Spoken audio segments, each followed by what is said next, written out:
Hey, did y'all miss me? Uh, we are fixing to. Hey, did y'all miss me? We are fixing to take a little trip again. We are fixing to. Hold on, let me turn this down here. Uh, we're gonna take another trip. This is one that's really important. This is the one I was gonna do earlier that we didn't get to do. I just got to multitask everything. So we are gonna be going and releasing the lantern. As many know out there, today was Gannon Stauch's birthday. I believe he would have been 15. I think someone can correct me if I'm wrong. I haven't really had a chance to look it up, but I know he was 11 whenever he was killed by his stepmother, Letitia Stauch. And Letitia was sentenced to life in prison without the possibility of parole. So we are fixing to go out here to one of my back fields. Let me think here where would be a better one to do it at. I'm gonna go back here in this field, our field, Lambert's field, and release this. But yeah, on the lantern it says uh, in memory of, and I put happy birthday G-Man Gannon Stauch, and then underneath that, because we've got a lot of stuff to cover today. And I apologize for being so late. However, I did have some stuff I need to take care of with my family. Family matters. Y'all know how I feel about family. So, but it also says justice for Tupac Shakur, which we're going to get right to after we get this done. Justice for Suzanne Morphew, and justice for Crystal Rogers. So I think right here might be good enough. Let me sit y'all down. Hi to everyone watching. If you could, please. Y'all facing. Look at that moon. Ain't that just a beautiful moon? But yeah, it takes talent for me to do these lanterns. I've got it already set up halfway. So yeah, Carnival was a blast. So I will say that.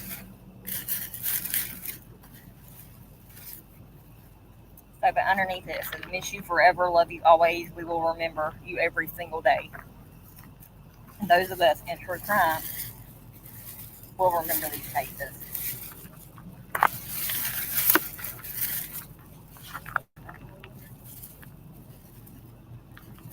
Supposed to have two people do this.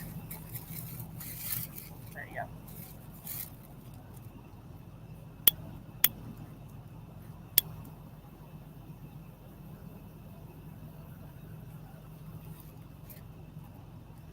And we wasn't even blowing out here, now it's blowing. That's cool.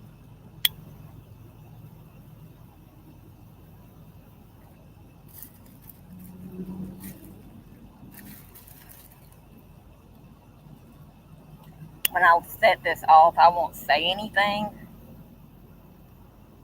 That's going to be our moment of silence for those on the saloon and for every victim.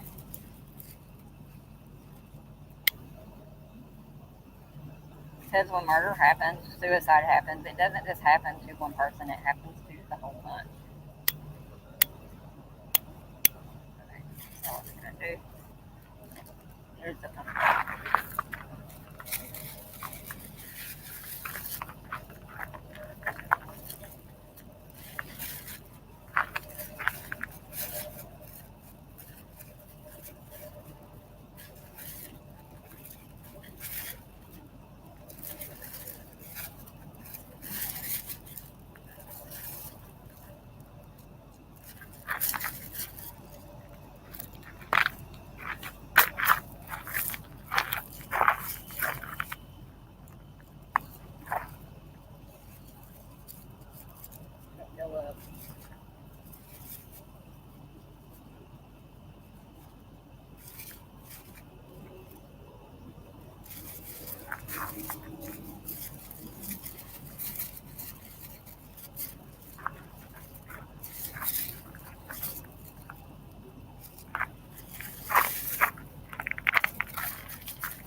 It did it last time.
It's still flying, which I'm shocked.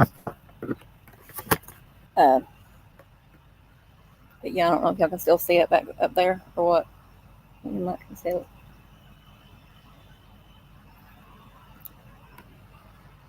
So, hi to everyone who is joining in. Come on, Bootsy. Oh, I gotta get my ladder in. Yep, gotta get my ladder. Thank you to everyone who's joining. Like I said, we've got a lot to discuss this evening. I always worry about those lanterns. I'll tell you this real quick because it's fire. I mean, it's fire, but it's still going. So that is for our little G-man. Come on, Bootsy. Y'all gotta check out Bootsy real quick. He wants to show off. Say hi, son. Say hi. He's a little crazy kid. But come on, let's go. Gotta go to work. Come on. But y'all had to check out the little videos I did on that. It was the only thing I was upset about is my niece, her little boyfriend. Yeah, I don't like her little boyfriend. He's a little 12-year-old punk. 12-year-old punk. I don't care if he's watching or not. I don't like him. He's broke my little girl's heart. I'm gonna tear him up one of these days. Okay, so now guess what, y'all? And if you're here, please drop a hi, a hello in the comments, anything. Please. I'm tired now. A little bit. I'll be all right. Wow, we have a lot to discuss. I know I did a quick live the other night. I was supposed to be going to Bricks. Did not make it. Issues arose. I'm kind of glad I didn't go for the simple fact that when I got home, and here to the babies and stuff, the babies were crawling out of the box, their box. They were out of food and they needed some water because it got warm and it was warm in here. I was very upset. But I'm home. They're fed. They got their tune back. And all is grand. So, that being said, pop some Skittles in my mouth. Let's go to work. But yeah, if you could, if you're in here, just say hi. I'm going to say hi in the chat. I mean, I'm not expecting a whole lot of people to be here. I know it's late. But it is what it is. Like I said, many of y'all who know and who do follow me, y'all already know that my lives most of the time are spontaneous, and they're mostly spontaneous. But I'm trying to figure out my stuff here. I don't really, my background looks crazy, but I'm in the living room. It's a little bit cooler up here. But we're fixing to jump right on into some stuff here. So hold on one second while I do this.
And I'm not really sure or not.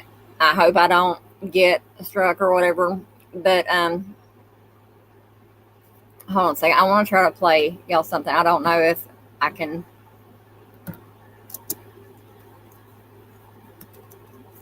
Let me see here.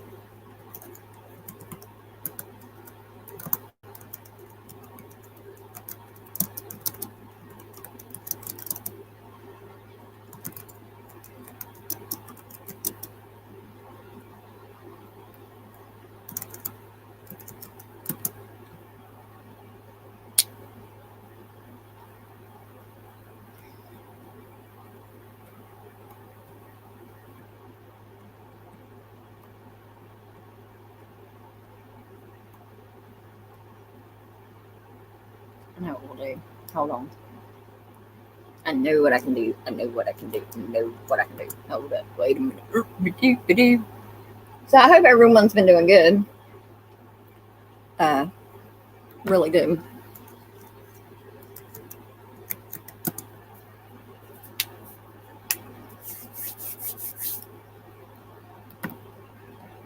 I cannot complain. I'm doing pretty well. I mean, health-wise, I haven't been doing that great, but I'm doing better, getting better.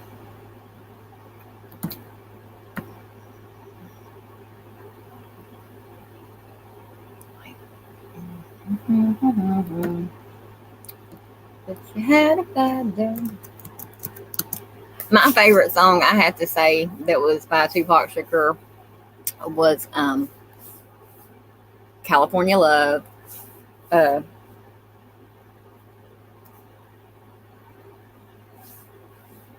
There's so many, and Dear Mama really hit me hard whenever that one came out. But yeah, America's Most Wanted. But see, Tupac, he talked about life and what it was like growing up, you know, in his life. And they'll say it in the presser that we're going to play here shortly. But yeah, I liked Tupac. I love Tupac. He passed away September 7th, 1996. And yeah, he was a legend, very much a legend. So, okay, I can't find what I'm wanting. So, we just won't do that.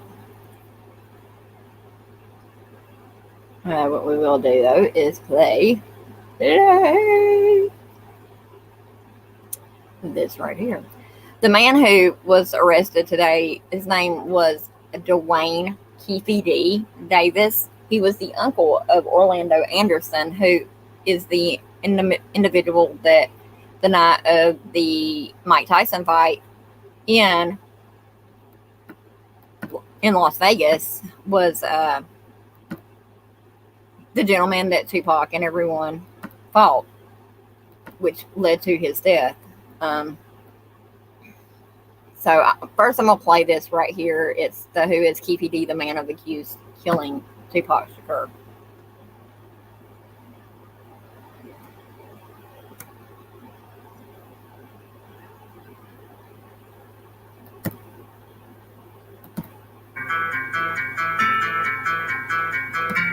The arrest of Keefe D puts his Henderson neighborhood in the spotlight. Our 8 News Now investigators team coverage continues now with Kyle Payne outside of the murder defendant's home. Almost an eerie quiet here in this Henderson neighborhood, which has become today one of the centers of the news and entertainment universe. Neighbors finding out that one of the residents here charged with a notorious murder. I didn't know there was an arrest this morning. Like I said, this is a quiet neighborhood. I've been here 20-some years, you know, and never had any problems. But I mean, I had no problems with them either. I didn't even know they were there. But they were there, at least until Keefe D got arrested, sources say, in this Henderson neighborhood. None of the neighbors we spoke with saw or heard anything this time, far different from the scene several weeks ago when they searched his home. Today, even though the neighborhood's Facebook group, which called itself Section 27 Neighborhood Watch, circulated a couple of rumors about the arrest, nothing the 8 News Now investigators could confirm other than surprise. Yeah. There's several other neighbors are all surprised too. So it's I guess exciting. You know what happened here today? A little exciting also at Keefe D's doorstep, where we tried to speak with the man in this car who said he was there to see Keefe D's son, who neighbors say also lives in the home. He did not want to talk. No comment. No comment from anyone inside Keefe D's home either. Hello? Hello, Channel 8. What do you want? We wanted to ask a couple questions. Get away from my door. The last time an 8 News Now reporter was on this street at this house for this story, the family said to get off their property or things would escalate. Reporting in Henderson, Kyle Payne, 8 News Now. Public records indicate that Keefe D does not own the house in Henderson. By all accounts, that home is in his wife's name. The arrest of Keefe D put That home is in his wife's name. All right, folks, we are going out right now to Las Vegas. The update on the Tupac Shakur murder update. Let's listen. This afternoon. 27 years. 27 years. For 27 years, the family of Tupac Shakur has been waiting for justice. We are here today to announce the arrest of 60-year-old Dwayne Keith Davis, aka Keefe D, for the murder of Tupac Shakur. Davis was arrested this morning by my LVMPD criminal apprehension team, and this investigation started on the night of September 7th. I was just going to tell y'all, I'm going to mute out while this is playing. This is a 17-minute video. But after this, we're going to get into the more in-depth of the FBI file of Tupac and all kinds of other things. So, yeah. 1996. It is far from over. It has taken countless hours, really decades, of work by the men and women of our homicide section to get to where we are today. Several of those detectives that are standing here with us include Detective Cliff Mogg, the lead detective on this case. He is now retired. Well, I know there's been many people who did not believe that the murder of Tupac Shakur was important to this police department. I'm here to tell you that was simply not the case. It was not the case back then, and it is not the case today. Our goal at LVMPD has always been to hold those accountable and responsible for Tupac's violent murder accountable. Just like we do for every homicide victim in our city. Every single victim, every life that is lost is important and remains a priority to this police department. As we methodically built this case to move forward with an arrest, it was also important that at the same time, we're building towards a successful prosecution. We work closely with our esteemed district attorney, Steve Wolfson, in his office to ensure that is going to happen. Mr. Davis's own words reinvigorated our case in 2018. I'm going to give you some of those details, and I'm going to introduce to you our homicide lieutenant, Jason Johansson, and he will provide you many of the details on how we got here today. Here's one thing you need to do before buying anything online. Don't spend another dime on Amazon until you watch this first. Thank you, Sheriff, and thank you everybody for being here today. My name is Jason Johansson, and I'm the homicide lieutenant with the Las Vegas Metropolitan Police Department. And my goal here today is to walk you through our investigation and what led us to the indictment of Dwayne Davis, also known as Keefe D, for the murder of Tupac Shakur. This case has been reviewed by our homicide team and homicide detectives for over 2.5 decades. And ultimately, our persistence in this investigation has paid off. Let me walk you through a timeline of events that as we know them right now. Prior to September 7th of 1996, as we all know, Tupac Shakur was an artist who was signed with Death Row Records. And that Death Row Records and its CEO, Marion Suge Knight, were closely street gangs. and that they had an ongoing feud with the Southside Compton Crips. Dwayne Davis was the leader and shot caller of the Southside Compton Crips. And both of these gangs operated out of the Southern California area of Compton. On the night of September 7th of 1996, Tupac Shakur, along with Suge Knight and members of their entourage, which include members of Mob Piru, came to Vegas to attend the Mike Tyson fight at the MGM Grand Garden Arena. Members of the Southside Compton Crips, which included Dwayne Davis, along with his nephew Orlando Anderson, were also in attendance at the same event. As both were leaving the fight, members of Death Row Records spotted Orlando Anderson near an elevator bank inside the MGM, and at that time they began to kick and punch him near that elevator bank. I will now show you hotel security footage, as many of you have already seen, related to this incident. And on this incident, you will see Tupac Shakur, who's wearing a shiny satiny shirt, along with Marion Suge Knight, who's a large man in a brown suit, punching and kicking Orlando Anderson. Following this incident, you'll see hotel security intervene, and then they will leave the area of the fight.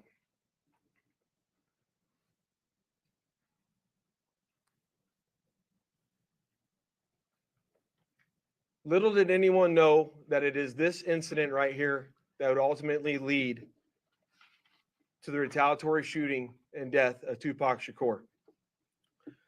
Following this incident, Tupac and Suge Knight both left the MGM to make their way to a post-fight party, which was to occur at a local nightclub.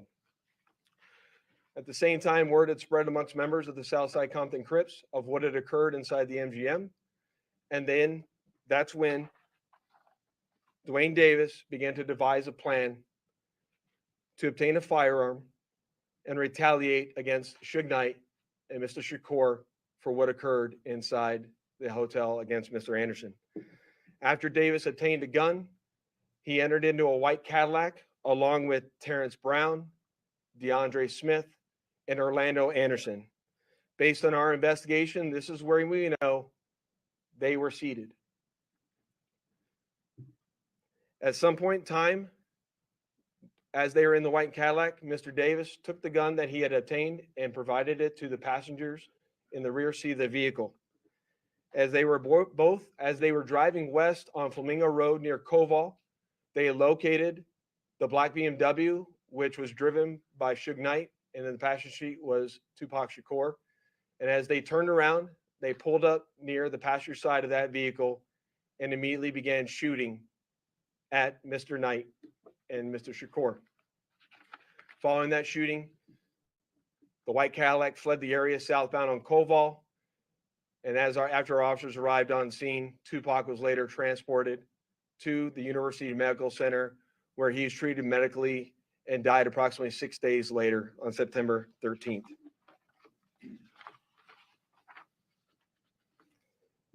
My homicide section handled this investigation from its onset and for a short amount of time. And within a short amount of time, what we knew was that we were working a gang investigation where our victims, our witnesses, and our suspects were all from Southern California and not local to Las Vegas. Within the first few months of the investigation, our detectives knew most of the information I just briefed you on. However, we never had the necessary evidence to bring this case forward and present it for criminal charges. As time went on, this case had been reviewed multiple times by different investigators assigned to my section, but it wasn't until 2018 that this case was reinvigorated as additional information came to light related to this homicide.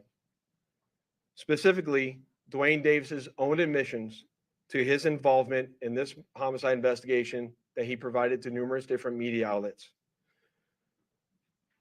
In our section, we knew at this time that this was likely our last time to take a run at this case to successfully solve this case and bring forth a criminal charge.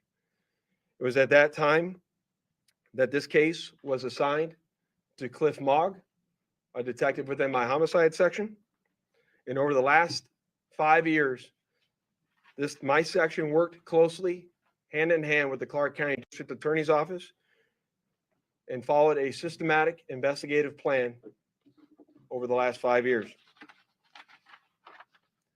We've conducted countless interviews and corroborated numerous facts that were not only consistent with the crime scene on the night of the incident, but also corroborated and were consistent with the sequence of events that night.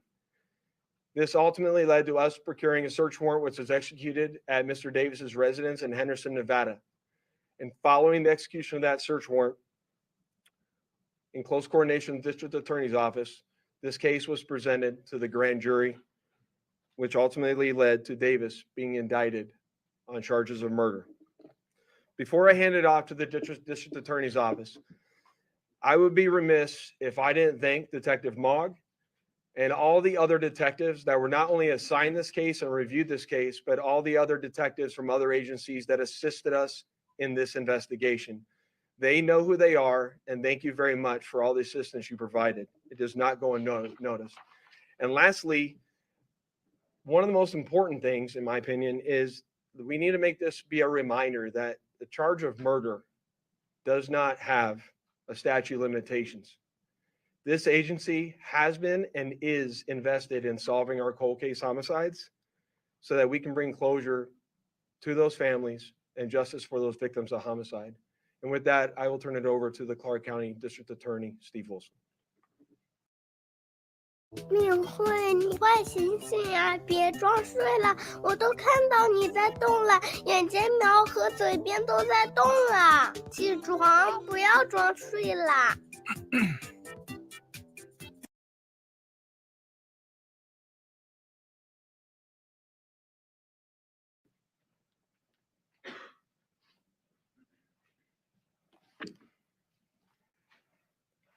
Thank you, Lieutenant Johansson. I appreciate it.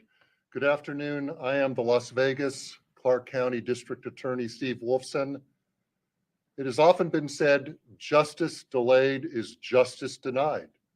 It's a quote we hear often and for many, many years when talking about our legal system, but not in this case. Today, justice will be served in the murder of Tupac Shakur. I'd like to acknowledge the relentless work of the many Las Vegas Metropolitan Police Department homicide detectives. We've mentioned Detective Cliff Mogg many times, and we can't mention his name enough. He is the detective, along with his colleagues, that brought this case here today to you. A Clark County grand jury has indicted Dwayne Keith Davis with 1 count of open murder with use of a deadly weapon with a gang enhancement. Davis will appear in court in the next few days or so for a hearing to determine his custody status and to set a jury trial date. This grand jury has been receiving evidence for months and has determined there is sufficient evidence to justify the filing of this criminal indictment. I've assigned 2 of my top prosecutors, Mark DiGiacomo and Banu Palal, to prosecute this case. I know a lot of people have been watching and waiting for this day. Tupac Shakur is a music legend, and for a long time, this community and worldwide have been wanting justice for Tupac. Today, we are taking that first step. Tupac was actually quoted as saying, "Death is not the greatest loss in life. The greatest loss is what dies inside while still alive. Never surrender."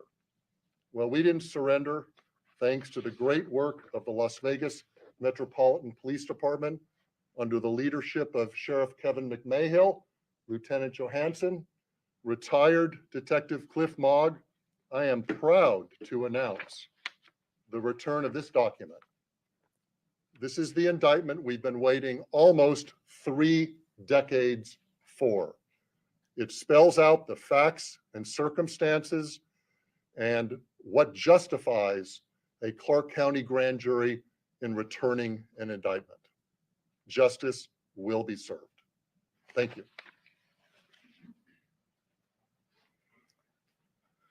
Thank you, Steve. I just like to say that the Las Vegas Metropolitan Police Department Homicide Section year over year solves over 90% of the homicides that occur in our jurisdiction. You won't find that anywhere else in the United States. For those family members that have lost somebody that we haven't solved that case, I want you to know, just like in this case, we're not going to give up. I also say to you that as we begin, we're going to take a couple of questions. I want you to remember in your questioning that this investigation, subsequent arrest, and now indictment is only the beginning of the process. And we are committed and invested in ensuring a successful prosecution as we move forward. So with that, we'll take any questions that you might have. Ken? Sure, thank you. Have you been in touch with the Shakur family, anyone within here today? And if so, can you characterize what they told you? The family has reached out to my office. I imagine also to Metro. We've been in communication with them. We understand that they are welcoming this news. They are pleased with this news, and they are certainly aware of the return of this indictment. Do you anticipate them being at court for arraignment of Mr. Davis? I don't think they'll be at the arraignment. I mean, that's a relatively short hearing, but I know that they'll be involved. I know that they'll want to be apprised of what goes on a frequent basis.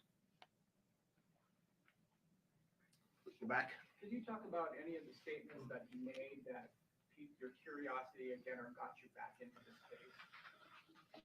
Jason, you want to answer that? We're not going to talk about any particular statements, but maybe he can address that globally.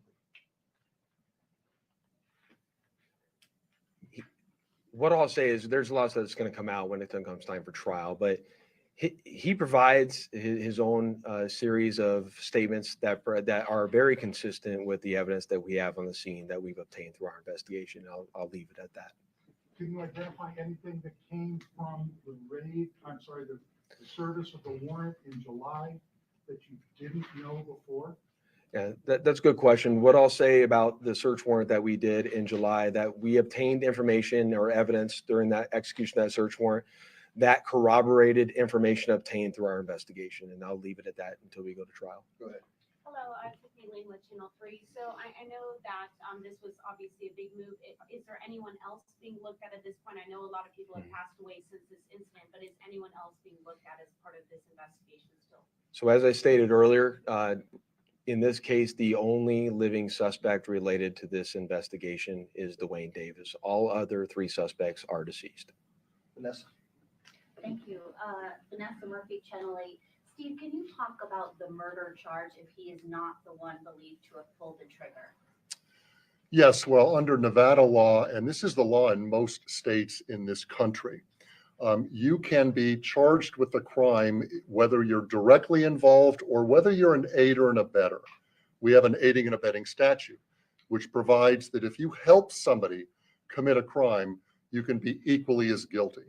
The best example is 2 guys that agree to commit a bank robbery, and one of them goes into the bank with a gun and actually commits the robbery, and the other guy is the getaway driver. Never went in the bank, but he assisted the guy that went in the bank, so he's equally guilty. That is one of the theories in this case as well. Last question. Do investigators believe that Davis was the only person behind the plan to kill Tupac, or was he one of multiple people who came up with this plan? I think the best way to characterize that is Dwayne Davis was the shot caller for this group of individuals that committed this crime, and he orchestrated the plan that was carried out to commit this crime. And can you say how he obtained the gun or who he obtained it from? We know that he obtained it from a close associate. That a lot of the actual details of who specifically, all that come out at trial, but he obtained it from a close associate of his. Thank you for coming. Appreciate it. Thank you. Davis had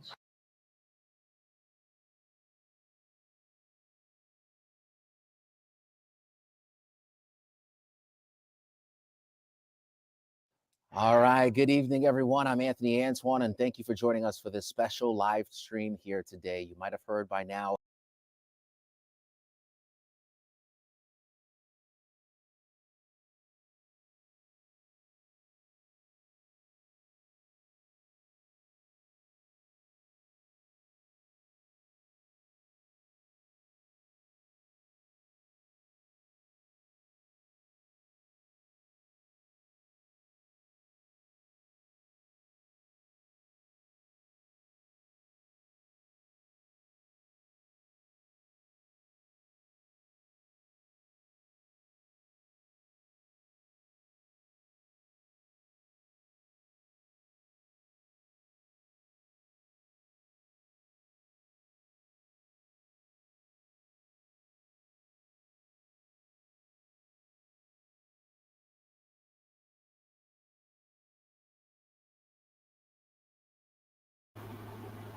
Sorry about the back and forth, y'all. I'm going to start this video over. It's a new one I have not seen.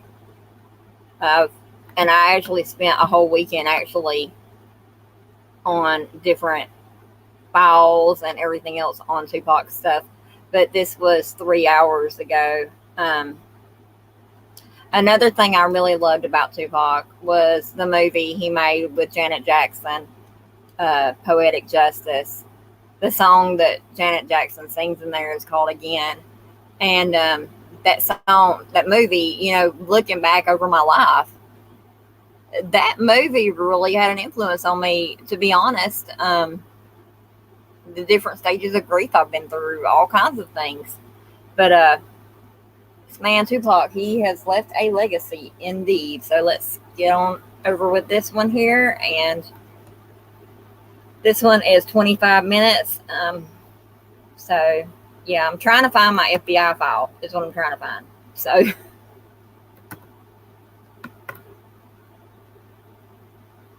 this case where we now have someone behind bars for the 1996 murder of hip-hop artist Tupac Shakur.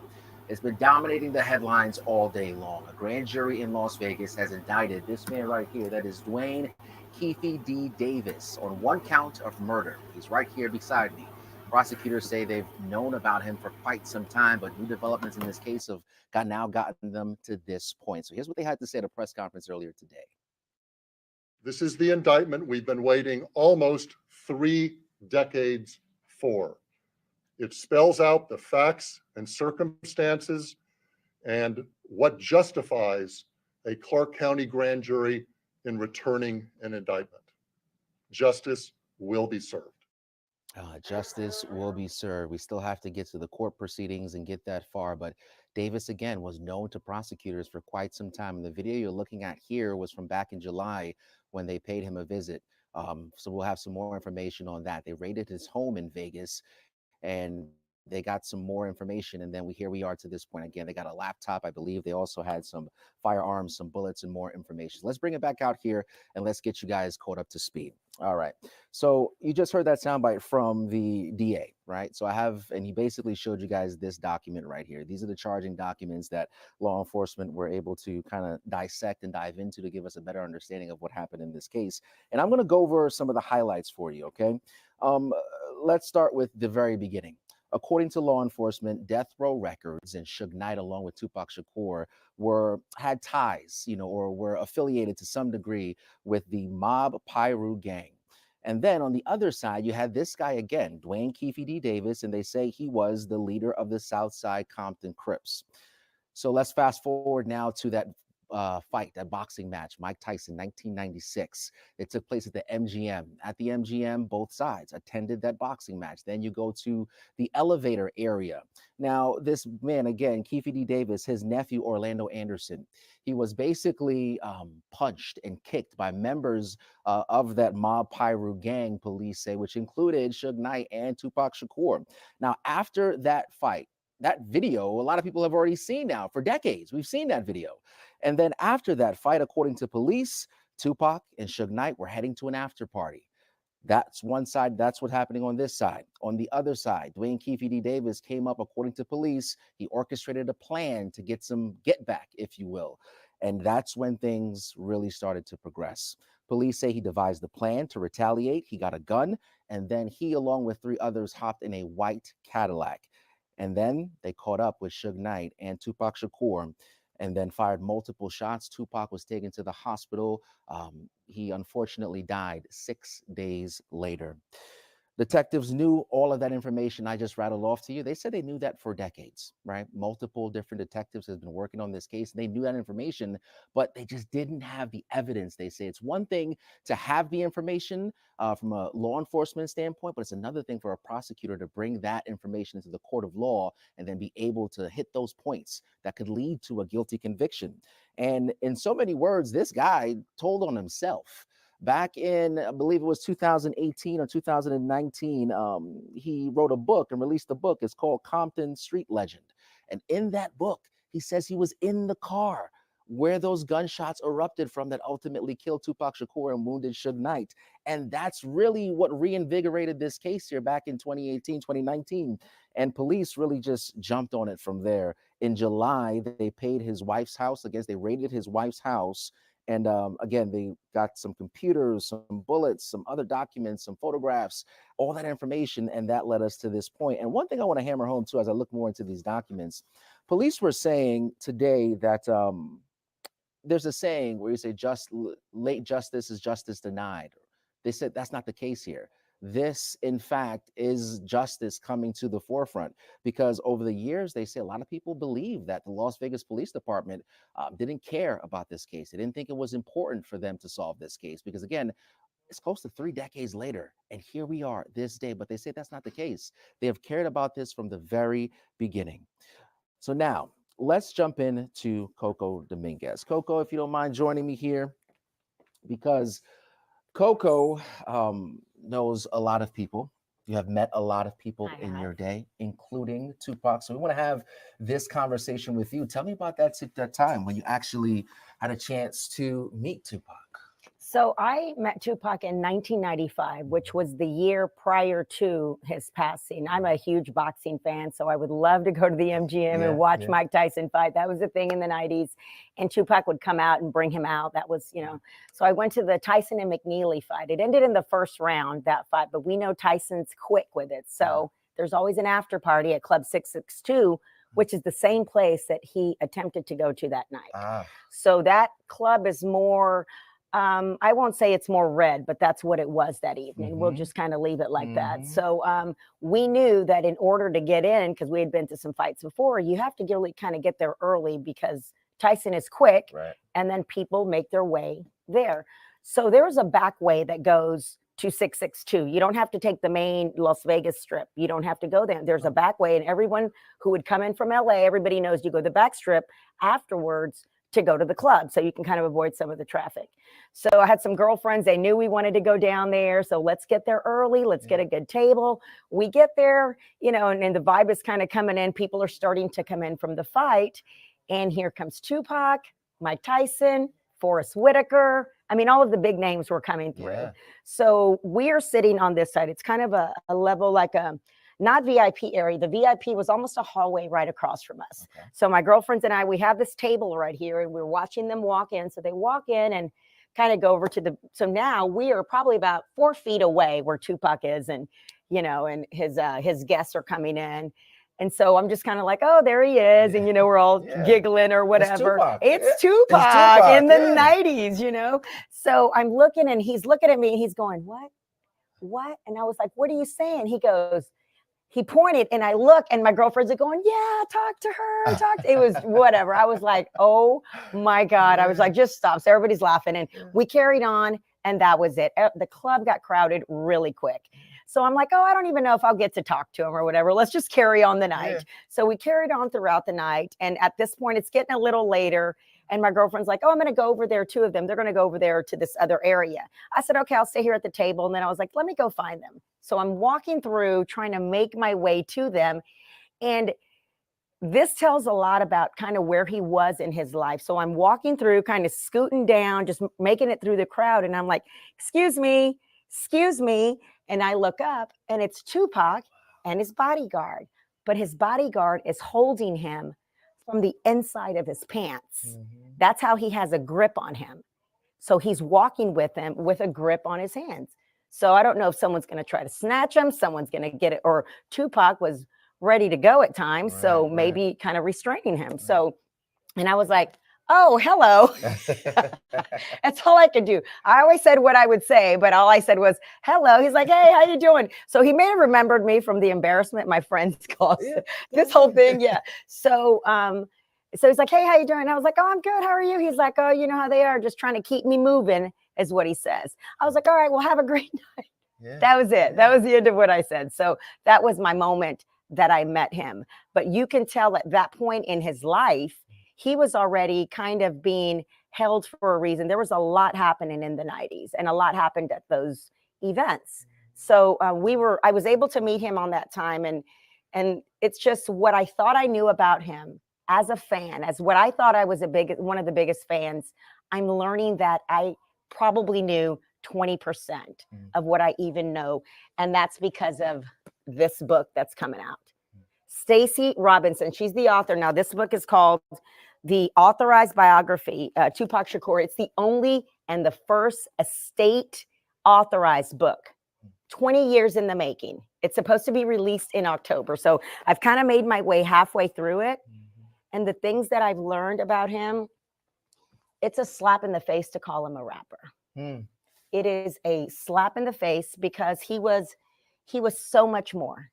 I mean, I've made myself some notes here. It's just some of the things that we're learning. And this is Stacey Robinson. So this, just so you know a little bit about the author. This author, she's the one that did Tupac Remembered, Bearing Witness to a Life and Legacy. She also did the FX documentary recently, The Dear Mama. It's the same lady. She's doing all those. And Afeni Shakur, which is Tupac's mom, is the one that asked her to write this about her son. She wanted them to know who he really was. Wow. So I would imagine just reading that and just having the moment today, the emotions are there for you today. They really are there because we wanted answers for a long time. I personally wanted answers. I was a radio DJ. I don't know if a lot of you, I've been a long time radio DJ here for about 17 years, and I did hip hop. And so I remember Suge Knight coming to the station, and it was a whole ordeal. He was here, and this is after it happened. It was his first appearance through the city. And he stops over at another radio station first. And they're like, okay, he's on his way here, but a lot of the tires were slashed. Wow. We found out they made him put a cigar.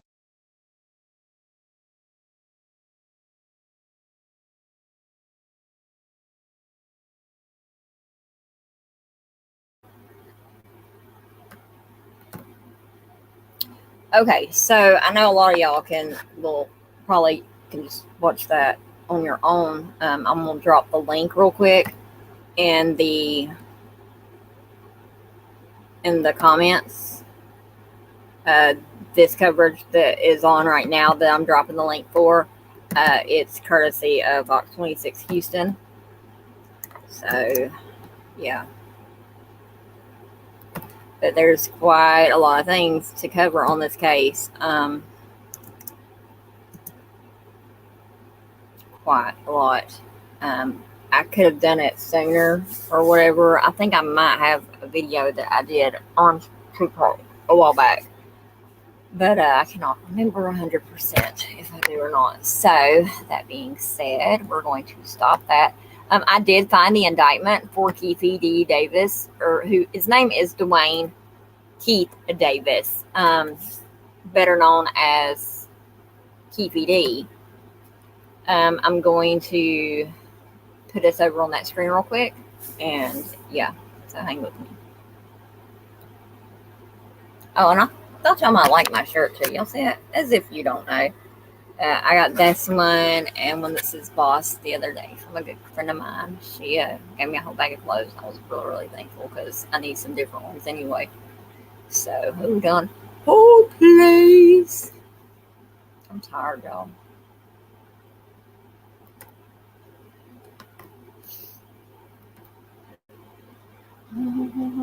And what I'm going to show y'all now is off of Twitter. I'm very fortunate. Nerdy Addict today posted the mugshot of KPD.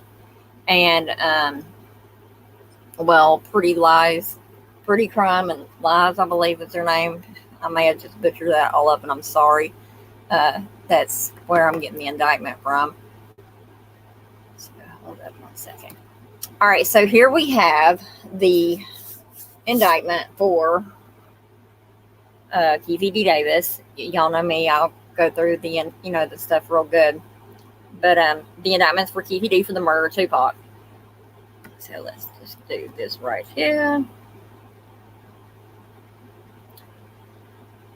And I'm using the real small laptop, so it's hard for me to I'm not used to this laptop, but the other one kept crashing on me, so I figured I better just go ahead and do this one. But up at the top it says electronically filed with today's date at 10:42 a.m. It's all the clerk stuff right there. Then over there on the left, it's got the district attorney's name, which is Stephen B. Wilson. Let me make my screen a little bit brighter here. Hold on. Stephen B. Wilson, which is the Clark County District Attorney. Mark A. DeComa. I'm not sure how to pronounce his last name. He's the Chief Deputy District Attorney. Then we have Benu G. Palau, Chief Deputy District Attorney. And then the attorney for the plaintiff, I guess, I don't know what that is. But the indictment reads as follows, and y'all bear with me because, like I said, I had an episode while I was gone, and yesterday was really bad. So, when I have those episodes, my eyes and stuff will mess with me, and it was horrible. So it says here, District Court, Clark County, Nevada. And I'm having to make sure my phone don't die either because I'm using the hotspot.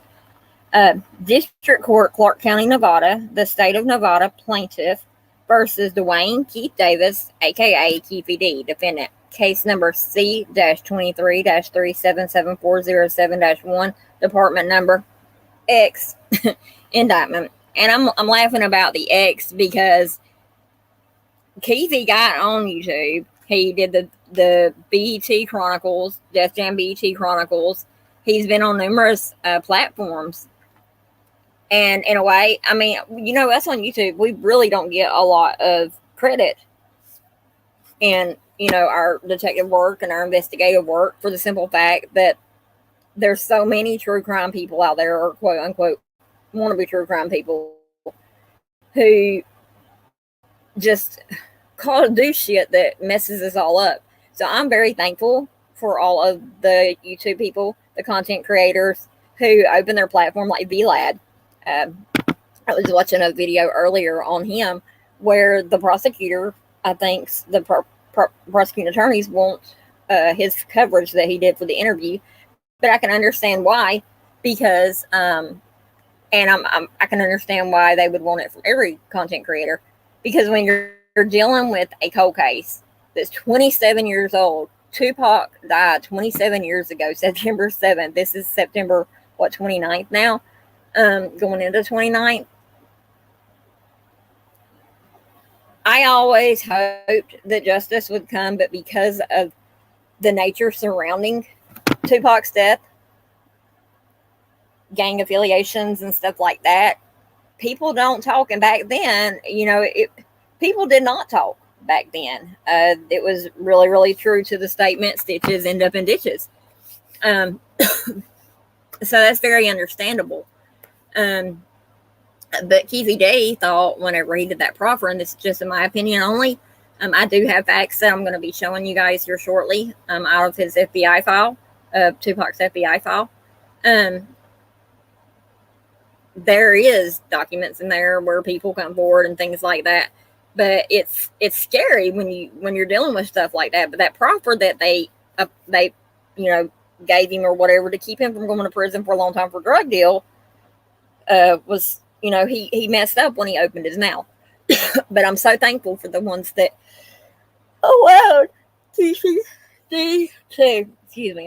allowed him to come up on their platform and bury himself, basically. Do I feel like he's going to make it in prison? No, I do not. He was a shot caller for the Crips, Southside Crips. Y'all heard it right there. It's been everything that everyone has suspected, and we've heard and we've assumed. When you hear stuff like that on cases and you assume stuff, 9 times out of 10, it's right. People who commit crimes cannot and will not stay quiet. Somewhere, somehow, some way, it will slip. Why do I say that? And why is it so important to me to get this out? Because every day, not only do we cover cases, but I myself personally lost 2 people that I loved. I was close to one, very, very close to one, Madison Lambert. in our little town, our little community that we come from over there in Mississippi County, didn't nobody want to open their mouth, but they want to get on the sheriff's department page now and just blah, blah, blah, blah, blah about this one guy named Bitsy, Jacob McDermott, who was the last person seen with Madison. But you know, a lot of times though, you have to sit back and you have to look at who's talking and who's not. Because sometimes the loudest will be the one that's doing it. Sometimes the ones who are the most quiet will be the ones who will do it. But this is almost say on Madison's case because this is about Tupac's case, and I'm not talking about Maddie tonight.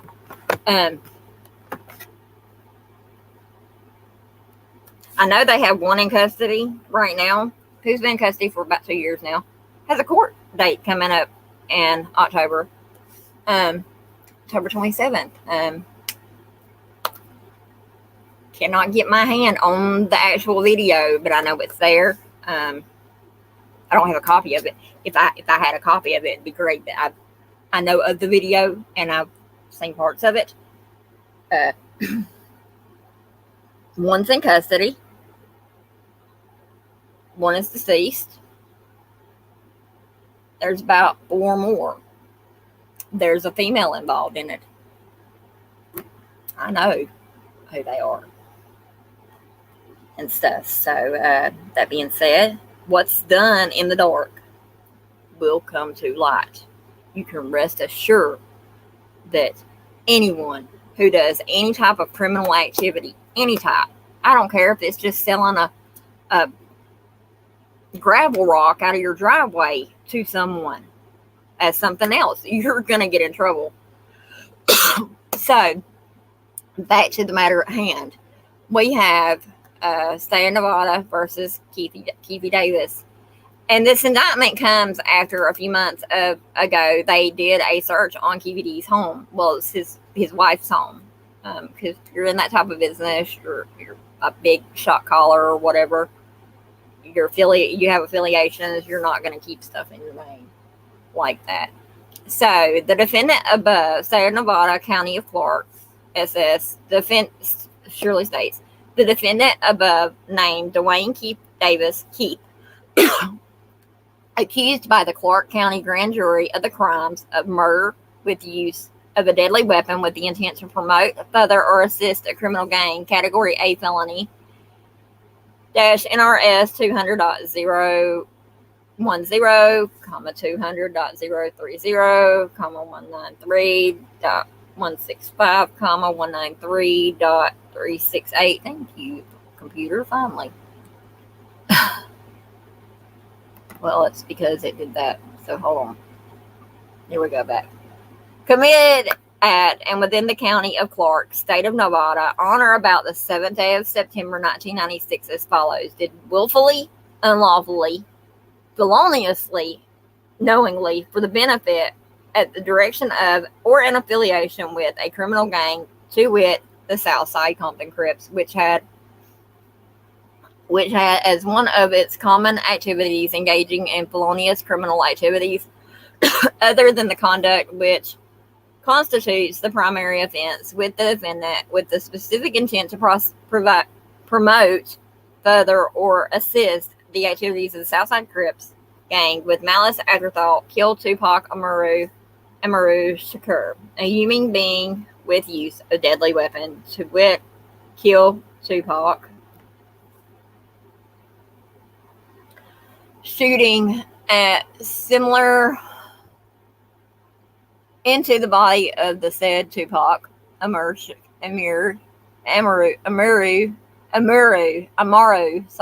Shakur, said killing having been willfully, deliberate, and premeditated, the defendant being criminally liable under one or more of the following principles of criminal liability, to wit, 1, by directly committing this crime, and or 2, aiding or abetting in the commission of this crime, with the intent that this crime be committed by counseling, encouraging, hiring, commending, inducing, and or otherwise procuring the other to commit the crime, to wit, Defendant obtaining a firearm for the purpose of seeking retribution against Tupac Amaru Shakur and or Marion Knight, aka Suge, and while in a vehicle with Tennessee Brown, as known as Bubble Up, and or DeAndre Smith, aka Big Dre.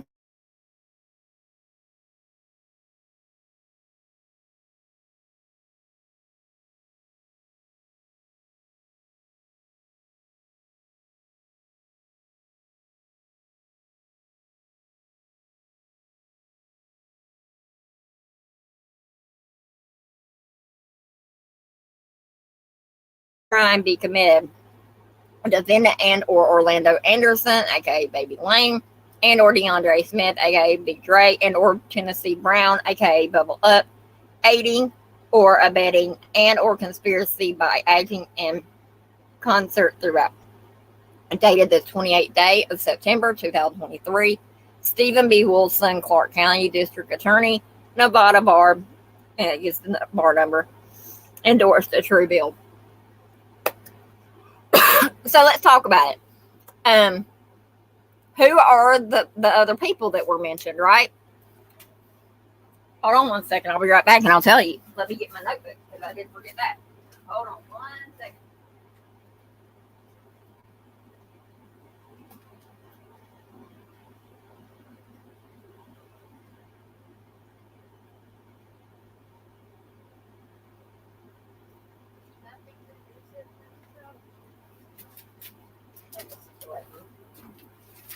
Might be. It might be. It might not be. I don't know yet. Hold on.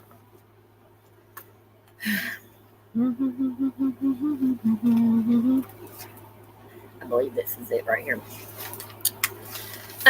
The four individuals. It did not list the name of the person where the gun came from. I do not believe, but we'll get into that here in a moment.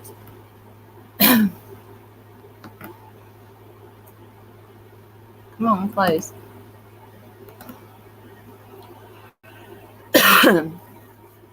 I watched a video.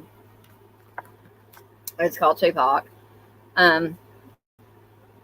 It was on everything, or it was the last 24 hours. That's what it was. So this information I'm fixing to read you was the notes I took. They start right here, and they go to. This is how in depth I am when I take notes.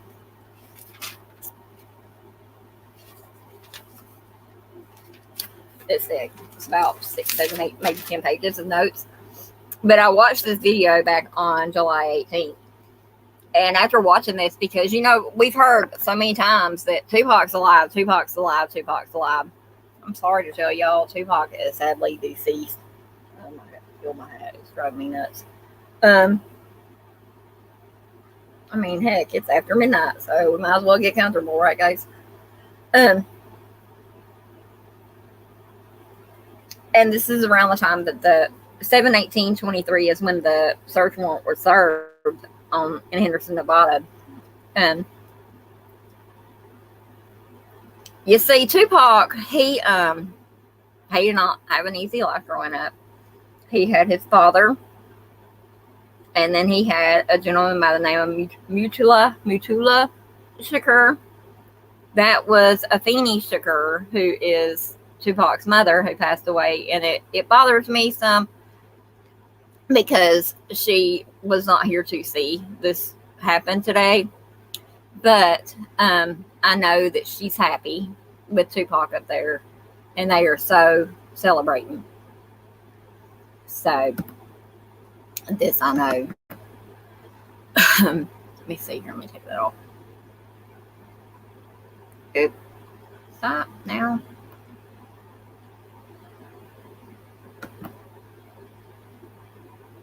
Here we go.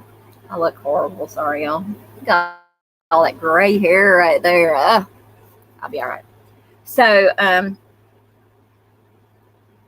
just a quick rundown. Mutula was Tupac's father. He passed away at 72 from cancer, and this year.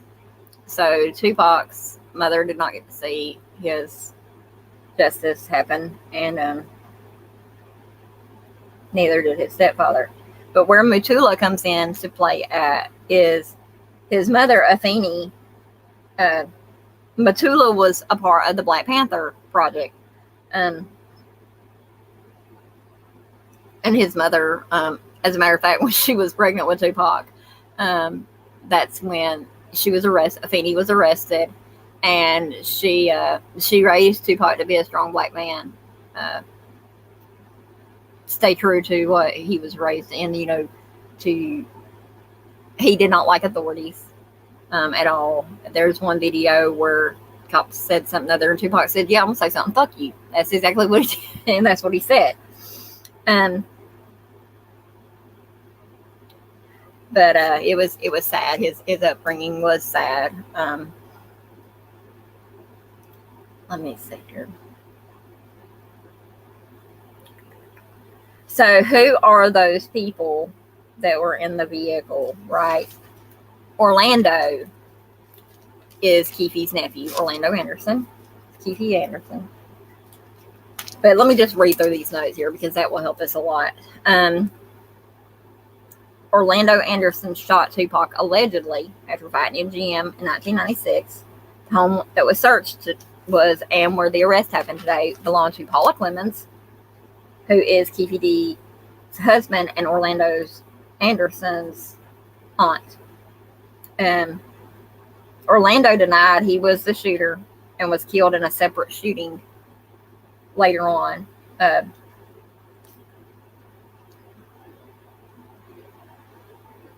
Pac was inside a black BMW when the white four-door caddy pulled up beside him and started shooting. Suge Knight was driving. He got a graze to his head.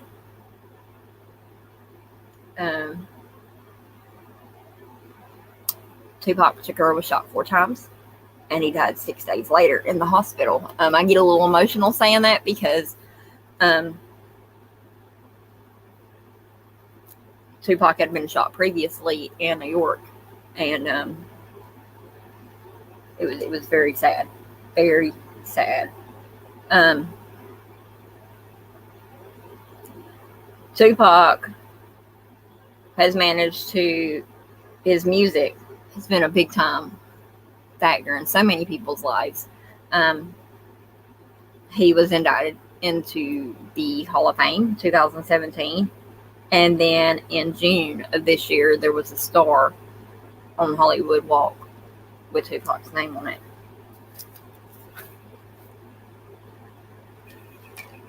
Let me see here. Okay, so now we're going to get into it. A lot of people, you hear a lot of things about thug life and stuff like that. Well, that's Tupac. Tupac lived the thug life. Man, I got to charge my battery and all this. Hold on, y'all. One more second here. I may just have, you know what we're going to do? We're going to move to the back. Hold up. We're going to take all this stuff and we're going to go to the back. Because we got stuff dying on us and everything else, I tell you. And this is going to be a pretty long one, so we got to get this stuff done. I didn't realize my battery was done. Shouldn't have went to the carnival, should I?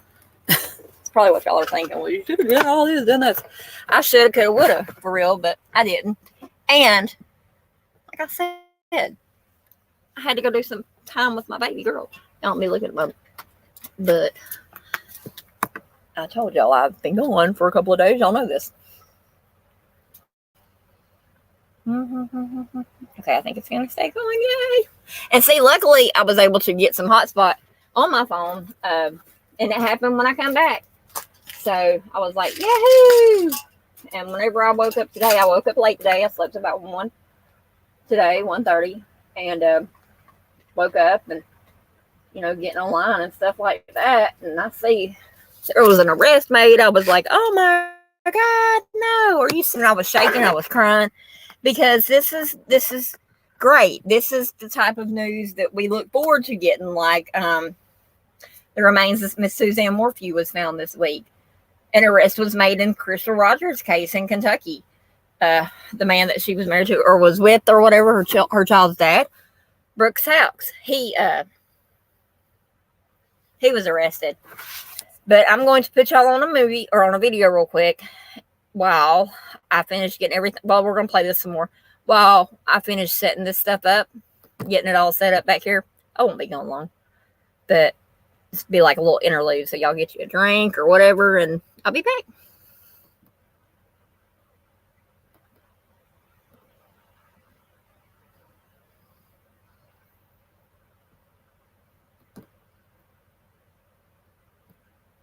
And this will fill you in. This video will fill you in on some of the things that we're going to talk about.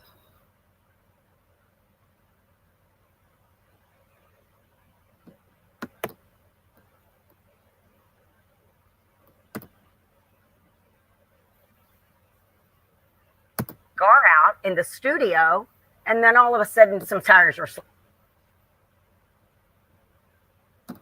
So everybody's like, what's happening? What's he mad about? So he comes over to the station and he has a cigar half put out. So that kind of tells you that was the story at the first place. So he walks in and I'm on there with Mean Green. I had the midday show at the time, and major player Mean Green, he had the afternoon drive.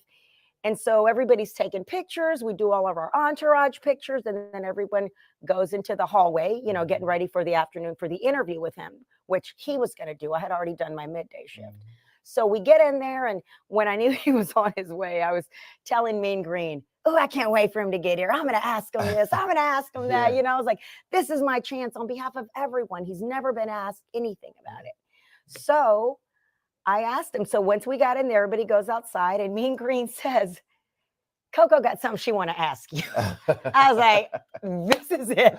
This is my moment. You know, Suge Knight is all of, you know how big he is. We've been showing. But at this point, I was like, take me. I need to know, you know. So I asked him, and the only thing I wanted to know was, why would you take Tupac down the main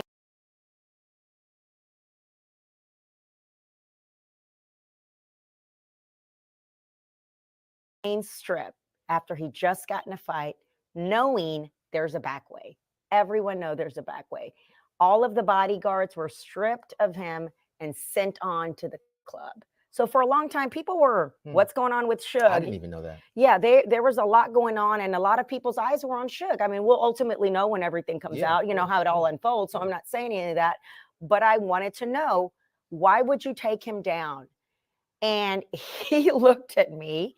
He had a cigar in his hand, and he looks at Mean Green, and he looks at me like, who is this? You know? And he kind of just stands there. It was just silence. He stood there, and he took a step back with his cigar and just kind of looked at me up and down and just shook his head. And it was probably about 30 to 40 seconds of silence. He didn't want to say anything. So I told Mean Green, I said, have a great interview. I'm done here. And I walked out, but at least knowing, I just wanted to know, like everybody wanted to know. So here we are, 50 years of hip hop anniversary. And this comes out of nowhere because the Vegas police is right. We did thought they didn't care. We did thought like, oh, there's so much more important. If it was such and such, they would have looked into it. What about nobody? We thought no one cared. And a lot of people did care, and they did continue. And they were saying today when they started that press conference, they were like 27 years. They kept saying 27 years, you know, and they were talking about from the police department standpoint, all that stuff I rattled off earlier about what he announced today. They said they knew that in the first 72 hours. They had all that information, but it wasn't until like this guy opened his mouth, you know, in his book and said some things. That's how come we are here where we are today. But it doesn't make this situation any less surprising. It doesn't. This is, when I heard this morning, my mind's absolutely blown. And now you're reading this book. And and I just kind of want to, and this is supposed to come out on October the 24th. So this is an advanced uncorrected proofs copy. So I'm thinking, is Stacey going now that we have? Hey, it's Adam from StreamYard. We have an exciting new feature to announce called Green Room, which is now available only on the business plan. Green Room is a waiting area for guests to prepare with hosts and producers before they enter the studio and go live.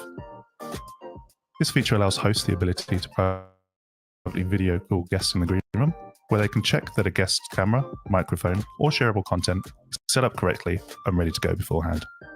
Hosts can then move the guest from the green room to the studio. helping everyone to feel better prepared and comfortable before heading on stream. We hope you enjoy this new way to manage your guests and run your show. Happy streaming.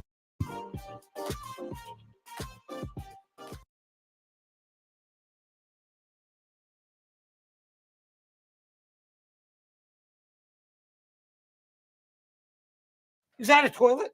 Yeah. You mean to tell me we've been living here all this time and you never told me we had a bathroom? It's not a good one. We piss in cans, Charlie.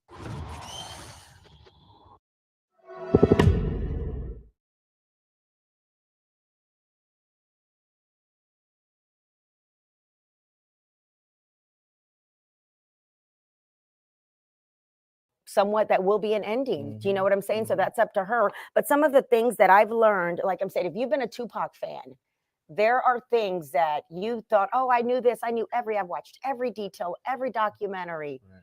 We did not know any of that. Tupac was smarter than we could. And I'll just tell you guys a couple of the things. So in this book, you're going to see private note letters, unpublished lyrics. Since he was 8 years old, 11 years old, his mom was a Black Panther. Tupac was a revolutionist. He was a thespian. He could recite Moby Dick, Roots, Macbeth. He wanted to perform. He was a theater junkie.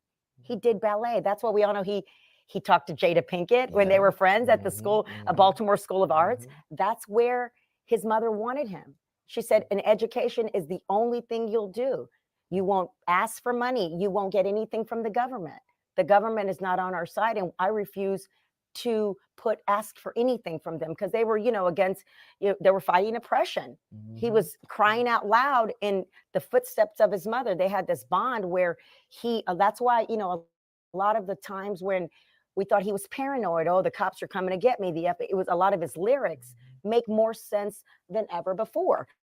And so those are some of the things that I'm learning. But it all began, and it takes you in this book, it takes you back to the 60s, the civil rights movements, when it first started. The story of Tupac started before Tupac was born. He became a Shakur. His mother was a Williams. So he became a Shakur. And the Shakur name carries a lot of weight, and it has always carried weight. I do want to kind of take some of these comments, but it's just, there's so much going on with how everything unfolded. And let's see here. This one person, Amy Joy, thank you so much for watching this via live stream on our Facebook page. This Amy says, best news ever. And it says, what did Keefe D expect? That is a great question. What did this guy really expect? He said this in interviews, you know what I mean? He was in the car, he wrote it in his book. And at the end of the day, that takes a lot of, you kind of have to not care. You know what I mean? I think he wanted to be known as the man who took Tupac out, who murdered Tupac, the most prolific individual. Like I said, I won't even call him a rapper anymore. He was and people, he was into drugs, his friends, and you'll read it. And I'm only halfway through the book. This is just halfway through the book. Right. And they would say, oh, he was a drug dealer. He couldn't even sell drugs. He would be like, oh, you're not going to pay me. Don't worry about it. The drug dealer was like, never mind. You're not cut for this. He wouldn't steal. There were certain things that he had values, and that's what his mother taught him. So he was much more, he did ballet. Do you know what I'm saying? He's very, very, very, very comfortable with himself. And I think for me, even too, as just like someone who appreciates music, right? You listen to some of Tupac's songs and it really just echoes what you've been saying. Because when you talk about Dear Mama, he talks about the love and the compassion and the way he just loves his mother so deeply, even though you might look at her life and you might say she might have had her own ups and downs. He doesn't fault her for anything like that. He loves, if there are women out there going through hard times, whether it's not being able to pay the bills, or he tells even men like, why are you raping women? Why are you taking advantage of women? Why are you doing things that are counterproductive to the family and the family unit as a whole? So it's just as a listener, and someone who appreciates music and loves him for what he talked about. And even in the early 90s, Coco, people weren't really rapping about that kind of stuff. No, they had the knowledge rap when it was out of New York, right. When people were doing that, but they weren't fighting oppression the way he was. He would put flyers out and be passing out flyers to anyone who would listen to him, because he was really, that's what his mother raised him on, these values. she was pregnant with him in jail. Mhm. Do you know what I'm saying? So those are things that people already know. But when it digs deep into, you know, his punishments were reading the New York Times since he was a kid. So it just involved him in this political world of getting to know what's happening to us. Why are we going through this, and taking it back to slavery. He had it all figured out. And it was just really just agree with that. amazing. All right, let's take some comments What else we here. got? Go right ahead. Liliana Feliciano says, very intellectual person. Yes, that he definitely was. And a lot of people really, they can't believe it. This came out of nowhere. Nowhere. Like nowhere. Nowhere. And Tupac had such a great life. If you look at a quick timeline of his life and how he got into the industry, he went to California in 1988. He moved there. He signed with Digital Underground 2 years later. His debut album was released in 1991. And, you know, his career just continued to take off from there. In 94, had that scare. He was shot 5 times and robbed in Manhattan and survived. And then, you know, had some other run-ins, whatever the case may be. But I think, like, when you really sit down, Coco, I gotta agree with you. He was so much more than just a rapper. Yeah, and that's what, unfortunately, those are the things that have highlighted what we see as, oh, he went to jail, he was doing this. All they show is him spitting at the camera, leaving court. Do you know what I'm saying? You see this part, but you don't see what he tried to do up until this point. You know, so it's really, it's just really a wonder. It's just what this book is going to be. And I'm halfway through it, you know, and there's so much more to learn. And there are poems, but because before he wrote lyrics, he wrote poetry. Right. That's what he was writing. He loved music, but it was poetry. That's what it was. He went to poetry sessions, you know, and he wasn't skipping school to, you know, there were times where his mother was addicted and he wasn't skipping school to go and be in the streets. He would go to a poetry class an hour and a half away to try and learn more. These are the kind of things that, you know, that they were so poor. I mean, when I say poor, I'm like the same pair of pants. Everybody seen that video recently that Jada and him dancing, doing the, you know, and he's got the Gumby and all that stuff. And now I look at those pants different. Those pants were stapled up. It was the only pair of pants he had for a while. You know, he was just trying to rise above poverty, but not just on his own. He wanted to bring his people up. Man, this is just a historic day. It is. For whether or not you are a fan of hip hop or not, this case has been open now for 27 years. It is now hopefully moving towards some closure because, again, this man we see beside me here, that is Dwayne Keefe D. Davis. He is the only person that is still alive that was in that white Cadillac that shot up the car that Tupac was in and ultimately took his life. So hopefully the family of Tupac Shakur, those that love him, hopefully get some closure. Coco, any final closing thoughts here?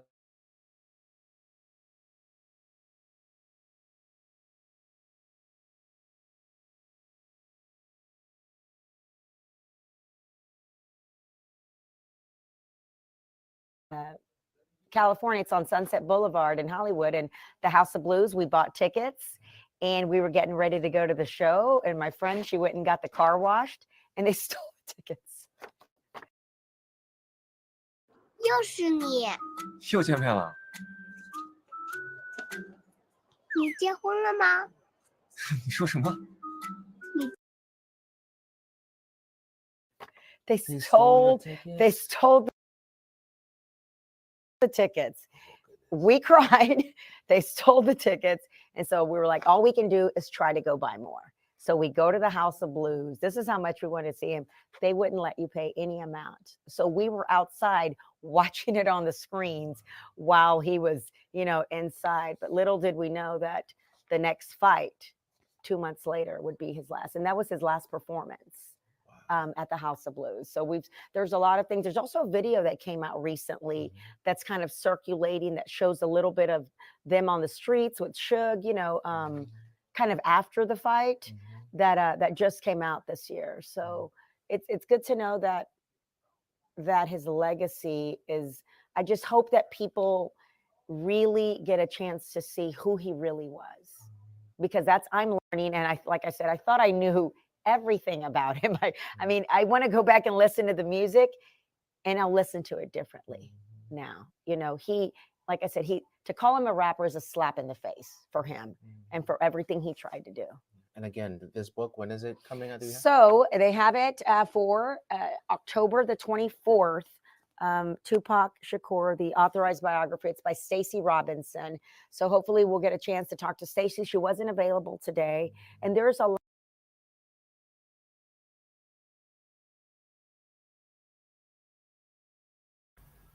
I have another video real quick I'm going to show y'all because I did finally get situated and things like that. Sorry about it, but it's on Tupac's brother, Mafreem Shakur, and it's recently. I mean, it's just like a few hours old, so I'm going to throw us onto that real quick and let y'all watch that. I promise we're going to get into the FBI file. We will.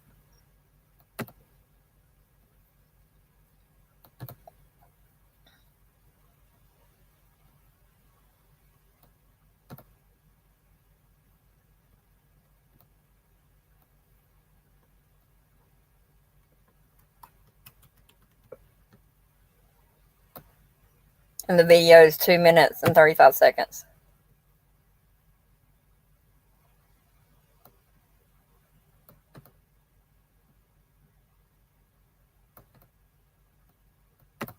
Moprim, thank you for doing this with us tonight. You know, It's been 27 years, and no matter how long time passes, when you lose a family member, time doesn't heal all wounds, most people will say. I'd like to get your reaction, though, that at least we may be on the road to some justice. You're right. We never stop feeling the pain, the trauma, but you know we have to move forward nevertheless. Right now, it's a little, you know, it's taking us aback a little because it's been a long time. You know, it's been 27 years, and you know, there's been very little to no communication from the, you know, Las Vegas Police Department on the case, where the case was. It's got passed on to different supervisors, different leads, and they've retired or they passed the case. I don't know, but any accountability at this point is good. So we're thankful. You know, to all of us, Tupac was a legend. He was larger than life. He's like Marilyn Monroe. To you, he's your brother. You know, he's special. He's very different to you than to the rest of us and to the rest of your family. How are you all processing it? How did you all talk with each other about this big development of the arrest? We focus a lot on the good times. We focus a lot on the good times, and when we're able to deal with the weight of his loss, you know, we deal with the loss. My nieces, nephews, my sister, my brothers, you know, we all miss him, and but we don't want to be, you know, jerked around. You know what I mean? We don't want to be jerked around. There's still a lot of things to be told.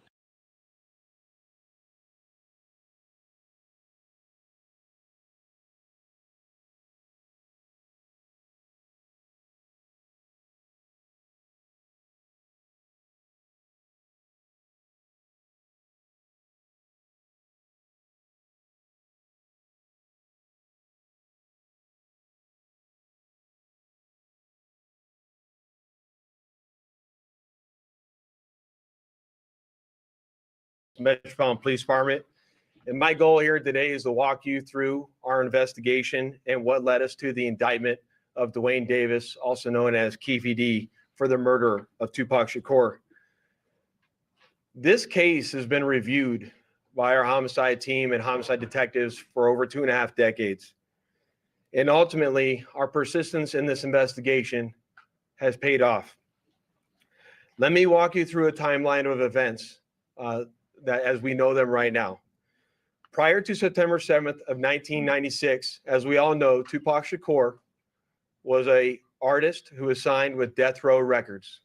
And that Death Row Records and its CEO, Marion Suge Knight, were closely affiliated with the Mob Piru criminal street gangs, and that they had an ongoing feud with the Southside Compton Crips. Dwayne Davis was the leader and shot caller of the Southside Compton Crips. And both of these gangs operated out of the Southern California area of Compton. On the night of September 7th of 1996, Tupac Shakur, along with Suge Knight and members of their entourage, which include members of Mob Piru, came to Vegas to attend the Mike Tyson fight at the MGM Grand Garden Arena. Members of the Southside Compton Crips, which included Dwayne Davis, along with his nephew, Orlando Anderson, were also in attendance at the same event. As both were leaving the fight, members of Death Row Records spotted Orlando Anderson near an elevator bank inside the MGM. And at that time, they began to kick and punch him near that elevator bank. I will now show you hotel security footage, as many of you have already seen, related to this incident. And on this incident, you will see Tupac Shakur, who's wearing a shiny satiny shirt, along with Marion Suge Knight, who's a large man in a brown suit, punching and kicking Orlando Anderson. Following this incident, you'll see hotel security intervene, and then they will leave the area of the fight.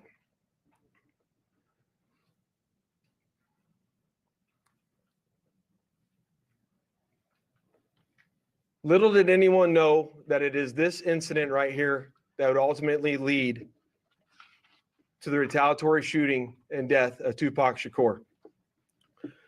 Following this incident, Tupac and Suge Knight both left the MGM to make their way to a post-fight party, which was to occur at a local nightclub. At the same time, word had spread amongst members of the Southside Compton Crips of what had occurred inside the MGM. And then that's when Dwayne Davis began to devise a plan to obtain a firearm and retaliate against Suge Knight and Mr. Shakur for what occurred inside the hotel against Mr. Anderson.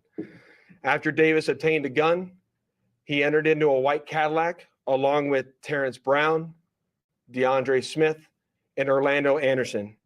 Based on our investigation, this is where we know they were seated. At some point in time, as they were in the white Cadillac, Mr. Davis took the gun that he had obtained and provided it to the passengers in the rear seat of the vehicle. As they were driving west on Flamingo Road near Koval, they located the black BMW, which was driven by Suge Knight, and in the passenger seat was Tupac Shakur. And as they turned around, they pulled up near the passenger side of that vehicle and immediately began shooting at Mr. Knight and Mr. Shakur. Following that shooting, the white Cadillac fled the area southbound on Koval. And after our officers arrived on scene, Tupac was later transported to the University Medical Center, where he was treated medically and died approximately 6 days later on September 13th.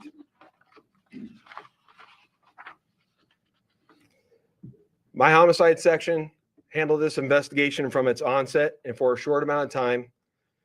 And within a short amount of time, what we knew was that we were working a gang investigation where our victims, our witnesses, and our suspects were all from Southern California and not local to Las Vegas. Within the first few months of the investigation, our detectives knew most of the information I just briefed you on.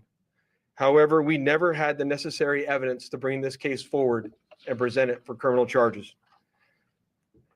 As time went on, this case had been reviewed multiple times by different investigators assigned to my section, but it wasn't until 2018 that this case was reinvigorated as additional information came to light related to this homicide. Specifically, Dwayne Davis's own admissions to his involvement in this homicide investigation that he provided to numerous different media outlets. In our section, we knew at this time that this was likely our last time to take a run at this case, to successfully solve this case and bring forth a criminal charge.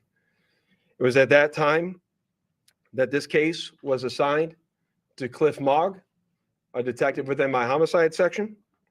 And over the last 5 years, my section worked closely, hand in hand with the Clark County District Attorney's Office and followed a systematic investigative plan over the last 5 years.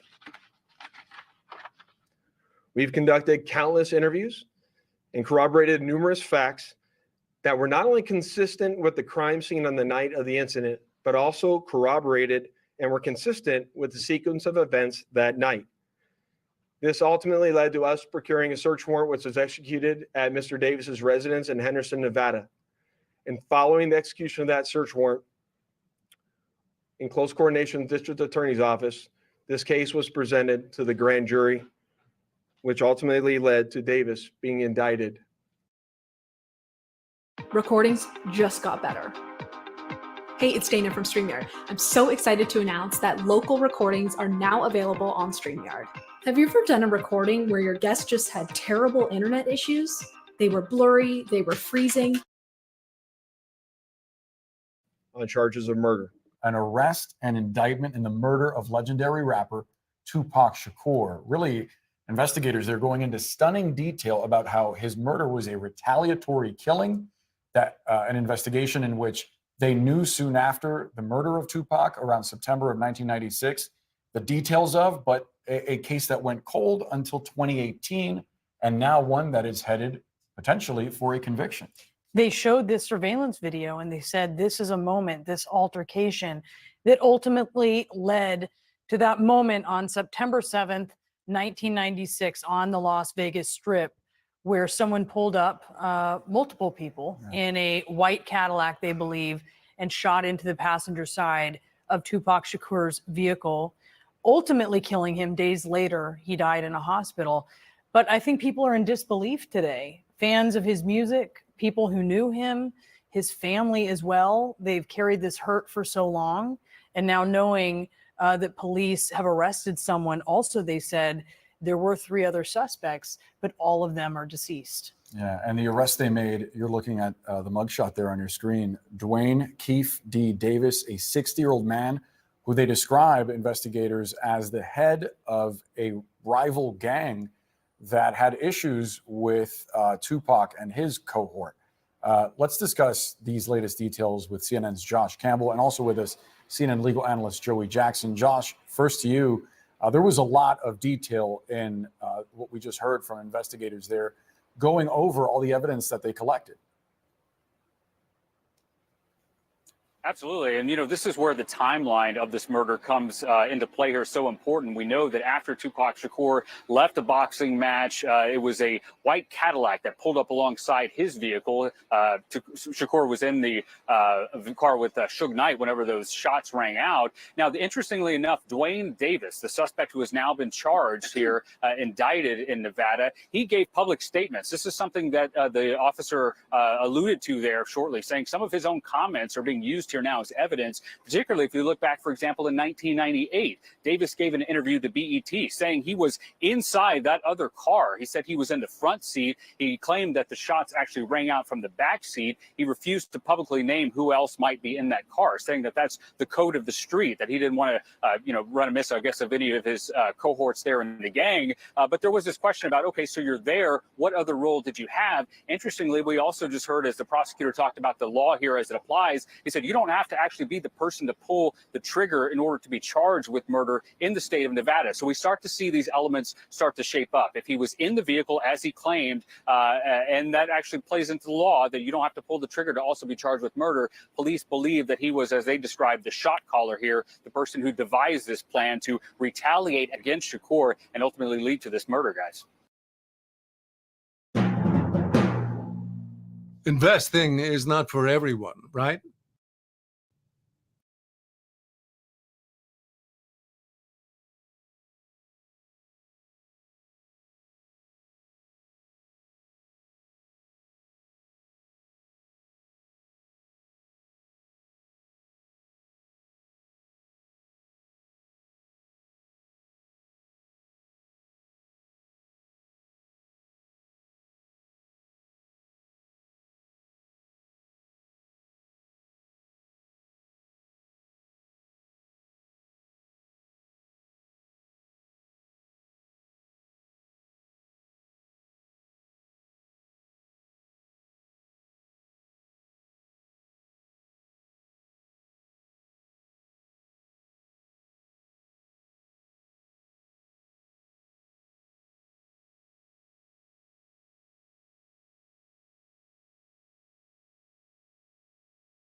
Mike Tyson, how you feel about him saying that he wish he had 5 seconds in the room with Tupac Killer? And I only need 1 second with you, dude. You better leave me the fuck alone and keep boxing, dude. You a boxer. That's not no fucking case. If my mind fucks with me, nigga, wow! Wow! Really, I ain't got no problem with Mike Tyson, bro. Like that. I know damn well I can't whoop him. I was just fucking around, you know what I'm saying? I know I can't whoop that, man. Mike Tyson, how you feel about him saying that he wish he had 5 seconds in the room with Tupac Killer? And I only need 1 second with you, dude.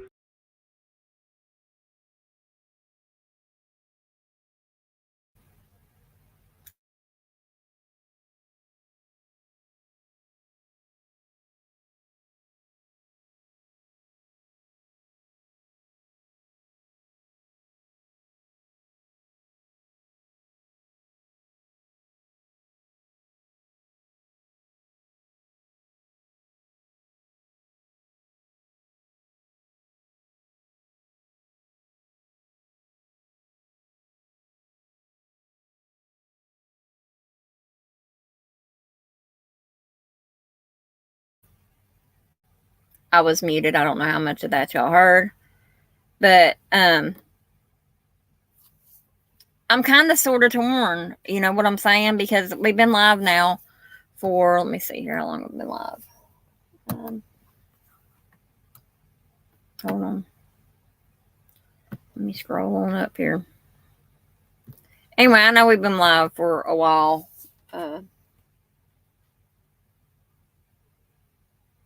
An hour. We've been live an hour. It gets really downheartening for me to do these. For one, when I started my channel, and I've said this before, when I started my channel, it was to raise awareness and stuff like that. Because I've been through a lot myself. But I don't know. I mean, you know, I know sometimes, some days, somewhere, somebody will stop on it probably and be like, who's the Boo Hill Rising? Well, the Boo Hill Rising is the boot. I don't know. I may stick around another hour, so I may not. It's 1 o'clock in the morning here in Missouri, though. And I'm a little tired. I still want to get a shower, and I'm tired still. I will say, many people are wondering about the boots report. I'm going to change that to the boot report or something other like that. We're working on it. Me and some other people are working on that. I bought a bicycle today. It's a very nice bicycle. It's actually a Huffy. It's a vintage Huffy. It's like a beach cruiser. It's nice. So many of y'all know that I do listen to the scanner, and I am a field advocate for the American Foundation for Suicide Prevention also. Whenever it's like it's nothing new for me to be listening to the scanner either. Call it nosy, call it whatever. I call it being aware of my surroundings, for one, and two, I just like to know what's going on around me. Well, back in the day, though, back in my criminal days, I'll go ahead and say, it was good to know where the police were at all times. But after talking with some people today, after I bought the bike and stuff, I was thinking, you know, shoot, I mean, I listened to the scanner. I was like, I could roll up on a scene or whatever. So Monday, I've already got it wrote down. I'm going to plan to do it. I'm going to contact our newspaper here. It's called Standard Democrat. And I mean, if there's other ones in the area, I'm not sure there are. I know we have a Southeast Missouri in here.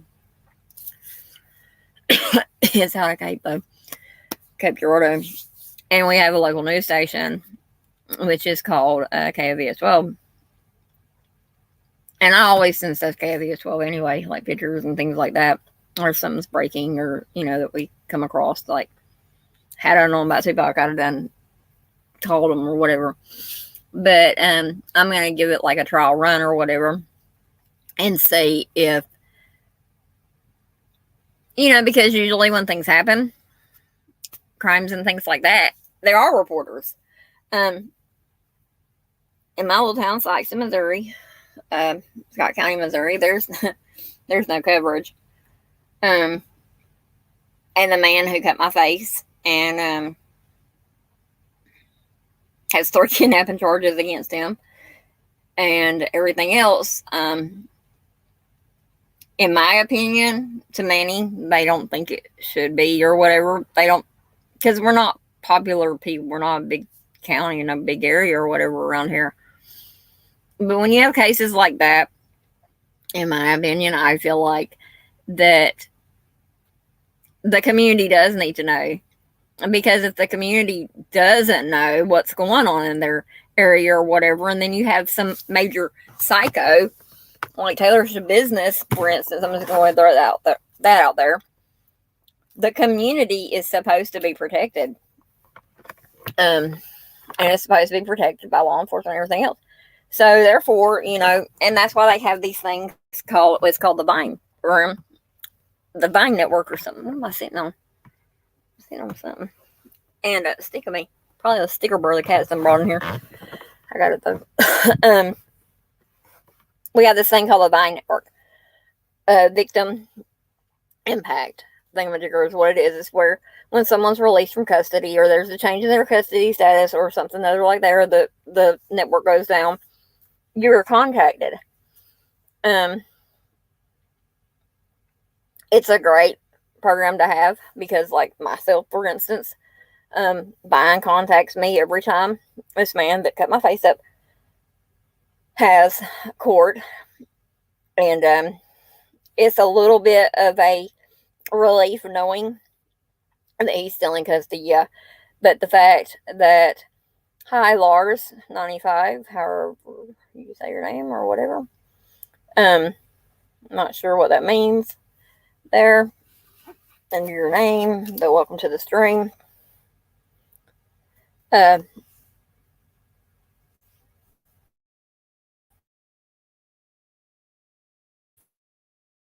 Still until his trial is done and over with, and until I know he's never getting out of prison by the hands of the system or whatever, I believe I really will be able to sleep well. In the past 2 years since he's been locked up, I've done good, except for when it gets close to around the time for court dates or whatever, I get real anxious.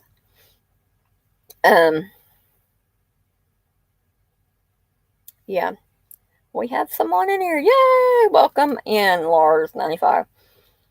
I don't know. I've not seen you in here before. I hope my people, September Virgo, I hope Dolly Bear's fine. All my main people that used to pop in here, I hope you guys are okay. I know it's late, but yeah. Welcome in. So, I feel concerned sometimes, but what I'm going to do though is I'm going to talk to them about the boot report, which will be me with my little bicycle and my little handy dandy notebook and my selfie. Oh shoot, something's biting me now. It will be some pit fire on me. I don't know what the heck that was, but yeah. It'll be a way for someone local, like a reporter. I mean, we get on here, and I'm a freelance journalist anyway, through the Society of Freelance Journalists. Anyway, so yeah. I mean, I bring you guys the news. Why can't I bring everyone else the news? But it's going to be an article I'm going to do, or a video. What I'm going to do, well, it'll be an article too, because I'll do, we have like raw reporting also on Twitter. Not everybody is an actual reporter with the news station or with a company like that. Not everyone is that. And it's always been a dream of mine to actually be able to raise awareness and things like that. So I feel like if I can talk to them, and the reason I had to contact law enforcement, and I hate freaking cops, I'll put that out there. I do not like cops. To not at the cotton carnival, as a matter of fact, there was something happened. I'm not sure, but everybody took off running, and the police took off running. I told my best friend, I said, I'll be right back. So there I went, took off running. But yeah, it's good to have information like that. Now, see, the last time that my best friend and my niece had went to the carnival up in Charleston, gunshots. That's why everybody took off running. And it's been a while since I've been out in an event, period. You know, getting like the rodeo was the last time. Media like us, like on YouTube, we get a lot of crap, I feel like. And it's for someone with anxiety anyhow, and being around a lot of people, it nerves me. So there is a Dolly. Yeah, I'm so glad to see you. I was just talking about you. Earlier, my best friend Leslie and Brie come and got me, and we went to the carnival. So that's where we were. But now, I've been playing some videos on YouTube about Shakur, because we had a break in the case wide open. Justice for Shakur, finally. Tupac Shakur. Arrest was made today. I'm fixing to, I've done read the indictment. You missed that. I'll have to go back and watch it. But what do you think about that, Dolly? We have an arrest in the Tupac Shakur case. I'm almost positive that Biggie's will be next.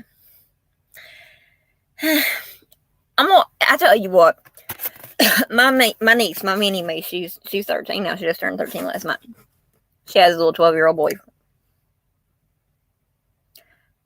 I've never in my life wanted to put my hands on a child and just yank them upside down and the other. But yeah, he broke her heart, and it broke mine. I didn't buy any tickets. I'm not getting on the rides. I was gonna get on the Gravitron with her and go live from there, but they actually had the Gravitron. It's called the Starship. So I couldn't get on that one. But the Scrambler, if anybody's familiar with the Scrambler at the carnival, you'd get on this ride. I remember it. And like I was on the outside, and the person next to you would be sucked in like a magnet almost. This ride ain't poop. I'm telling you that right now. It ain't shit. Because it wasn't like that. I had to tickle Brie to get her laughing and stuff. And then I got her screaming a little bit. And it was kind of cool. So, I mean, she was smiling just a little when we got off. But her little heart's broken. And the dude was out there. And he was just like, had a shirt on that says, I love hot teachers. Now, get this. This is what really pissed me off. For one. And his friend or something other had a shirt on that says, I love hot moms. For one, these are teenagers.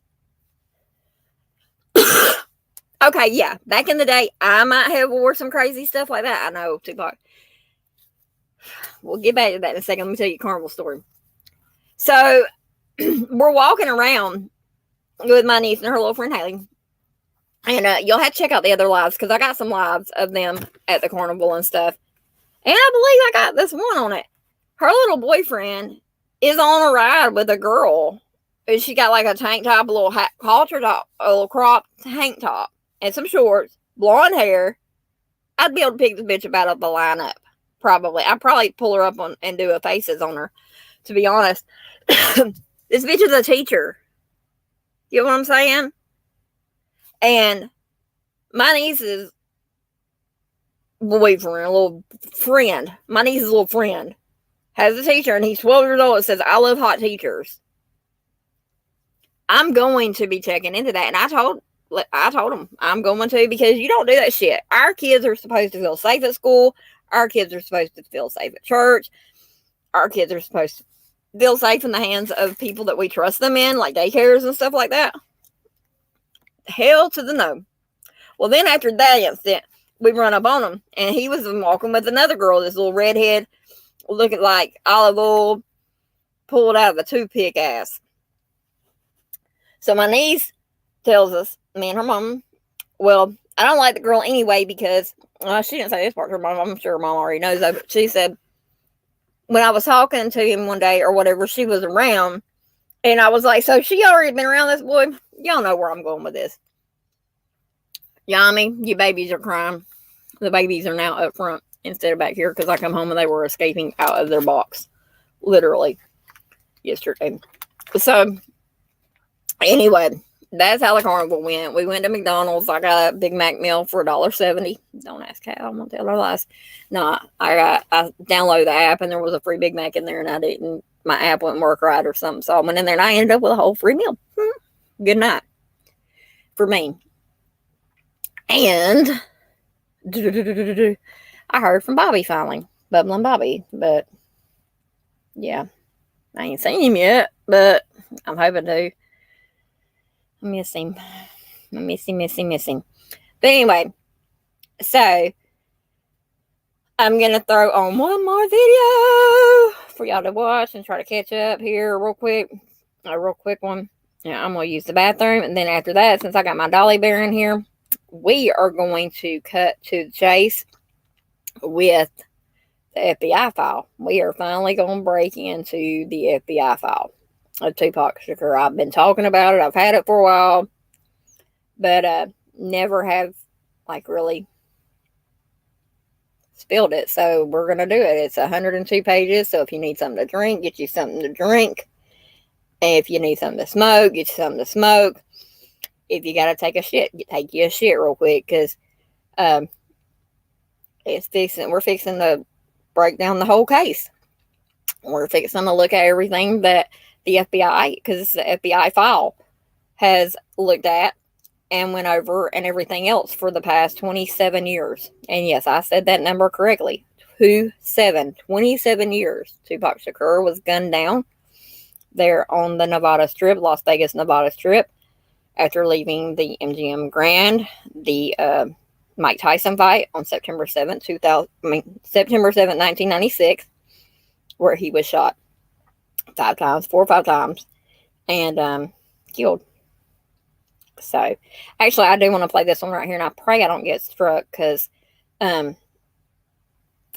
it's FC the Truth, which I believe stands for Face the Truth. Please don't strike me. I am mentioning commentary while we're doing it. So, but this video I'm going to play is called Whack 100 Explains Why Diddy is Scared After Keith VD Arrest for Tupac Shakur Drive-By. Because there's been a lot of speculation and things like that for Sean Puff Daddy Combs. If you're not familiar with who that is, he is a artist for one, but he is also well, we'll play that. But actually, the first one I'm going to play is a motivational speech. It's 10 minutes. So, hang tight.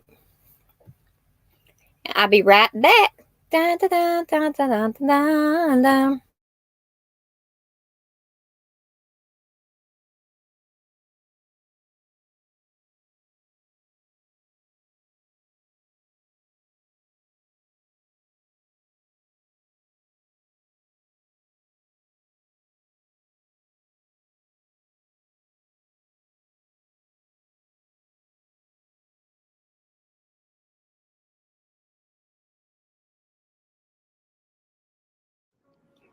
I can't explain why I shine and no one else shines. I think everybody shines in different things.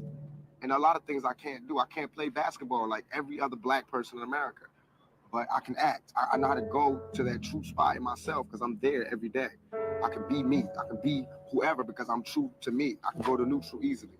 A lot of people, black, white, Mexican, young or old, fat or skinny, have a problem being true to themselves. They have a problem looking in the mirror and looking directly into their own souls. The reason I sell 6 million records, the reason I can go to jail and come out without a scratch, the reason I can walk around, the reason I am who I am today is because I can look directly into my face and find my soul. It's there. It's not sold. I didn't sell it. It's still within me. I still feel it. My heart is still connected to my body. So I could, any character, I'm going to bring that intensity, that truth, and that honesty to it because I have to repay for that blessing from Black Jesus, from God. I have to pay for that by shining. If he give you the voltage and you waste it, that's the curse. He gave me the voltage, I'm gonna shine. It's not mine, it's from God. It's God. Not that it's so special that nobody got it, but all of our gifts and blessings and our strengths and our weaknesses come from God. Come from Black Jesus or whoever comes from within you. You know what I mean? So It's not really tricky. It's, everybody can do it if they just can go to that spot. I guess all the things that happened to me in my life allow me to go there easily. If you're not dark inside and you come to this world, it'll turn you dark. You know what I'm saying? And so if you really have sunshine in you, it's not good to play in the dark. It's just going to extinguish your fire. Believe in yourself and don't let nobody stop you from doing what you got to do. You got to have faith. If you can't find faith in the world, find faith in God, find faith in yourself, but you got to have. Doug, in retrospect, how would you say that your life has been? What would you say about your life? How would you define it? I would say it's been like a test on my faith. You know what I'm saying? You know how, I guess his name was Job in the Bible, who God just did all of this crazy stuff to him just to make sure his faith was straight. And that's how it was. It made me, if I didn't have all of this stuff, I don't think that my feet would have been so firm to where I could stand up for anything, you know, and I would be less ready to deal with what's out there. Yeah. So, I'm not saying I'm going to rule the world or I'm going to change the world, but I guarantee that I will spark the brain that will change the world. And that's our job, is to spark somebody else watching us. We might not be the ones, but let's not be selfish, and because we're not going to change the world, let's not talk about how we should change it. I don't know how to change it, but I know if I keep talking about how dirty it is out here, somebody going to pull it up. All right, y'all, I'm going to restart that. People can tell you, you know, don't do this or don't do that, but my whole mind state is that if we don't ever go outside of the boundaries, we will never change anything. We will never begin anything. We will never start anything. We'll just keep talking about the people who did it once and told us not to go outside the thing. That's just like them telling Christopher Columbus that the world is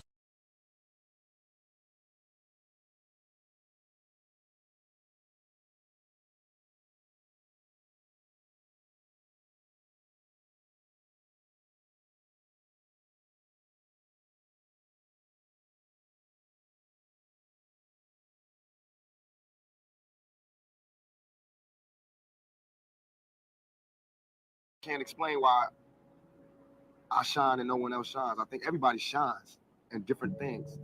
And a lot of things I can't do. I can't play basketball like every other black person in America. But I can act. I know how to go to that true spot in myself because I'm there every day. I can be me. I can be whoever because I'm true to me. I can go to neutral easily. A lot of people, black, white, Mexican, young or old, fat or skinny, have a problem being true to themselves. They have a problem looking in the mirror and looking directly into their own souls.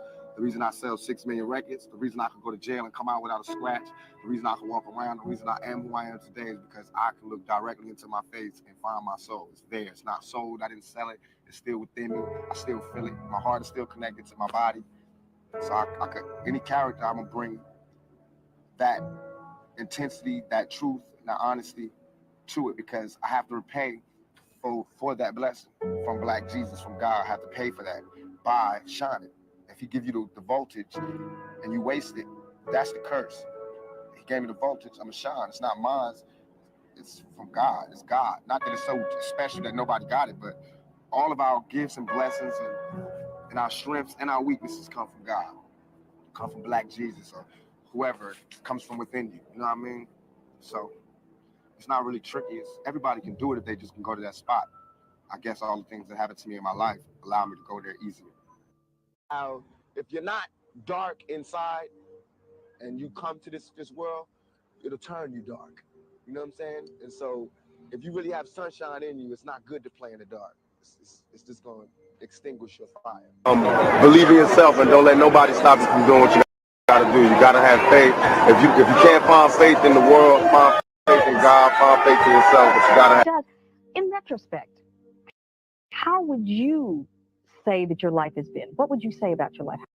How would you define it? I would say it's been like a test on my faith. You know what I'm saying? You know how, I guess his name was Job in the Bible, who God just did all of this crazy stuff to him just to make sure his faith was straight. And that's how it was. It made me, if I didn't have all of this stuff, I don't think that my feet would have been so firm to where I could stand up for anything, you know, and I would be less ready to deal with what's out there. Yeah. So, I'm not saying I'm going to rule the world or I'm going to change the world, but I guarantee that I will spark the brain that will change the world. And that's our job, is to spark somebody else watching us. We might not be the ones, but let's not be selfish. And because we're not going to change the world, let's not talk about how we should change it. I don't know how to change it. But I know if I keep talking about how dirty it is out here, somebody gonna clean it up. People can tell you, don't do this or don't do that, but my whole mind state is that if we don't ever go outside of the boundaries, we will never change anything. We will never begin anything. We will never start anything. We'll just keep talking about the people who did it once and told us not to go outside the thing. That's just like I'm telling Christopher Columbus that the world is flat.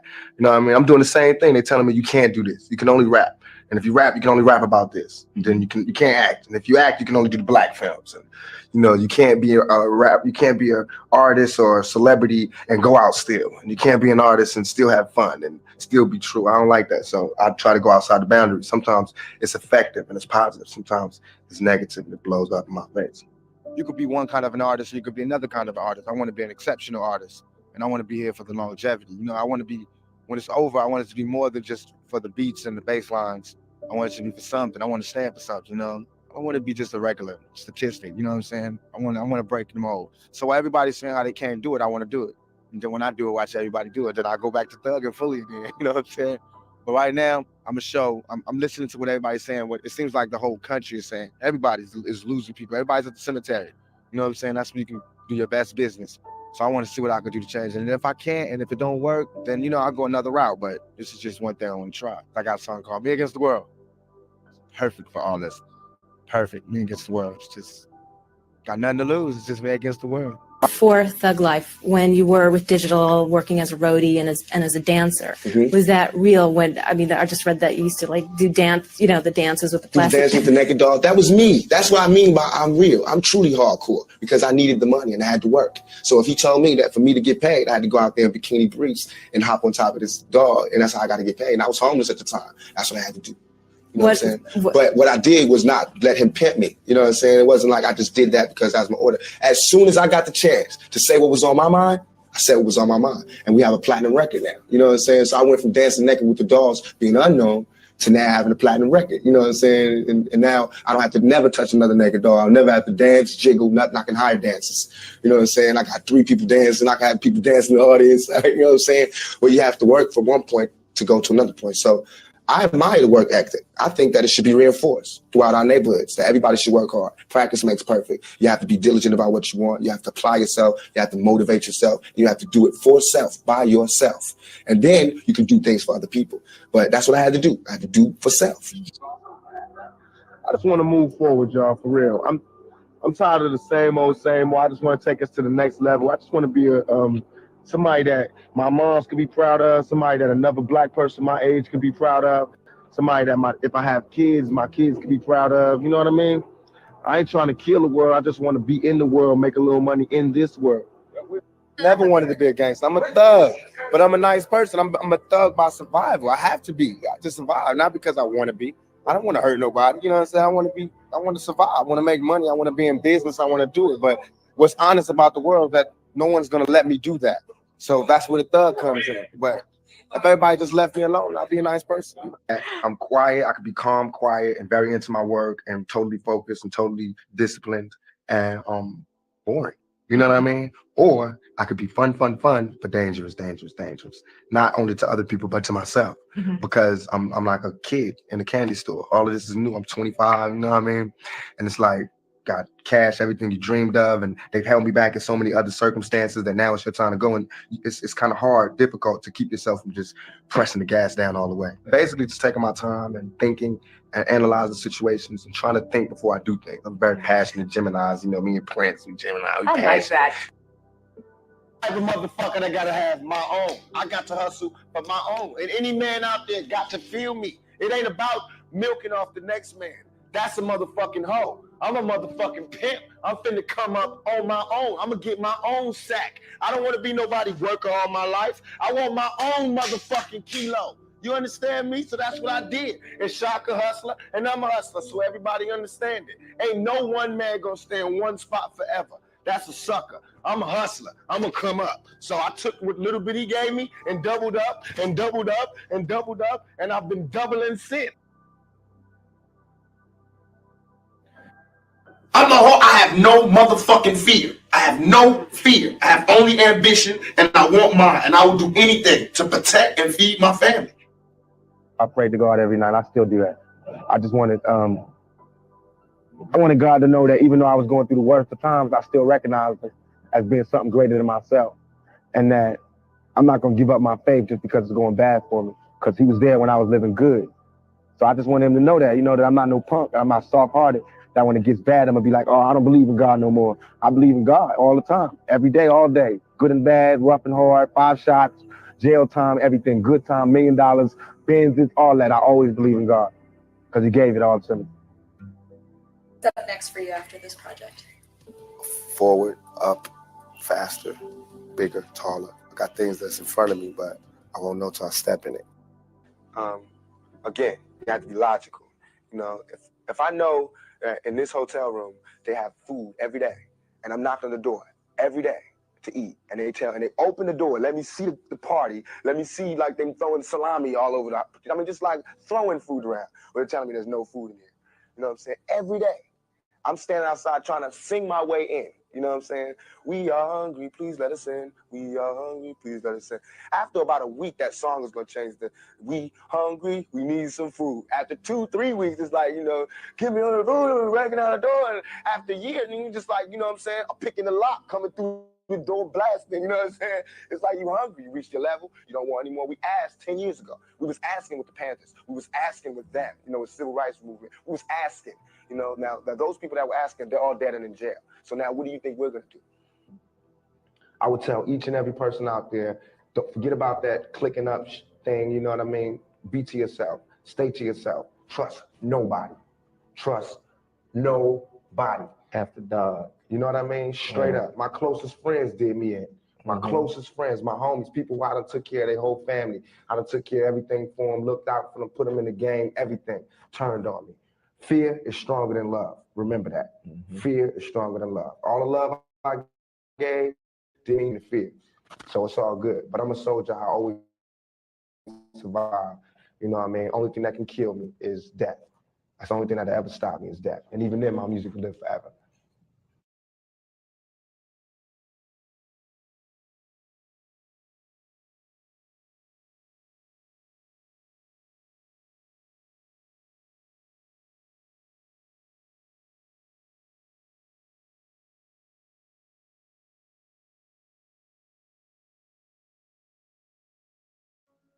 Everything I'm saying is a warning, is a plea for help.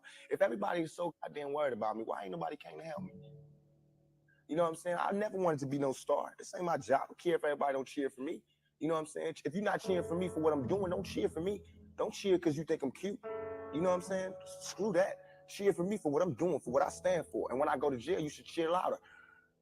You know what I'm saying? Because I'm standing up for what I do. I'm not robbing nobody, not stealing from nobody. I never took nothing. Everything I do to represent my people. I do because I think this is what they want me to do. If somebody would have explained it to me, I wouldn't have took the same mistakes. But I made those mistakes. Now it's my job to stop somebody else from making those same mistakes. To lay it out. To lay out the real map on the world and how it is. A survivor forever. I will never stop. Until God take me up off of this, I'm going to always move forward. I will always be here. Until somebody take me off this planet, I'm going to always move forward. I ain't no quitter. Can't nobody stop me. There's no mercy on these streets. It's only you, and you can only achieve what you desire and what you see yourself grabbing. There's nobody will help you make your dreams come true. You out there by yourself. Have mercy and sympathy for everything, from the animals to the whales to fur to everything except us, your youth, the ones who you've given no attention to, who become adults with no compassion. You know what I mean? And I feel like if you walk by a street and you was walking on concrete and you saw roads growing out of concrete, even if it had messed up petals and it was a little, to the side, you would marvel at just seeing a rose grow through concrete. So why is it that when you see some ghetto kid grow out of all of the dirtiest circumstances and he can talk and he can sit across from you, make you smile, make you cry, make you laugh, all you can talk about is my dirty rose, my dirty stems, and how I'm leaning crooked to the side. You can't even see that I came up out of that. And it's like, everybody need a little help on their way to being, self-reliant. You know what I'm saying? That's the whole thing about the album, about the Special Olympics. Everybody need a little something and they to be independent. No independent person just grew up and was born independent. You worked and you learned teamwork and you learned cooperation and unity and struggle, and then you became independent. not my fault. I'm trying to find my way in the world, you know, I'm trying to be somebody. And so I go down paths that haven't been traveled before, and I usually mess up. But I learned, you know what I'm saying? I come back stronger. I'm not talking ignorant, you know what I'm saying? So I obviously put thought into what I do. And or look, okay, I know you're rich. I know you got $40 billion, but can you just keep it to one house? You only need one house. And if you only got 2 kids, can you just keep it to 2 rooms? I mean, why have 52 rooms and you know there's somebody with no room? It just don't make sense to me. It don't. And then these people celebrate Christmas. They got big trees, huge trees, all the little trimmings. Everybody got gifts, and then somebody starving. And they're having a white Christmas. They're having a great Christmas, eggnog and the whole 9. That's not fair to me. Everybody's getting pimped, whether you work a 9 to 5 or whether you work for yourself. You're getting pimped by somebody. That's not the crime. The crime is how long you allow yourself to get pimped. You have to come up. Everything is to come up. Everything is a struggle. You start from the bottom, working to the top. I'm not thugging for me. I'm thugging for my family. I pay all the bills. You know what I'm saying? I feed my whole family. Wrong or right, I do. And I can't stop. You know? I shook the world before with my anger, and now I want to shake the world with my ambition and with my love for my music and my acting, and generally for my comrades. Where do you see yourself in 20 years from now? If God give me breath for 20 more years, I see myself changing the world. Because my thought patterns are so opposite of what's the norm. Really? So I would have to change the world, or I have to be changed by the world. Mother taught me 3 things: respect, knowledge, search for knowledge. It's an eternal journey. That's like my haircut, the line. 360 degrees, find knowledge, always. And she taught me to not be quiet. To, if there's something in my mind, speak it. Most known for your acting, your music, or the controversy that surrounds you? My big mouth. My big mouth. I got a big mouth. Can't help it. I talk from my heart. I'm real. You know what I'm saying? Whatever comes.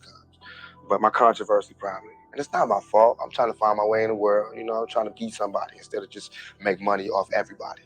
You know what I'm saying? So I go down paths that haven't been traveled before, and I usually mess up.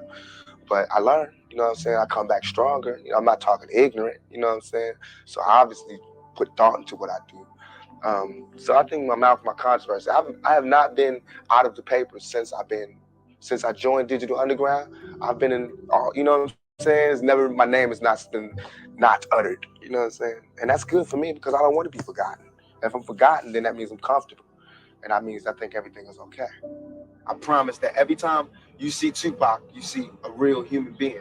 You will see my ups and my downs. You know what I'm saying? Anybody that could cheer me, they got to learn how to say, you know, you got to fix that, or to criticize me. Because I mean, I'm a 20-year-old young black male. I was raised in this society, so there's no way you can expect me to be a perfect person because I was raised in, you know, HELL. So, I mean, it's a wonder I'm not crazy, you know, that I can still have an interview and do songs and do videos. So I don't even want nobody to sweat me for that. I'm going to do what I'm going to do. That's how I feel. I'm going to do whatever I like. Up happy, too happy, you know, like in fairy tale land, not fairy tale. I mean, if you grew up where, you know, every Christmas you got a present and every birthday you got a present and every holiday was a holiday and everything was peachy and your parents took care of everything and you just grew up. I don't think that prepares you for the world.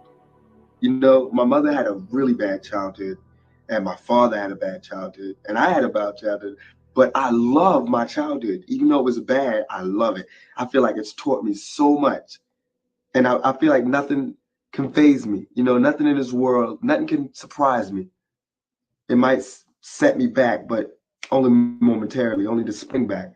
And I think it's helped me to learn. It really did help me to learn. And since my mother had a bad childhood, she knows the importance of being honest and the importance of facing each situation as it comes and not dealing in fairy tale land, being realistic about the problem and analyzing it and solving it, see what you can do to solve it. So if you have a happy childhood, you tend to want your child to have a happy childhood. So you tend to want to keep the bad things out.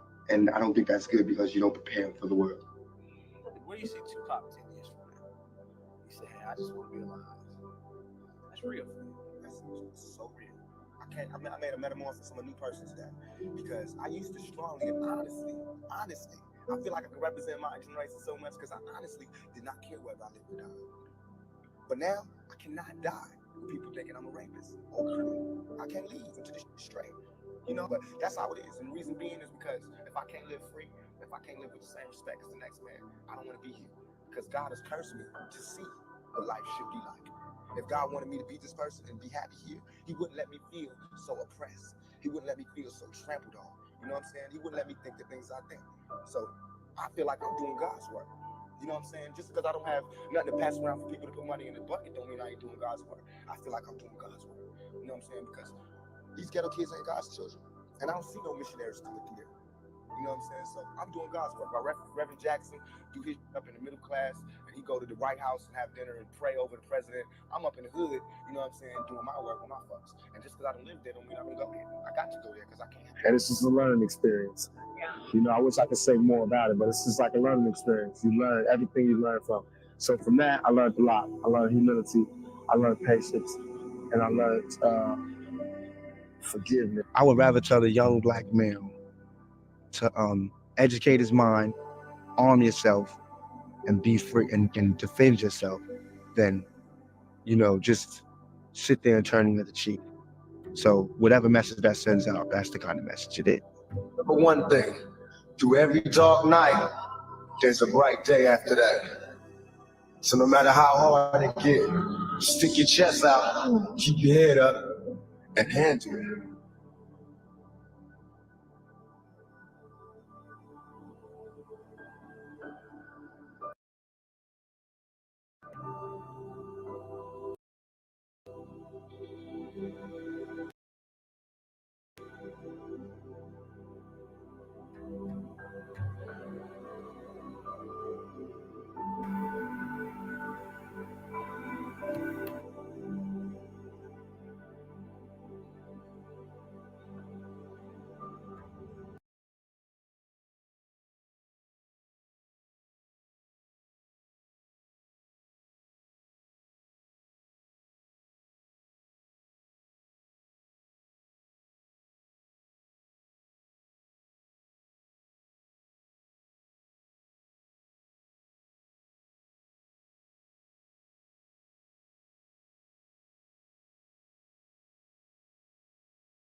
I can't explain why I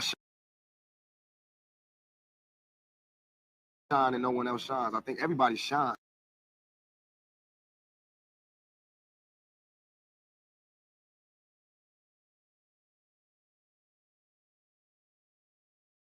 Okay. All right. Did y'all hear anything I said? I just kind of need to know,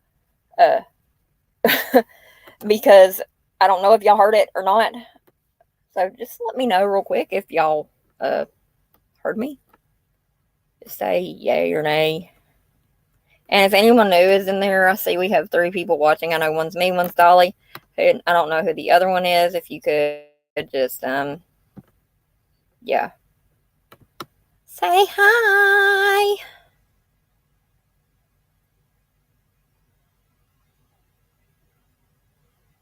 Hold on a second, y'all.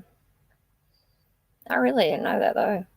But this next one is called Principles That Will Make You Truly Rich in Life. Tupac's 10 Rules. So we're gonna dive on into that one real quick. That's gonna be it, and then we're gonna dive in. So did anyone hear me? Dolly? Hello? Did you hear what I said? You hear me? No, I'm asleep. I'm supposed to go to a parade this morning too, but I don't think we're gonna go.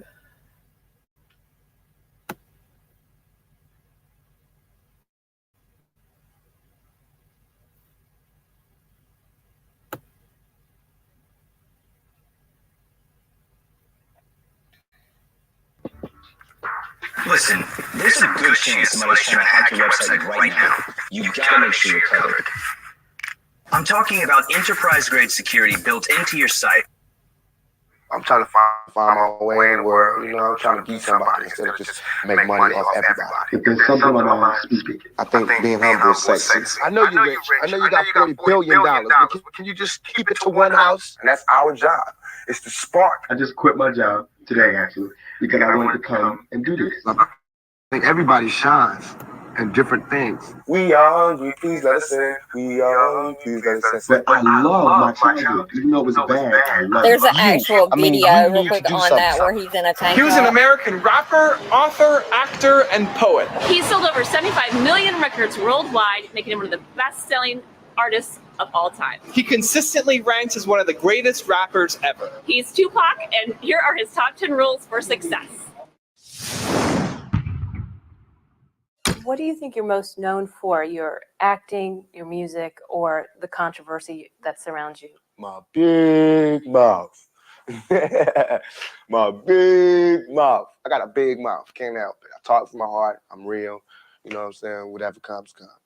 But my controversy probably. And it's not my fault. I'm trying to find my way in the world. You know, I'm trying to be somebody instead of just make money off everybody. You know what I'm saying? And so I go down paths that haven't been traveled before, and I usually mess up.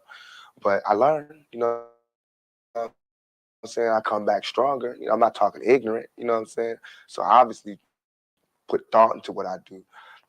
So I think my mouth, my controversy. I have not been out of the paper since I joined Digital Underground. I've been in all, you know what I'm saying? It's never, my name has not been not uttered, you know what I'm saying? And that's good for me because I don't want to be forgotten. If I'm forgotten, then that means I'm comfortable. And that means I think everything is okay. My mother taught me 3 things: respect, knowledge, search for knowledge. It's an eternal journey. That's like my haircut, the line, 360 degrees, find knowledge, always. And she taught me to not be quiet, to, if there's something on my mind, speak it. That's what God, that was the breath. She always taught, but also to listen. And she told me this little joke that God gave you 2 ears to listen and 1 mouth to speak. 2 ears and 1 mouth. Common sense. 1 mouth. You should speak, but you should also listen. And that's where the knowledge comes from, listening. And once you get the knowledge, then you can speak. And it helps you. So she taught me respect, knowledge, and understanding, mostly. You know, just listen a lot.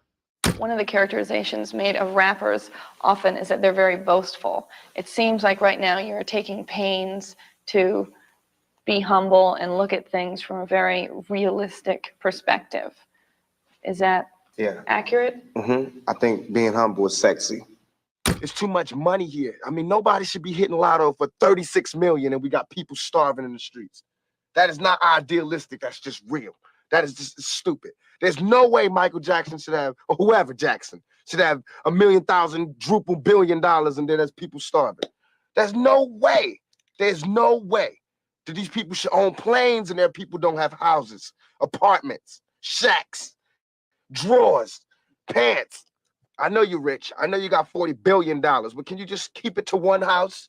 You only need one house. And if you only got 2 kids, can you just keep it to 2 rooms? I mean, why have 52 rooms and you know there's somebody with no room? It just don't make sense to me.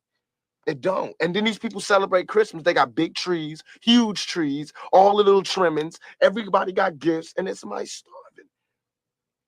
And they're having a white Christmas. They're having a great Christmas, eggnog and the whole 9. That's not fair to me. All the society is doing is leeching off the ghetto. They use the ghetto for their pain. Hey, did you know you can really step up your game at work? Really? Check it out. With Monday.com,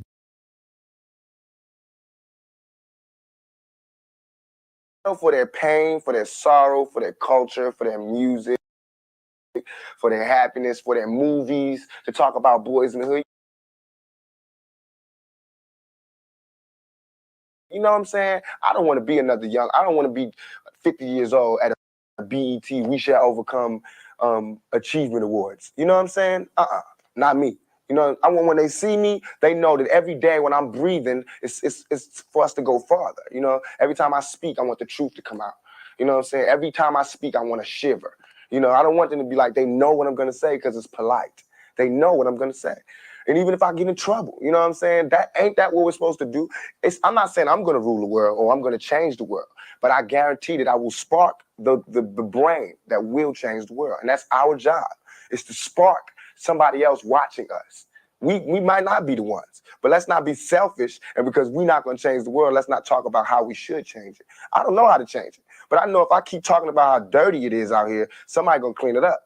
I can't hold a job. I just quit my job today, actually, because I wanted to come and do this. And they wouldn't let me. And I felt like it was important, and it was more important than serving pizza. And we had enough people. So I felt like since I'm an actor, they should understand. They should have let me do it, but they didn't. And then I had a cold. So they were making me work in a freezer. And I'm really not one to be disrespected. And I felt like that was disrespectful because I asked to go, you know.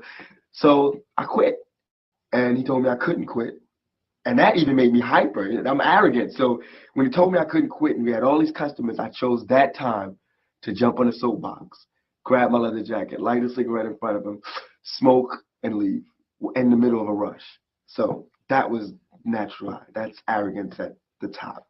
I can't explain why I shine and no one else shines. I think everybody shines in different things. And a lot of things I can't do. I can't play basketball like every other black person in America, but I can act. I know how to go to that true spot in myself because I'm there every day. I can be me. I can be whoever because I'm true to me. I can go to neutral easily. A lot of people, black, white, Mexican, young or old, fat or skinny, have a problem being true to themselves. They have a problem looking in the mirror and looking directly into their own souls.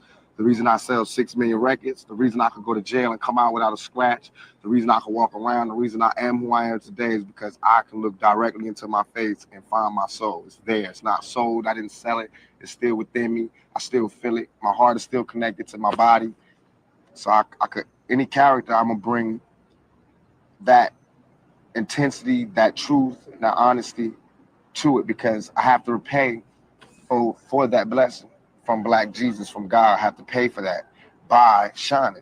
If he give you the voltage and you waste it, that's the curse. He gave me the voltage, I'm gonna shine. It's not mine, it's from God. It's God. Not that it's so special that nobody got it, but all of our gifts and blessings and our strengths and our weaknesses come from God. Come from Black Jesus or whoever comes from within you. You know what I mean? So it's not really tricky. It's everybody can do it if they just can go to that spot. I guess all the things that happened to me in my life allow me to go there easier. The intensity of the music has built to the no hope, the I don't give a attitude. How did we get from from Grandmaster Flash, the message to where we are now in hip hop? Again, you have to be logical. You know, if I know that in this hotel room they have food every day, and I'm knocking on the door every day to eat, and they open the door, let me see the party, let me see like them throwing salami all over just like throwing food around. But they're telling me there's no food in here. You know what I'm saying? Every day, I'm standing outside trying to sing my way in. You know what I'm saying? We are hungry, please let us in. We are hungry, please let us in. After about a week, that song is going to change to we hungry, we need some food. After 2-3 weeks, it's like, give me all the food, breaking out the door. And after a year, and you just like, you know what I'm saying? I'm picking the lock, coming through the door, blasting, you know what I'm saying? It's like you hungry, you reached your level, you don't want any more. We asked 10 years ago. We was asking with the Panthers. We was asking with them, with civil rights movement. We was asking, now those people that were asking, they're all dead and in jail. So now what do you think we're going to do? And we shouldn't be angry. And my raps that I'm rapping to my community shouldn't be filled with rage. You know what I'm saying? They shouldn't be filled with the same atrocities that they gave to me. In the media, they don't talk about it. So in my raps, I have to talk about it. And it just seems foreign because there's no one else talking about it. Right. Well, playing devil's advocate, somebody might say, well, what does Tupac have? He's a movie star. He's got, hit records. What does he have to complain about? And I'm going to tell you, it's like being the last person alive. You know what I'm saying? After 3 days, you can't do anything. What can I do? Where can I go? There's no black neighborhood, you know what I'm saying, with black people who have the same amount of money as me. You know what I'm saying? There's richer and there's poorer. There's no just, did a movie, got a little bit of money, living okay, black neighborhood. I have to be in a white neighborhood. So I don't fit in. That's hell. It's hell when you can't be around your peers. All my life I grew up around black people, poor people, but I can't live around poor people now because they'll rob me. And why would they rob me? Because they're starving, because there's no money here. But they're telling me now that I made a little money, I have to move here. So it's not like no one's ever trying to deal with this section. They're just moving away from it. And we're going to have more stars coming from together, but they're gonna all move this way. If you grew up happy, too happy, like in fairy tale land, not fairy tale, I mean.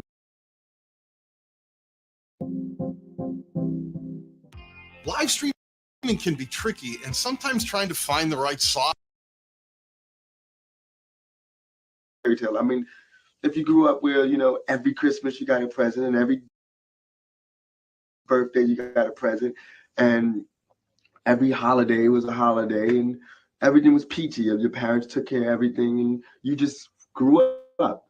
I don't think that prepares you for the world.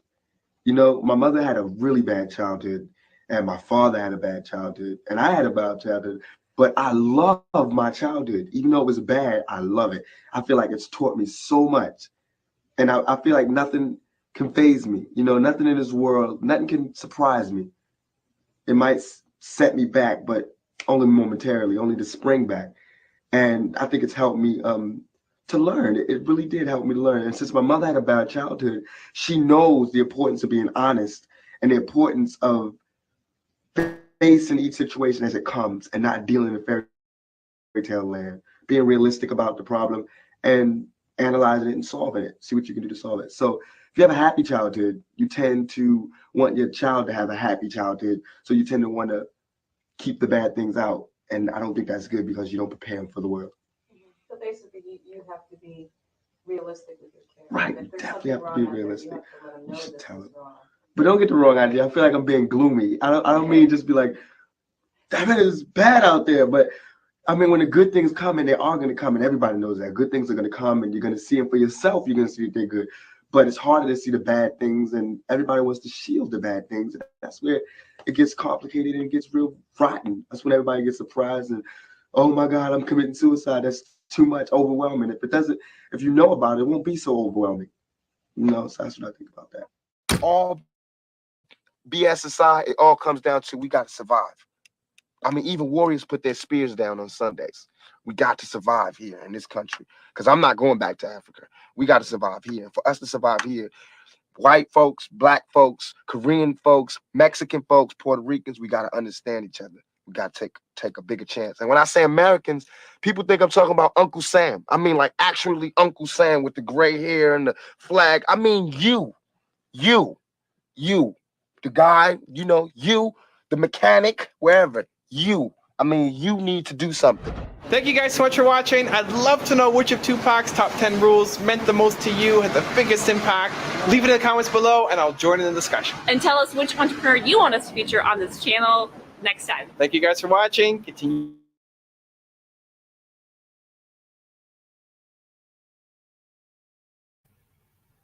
Okay, so what did y'all think of that? To be honest, I want to know what y'all's thoughts were on those. We already heard, about what I felt and what Dolly felt. But if you're watching this after the live, just drop it in the comments. Let me know. Powerful words, I feel like. And I made the list myself right here. Tupac's 10 rules for success. Be outspoken. Search for knowledge. Humble is sexy. Nothing wrong with being humble. Eating some humble pie. Nothing. Share abundance. I've lived in homes. I have. I actually had bought, me and one of my ex-boyfriends had bought a 4-bedroom home. It was me and him and our 2 girls. But 3 girls. I live now in a camper. It's 1 bedroom. I have a bedroom. I have a bathroom. I have a living room that is my living room and my kitchen. You don't need all that room. I'd get scared anyway because I don't like windows and stuff like that anymore. But he's so right about the share the abundance. There are people hungry, starving. For Christ's sakes, New York just got flooded. I believe it was yesterday, there was a flooding in the subway. So all those people in New York that have, their home is in the subway, then guess what? They're out of a home. And do you think the government's going to do anything to help them? No, they're not, because the government has made a law or whatever in multiple states that you can't even have an encampment. Well, where are the homeless supposed to go? In a grave? Sorry, not everybody wants to die right now, to be honest. So to be honest, they're going to close down them encampments and stuff for the homeless people. The government needs to take all these empty buildings and stuff. You see, you got all these empty buildings, you got all these car lots. No reason in the world for anyone in this world to be walking or whatever. If you can't drive a vehicle, get a bicycle. There's plenty of them. Or get somebody to drive you. There's plenty of homes. There's empty buildings here in Flexton and stuff. So, but that was share abundance, spark a change in the world. Our world can only change if we, 1, allow it to be changed, and 2, be open to the changes, and 3, accept the changes. It's like the serenity prayer. God grant me serenity, accept the things I cannot change, courage change things I can, the wisdom knows the difference. Amen. Plain and simple. Tupac will forever be known in my mind. Prioritize opportunities. Shine. Talk about your problems. Don't hold them in. When you hold your problems in, that's when things become really, really crazy and really, really bad. And that's when the mental health issues arise. And that's when we have deaths and or murders due to mental illness, because you don't talk about it. You hold it in. And then we have learned from tough times. I'm a true individual on that. I can relate with that so many times. Somebody earn money forcefully. I do see that in the world. All right, so I don't believe that we have the right to have access to somebody's earned money forcefully, right? But I do see that in the world, if we had more compassion, there could be millionaires sharing their. Exactly, Dolly. And I'm glad you said that. I'm gonna say this real quick. The last one I had wrote, because I couldn't see the bottom of the screen yet because I had the ticker up, but I had put survival, but it says do something. What you just said right there, and I'm gonna pin that real quick. For this reason, whenever we had the Maui fires over there, we had Oprah and The Rock get on TV or whatever on social media, wanting people who can't even pay their bills, who can't even afford a thing of commodity peanut butter. And I say commodity peanut butter because that shit's free. But can't afford it. And they're, people who have all this money. There's a creator I follow on TikTok. His name's Sassy Heifer, or the Sassy Nurse. He really did a great TikTok on this video. On that situation. Because he very smart. He's a trauma nurse. And he, he cracks me up too. I love him to death, Sassy. But anyhow, what Oprah and The Rock, 10 million? Oprah, you're worth billions. Come on now. Are you serious? You are worth fucking billions. So why are you sitting there and, why are you doing that shit? Why are y'all asking that? And that's like our budget. There's like probably less than 20 hours. I haven't looked at TikTok in a little bit. But we're set for a government shutdown. Shut the motherfucker down. That's all I got to say. If you don't get a check on time on the 3rd or whatever, okay. Guess what? Many of us, especially myself, speaking for myself only, and I know a few others, we know how to survive on nothing. I get $900 a month to live off of. But my rent's paid. My phone bill's paid. I do have to put extra on my data every month if I want to do these lives and stuff. But I get $200 for food, not from food stamps, but from my Medicare Advantage plan that I have. They give me $205 for healthy benefits. The rest of my money, I just either give it to my family or give it to friends and family or whatever, or just blow it, which I could be doing more with that. I could be taking but it ain't but $100 is all I have left a month. But if I was to take that $100 that was left each month and add it up, I know I'd be okay. But I have learned to live off of nothing. Those are the type of people who, like Tupac, those are the type of people who can survive and make it out alive or get killed trying. But it's the latter. You get killed trying to survive because, I'm going to say it. The government knows every damn thing. Every penny everyone gets. That's why we have the IRS. That's why we have the census. And they have those two departments right there simply for the fact that so they can keep up with how many people are in our world and how much money they make. And trust me, if you don't turn in your income, they will know anyhow. So, make a store. There were millionaires individually probably. And you're right, they could. You are so right. So right. Okay, so we've had some motivation. We're pumped up. Y'all ready? Are y'all ready for this? What time is 2:00? Okay, so y'all know, Dolly, I read fast.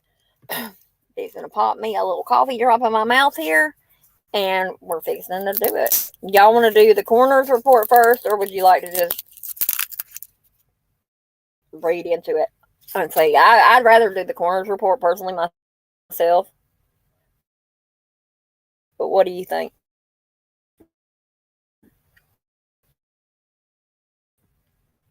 And I'm gonna run you. But we've been live for 2 hours. My goal of this live was to keep it under 4 hours because there's so much content that's going on and it's been going on. It took me a whole weekend and half a week to get through everything on this case. So, it's a lot. I got lost in this rabbit hole. I've been in this rabbit hole since 1996. But, I'm probably going to read a good amount of pages and then we'll take a little break in between there. So let's go. But I will be turning my camera off. I'll keep it on mute. I mean, I'll be talking, but I'm going to turn my camera back off because y'all don't need to see my ugly face. My face is droopy too. It's messed up over here tonight. Let's go.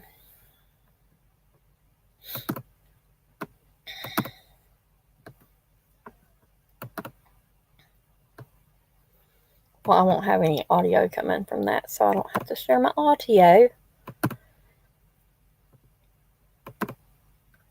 Okay. Lord, don't let my eyes fail me. So this is the official coroner's report. I'll let y'all know where I got this from. It come from the site. I'm gonna drop it.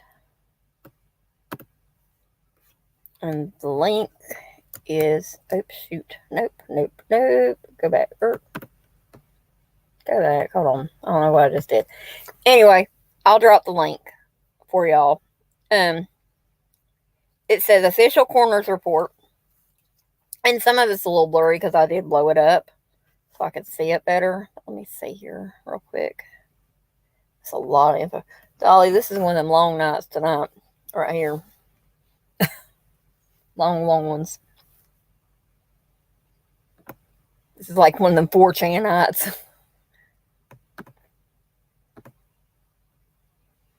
I still can't. That's still small. Let me just see something here. Hold on. If I can, like, I mean, I can see a little bit better like that.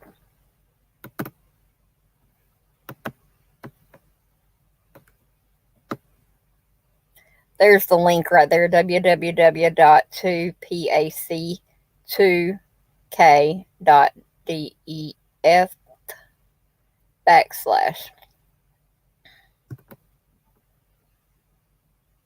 not DEF, but DE/. Hold on. Let me do this. Get this over here with y'all.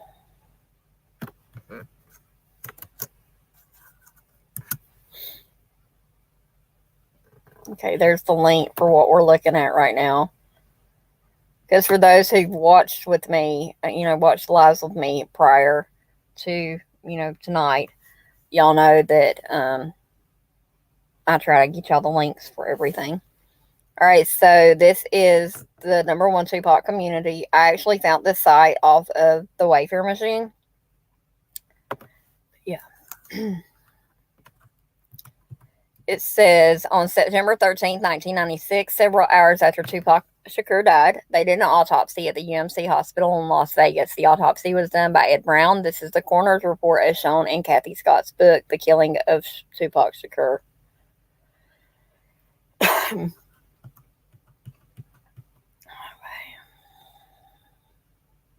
And if y'all ever like are watching or whatever, and y'all see, and y'all just want me to take and just go on to the next one, just let me know. So this is case number 96-03854, I believe. Report of investigation, Office of the Coroner, Medical Examiner, Clark County, Nevada. And it has the address. Decedent name, Shakur Tupac A. His middle name was Amuri, which is Amuri. That's his name, but I was getting there. What are you cooking, Dolly? I had McDonald's for dinner. I only paid $1.70 for it. It was a whole Big Mac meal. Okay, so I know when you step away, you're still there, but let me clear my throat. So we have his name as known as Laurent.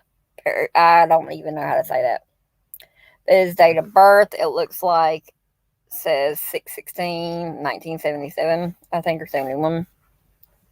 His tattoos, scars, and other identifying information. He has a skull on his right shoulder, thug life on his stomach, and numerous other tattoos on body.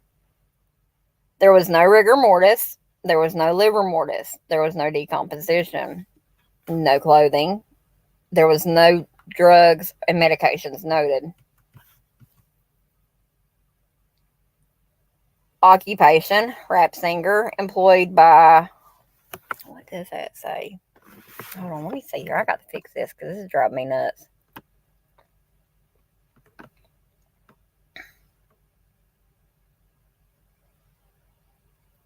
Let's see if I can see it better like this. Nope. Da, da, da, da. But we'll figure it out. We will get through it. One way or the other. I have the whole everything downloaded on my other laptop, but it's being stupid tonight, so I did not get to get it.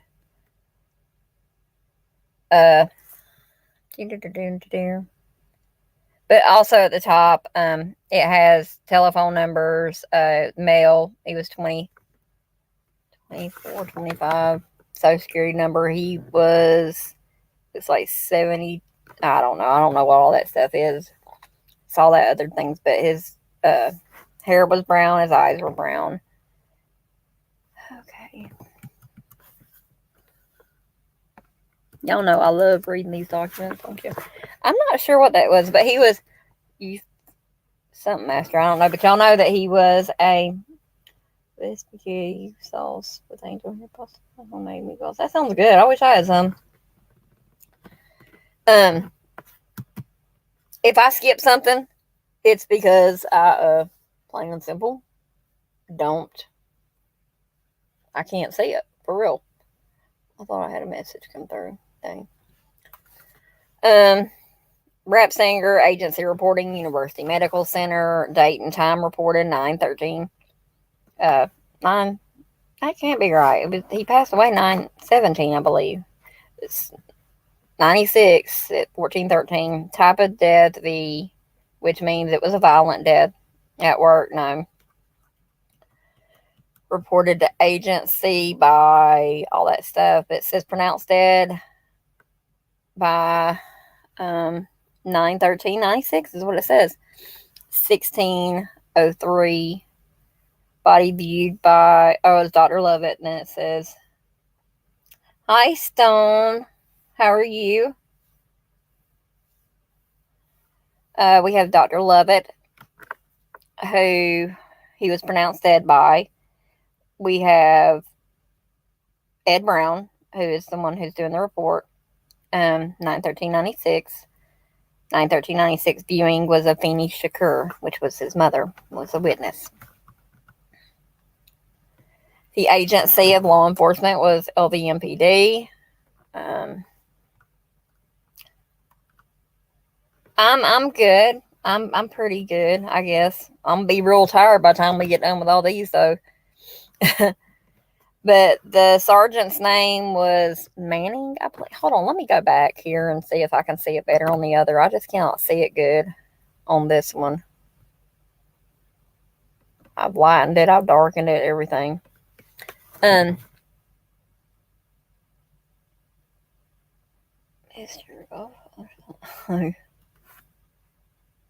I'm not righteous.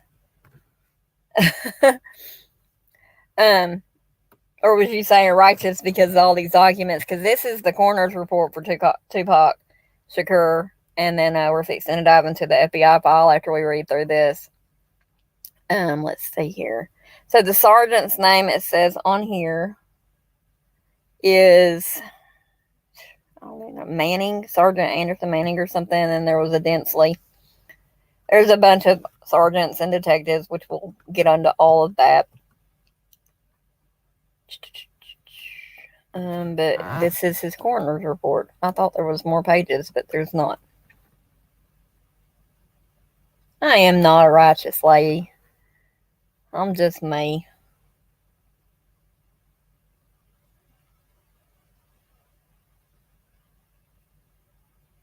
Yeah, I know. I haven't seen him in a while. I haven't seen nobody in a while, though, for real. So, this right here is the coroner's report. It's open and shut. It doesn't go into anything. Now, when we do Biggie's stuff, it has a whole lot more information and things like that. But, it says deceased was vehicle, accident location, things like that. But that is Tupac's coroner's report.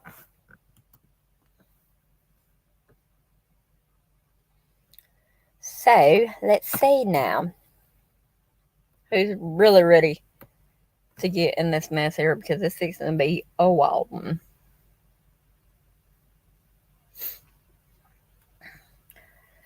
Stone, I hope you have something to drink, snacks, because we're fixing to be here for a while. 102 page.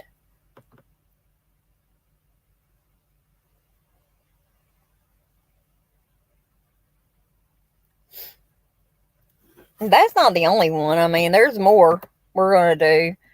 I mean, I'll probably do a final one before we close out of him. So, thank you for subscribing, Stone, too. I appreciate it. Okay. What we have here, and I'll be honest, this is the first FBI file I found when I was playing around on Muckrock and stuff like that and Document Cloud. So I was really shocked, like, wow. But here we have Federal Bureau of Investigation, Freedom of Information, which is FOIA, Freedom of Information and Privacy Act. Subject is Tupac Shakur. Federal Bureau of Investigation, FOIA, deleted page information sheet. This just says all the things that are duplicates and not deleted. There were 28 pages deleted out of Tupac's. Yes, Tupac. An arrest has been made. Were you aware of that? We'll stop here for a second. Were you aware that an arrest was made yesterday? Well, Friday. Dwayne Keefe D. Davis, Orlando Anderson's uncle, who was in the vehicle with Orlando and two other individuals when Tupac was shot. That is who they arrested. And I don't have y'all on the right page. Sorry. Let me put y'all on a different page here.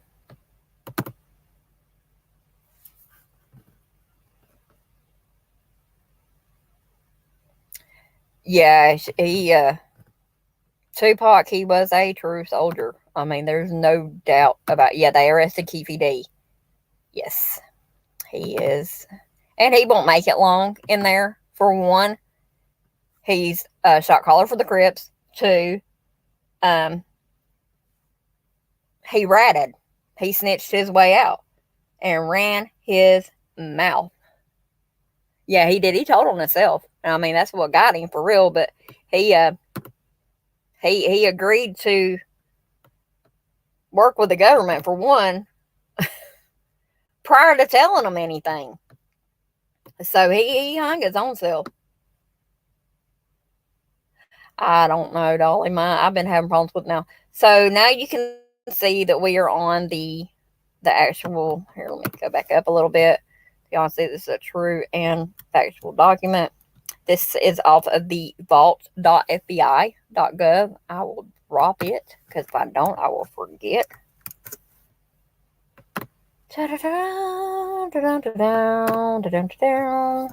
Every now and then, pay no mind, y'all will get some music from me. But, yeah. Okie dokie, back to the message. So this is true. It's from the FBI, Federal Bureau of Investigation, on Tupac Shakur. Let me get down here. Again.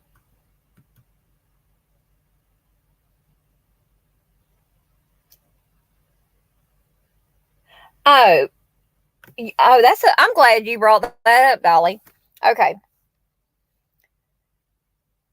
You missed that one earlier, but Keefe D obtained a weapon, the gun that killed Tupac, from another individual. There were 4 people in that vehicle. Baby Dre was in the back seat. And Baby Dre was on the passenger side back seat. Or no, he was Baby Dre, or whatever his name is. He was on the left-hand side, or right-hand side. He was on the driver's side back seat. Orlando Anderson was sitting behind Keefe D. Keefe D was in the front passenger seat. So that put Orlando behind Keefe D. and then the brown guy was driving. When they pulled up, right before they pulled up on it, they, on Tupac and Suge Knight, they took and Keefe handed the gun back to Baby Dre because he was the one closest, would have been the one closest to Tupac, right? Well, Baby Dre didn't want it. So, look, Baby Lane, which is Orlando Anderson, which, in my opinion, I feel like if anybody was going to do it, which it should never have been done. I mean, it's all gang affiliation, it's all gang stuff, and it's wrong.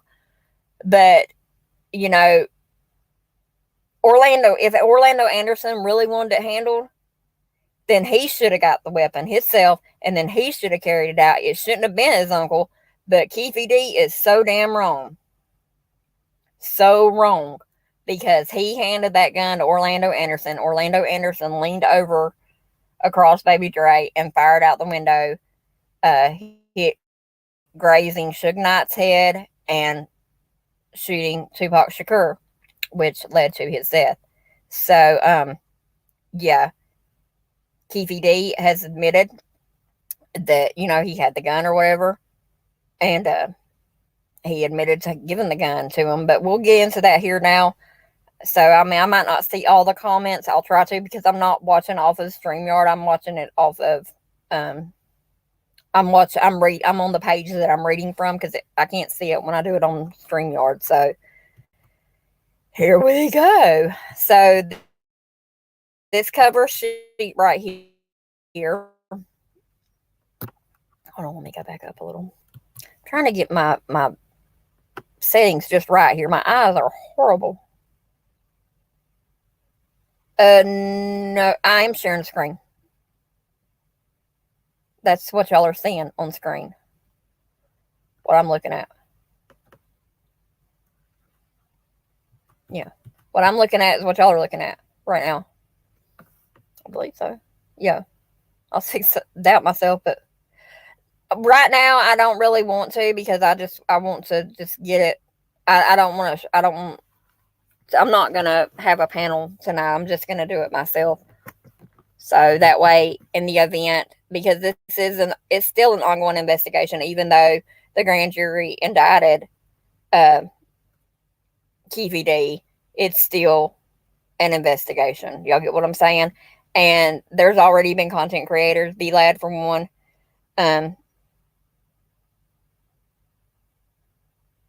What do you mean it won't let you on?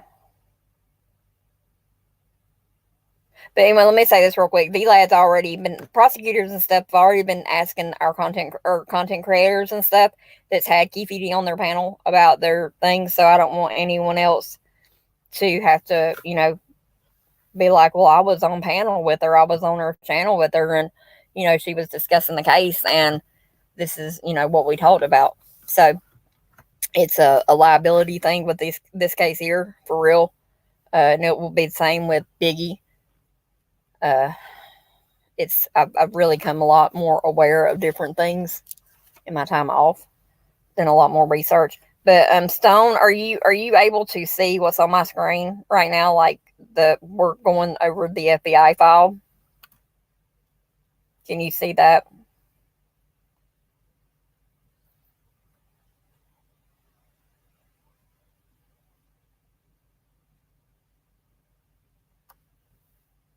Hello. Hello. It says I have two. Watch it. Okay. Are you able to see the screen, Stone?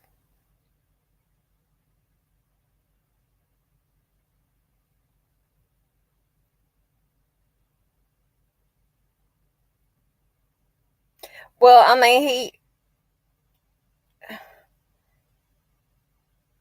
if Dolly, he's probably live, but I guess I'm not sure what you two are discussing right now, because I'm not going to bring anyone on panel.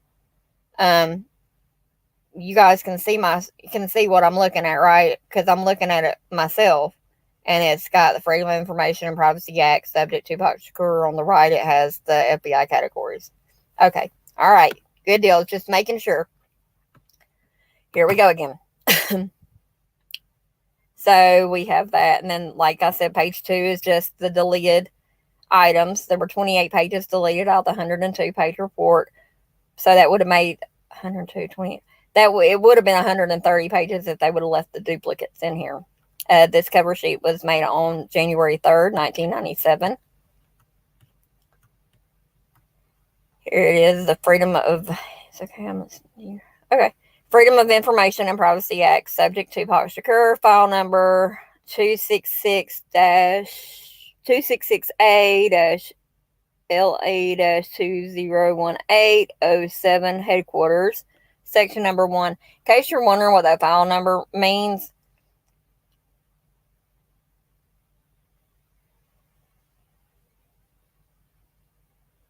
I mean, if he wants to share his opinion, he can in the comments. I mean, I'm reading the comments. I just, I'm not doing a open panel. Like usually I'll bring you on or whatever, but I'm not even. Yeah, it's just sometimes you just for a liability or whatever you have to like be the only one talking. I mean, you can if he has an opinion or whatever, I can read the comment out loud or pin it or whatever.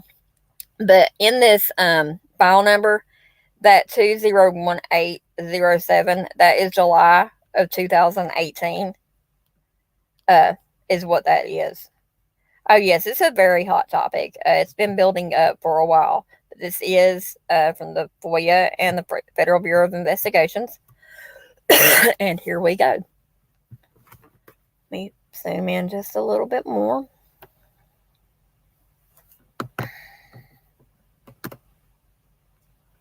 Okay, at the back of that file number, right here, look where I'm pointing, right here, where the hand's at, it has HQ. Well, that 201807 right there, I believe, that's July of 2018. In the presser, they mentioned 2018. 2018 is really when Pac's case started to get a lot more attention than what it had been getting over the past 27 years. And, yeah.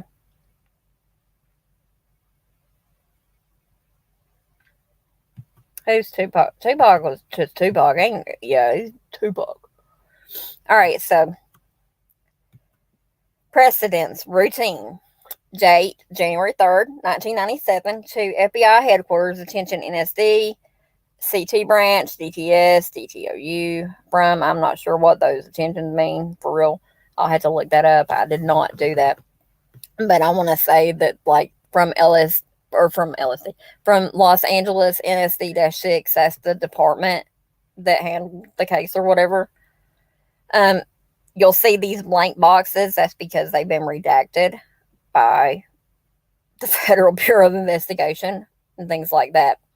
So approved by, drafted by, case ID, like I said, it's 266A-LA-2018-07_83. Title, et al., Tupac Shakur, victim deceased, Eric Wright, aka Easy E, victim. Now, I'm going to go ahead and tell y'all, before we go any further, there's going to be multiple artist names through here. There's going to be multiple individuals' names through here. I'm going to say a prayer to God right now as I bring forth this document that many people knew was out there that didn't know how to access it or whatever.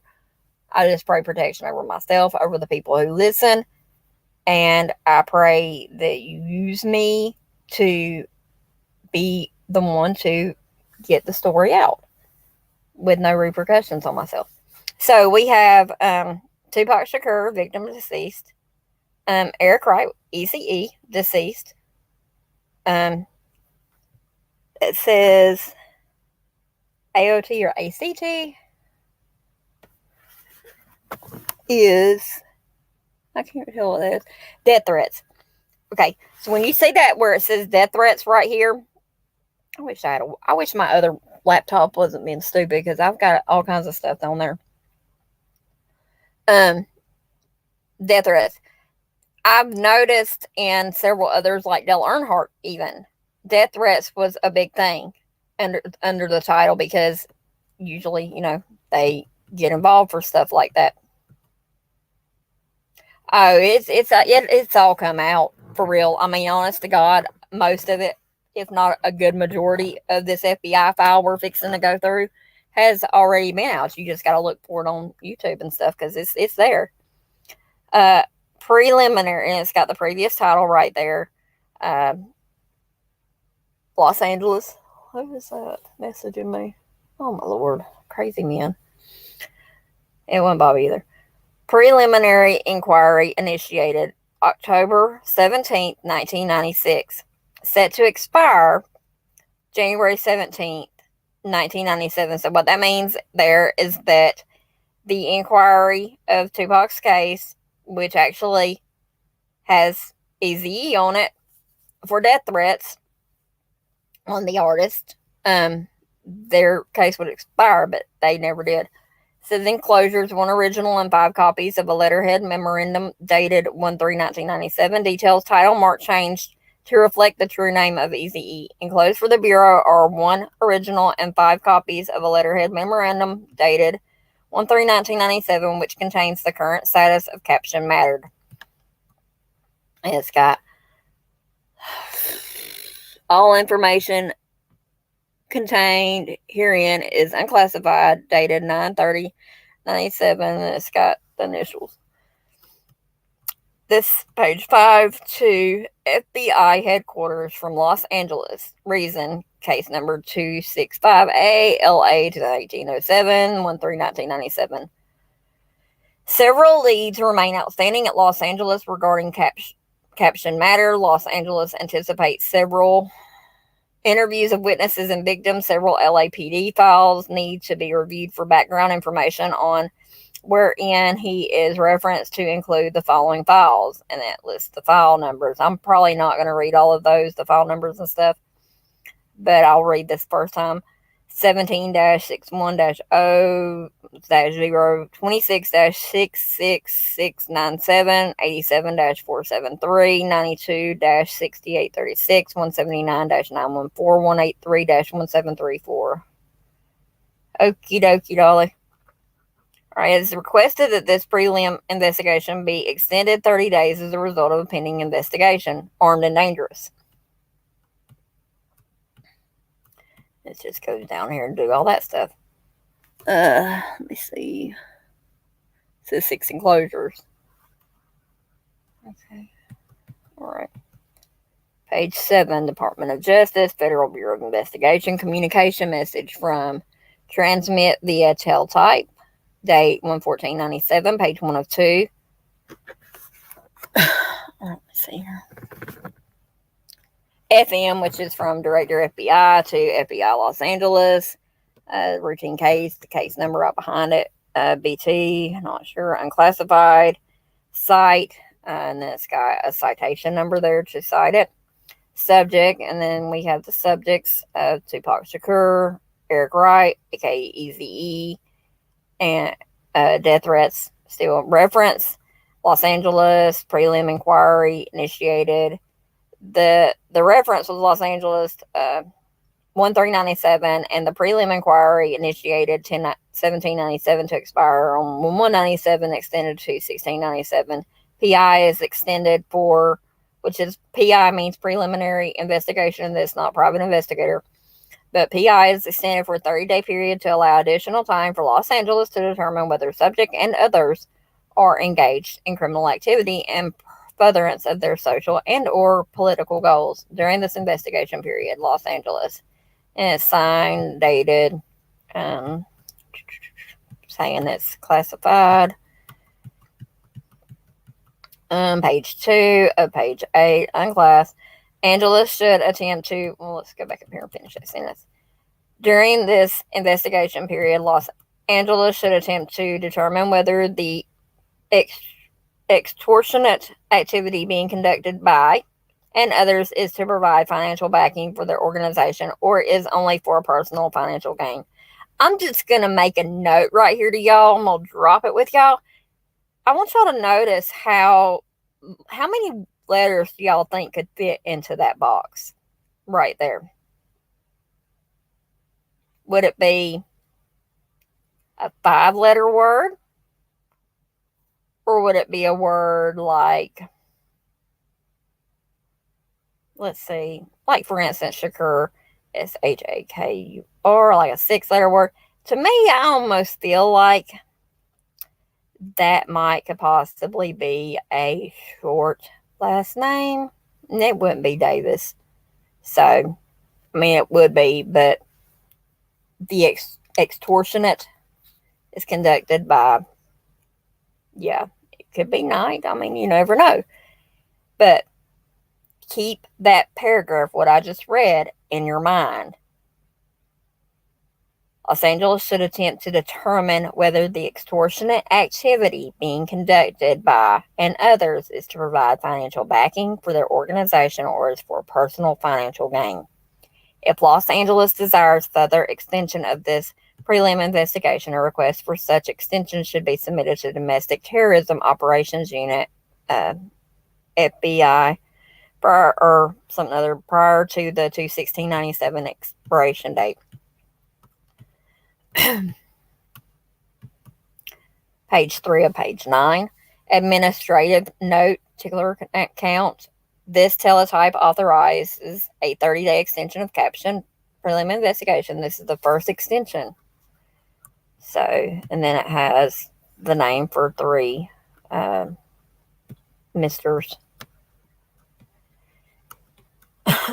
Teletype 2/14/97, Valentine's Day of 1997. Page 1 of 2. From the director of the FBI to the Los Angeles officers. Subject has the subject's name, which is Tupac, and Eric Wright, Eazy-E. Death threats, Los Angeles. Reference, Los Angeles, 2/12/97. Prelim inquiry initiated 10/17/96 to expire on 2/16/97, extended to 3/18/97.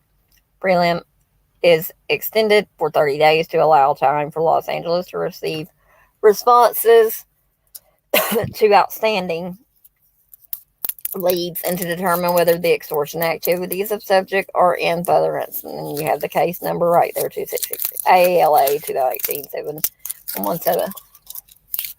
Now, I know y'all are probably wondering how 2018-07 is on there and this document was in 2000 or 1996, right?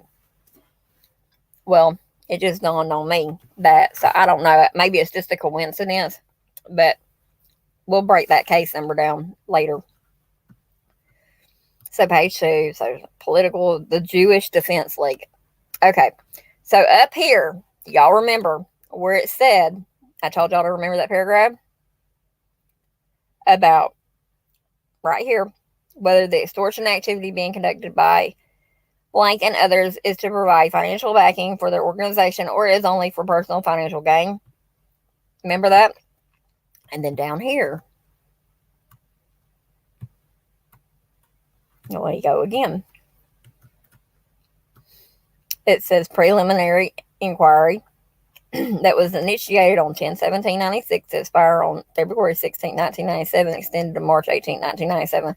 Prelim investigation inquiry is extended for 30 days to allow time for Los Angeles to receive responses to outstanding leads and to determine whether the extortionate activities of subject are in furtherance of the social and or political goals of the Jewish Defense League. If Los Angeles desires a further extension of this prelim inquiry, a request for such extension must reach the Domestic Terrorism Operations Unit prior to March 18, 1997. Go again, page 3, administrative note. This teletype authorized 30-day extension. Mr. From FBI Los Angeles to the director of FBI routine. Unclassified, it has all that stuff. Subjects' names, which I'm not going to read through all those again, except, the same people. Death threats, reference, bureau, dated February 18, 1997, prelim inquiry, initiated, all that. for information. The Bureau caption matter expired on 3/18/1997. Los Angeles conducted no investigation was conducted after the expiration date. Page 14. It's FBI LA is what it's saying. Sorry, y'all. I cannot see good. Los Angeles requests an extension to the prelim inquiry due to recent information concerning an additional victim named Blank Blake. The allegation implicates Blank as operating on behalf of the Jewish Defense League, which is noted in parentheses JDL, while extorting Blank. LAPD or LAPO requests PI extensions to determine whether the extortion activities of subject are in furtherance of the social and or political goals of the JDL, which is the Jewish Defense League again. Here we go again from the Director of FBI to FBI Los Angeles, dated April 1st, 1997. Subject, Tupac and Eazy-E still death threats. Sorry.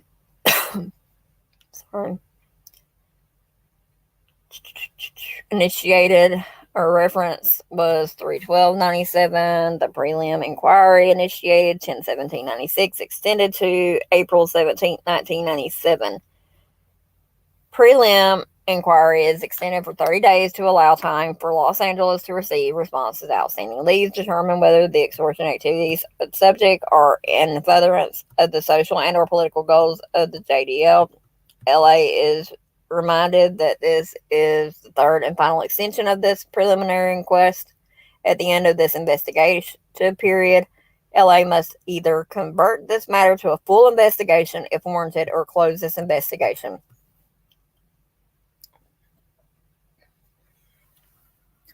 Hey, we got 4 people now. Woo. Page 3 of page 17. Administrative note. This teletype authorizes a 30-day extension of captioned prelim inquiry. Mr. and Mistress, and only has 2 misters. And we have down here more small print. I've got to get glasses sometime or another in my life. So we just have all this stuff here, same thing, basically, all the other things.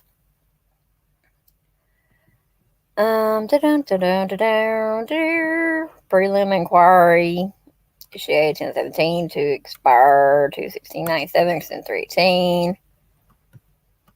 Page 2, the FBI. One of my kids just come in. I believe it was Bootsy. Hi, baby. What are you doing, little boy? What are you doing, Bootsy? Huh? What's Nani baby doing? Sorry, y'all. My Bootsy just come in.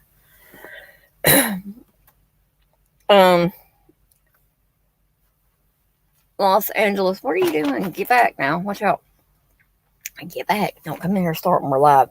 Los Angeles requests an extension to the preliminary inquest due to recent information concerning an additional victim named Blank. The allegation implicates Blank is operating on behalf of the Jewish Defense League while extorting Blank. LA Police Department request number 1, or request PI extension to determine whether the extortionate activities of subject are in furtherance of the social and or political goals of the Jewish Defense League. All right, here we go down here. This is President's routine. This is September 22nd, 1997. Attention NSC, CT branch, DTOU, to FBI headquarters in Birmingham, Boston, Cincinnati, Dallas, Indianapolis, Las Vegas, New York, San Diego, San Francisco, Seattle. Attention Santa Rosa, RA. From Los Angeles, NSD 6, contact, it's a approved by, directed by, case ID. We're still on the same case ID, I believe. 2668-LA-201807. Title. It's got, death threats, and then Los Angeles. Synopsis, request for subscriber checks. Previous title has Pox and Eazy's name. Death threats, Los Angeles. Full field investigation. I better pray I make it through this. Boy, I'm going to be tired. That light's bothering me. So, April 15, 1997, details for information of receiving offices on October 17, 1996, a prelim inquiry was initiated at Los Angeles field office to corroborate source information that blank blank, a known organized crime figure, along with a group of unidentified individuals, were utilizing death threats and the furtherance of extortion attempts targeted towards 2 former prominent rap musicians from the Los Angeles area and other victims yet unidentified. So did y'all see that there? 2 rap artists. But at this time it was not Biggie, it was Pac and Eazy-E. So but it does say that an unorganized crime figure, along with a group of unidentified individuals, were utilizing death threats in the furtherance of extortion attempts targeted towards 2 former prominent rap musicians from the Los Angeles area and other victims yet unidentified. On September 11th, 1996, that has been a historical day in our country's world. Blank reported that blank JDL and others yet unidentified, get off my TV, son, have been extorting money from various rap music stars via death threats. The scheme involves blank and other subjects making telephonic death threats to the rap star. Subjects then intercede by contacting the victim and offering protection for a fee. What are you doing, son? Sorry, y'all, my bootsy just come in a while ago. Lay down, baby. Lay down, my nanny. Want to lay down? Okay.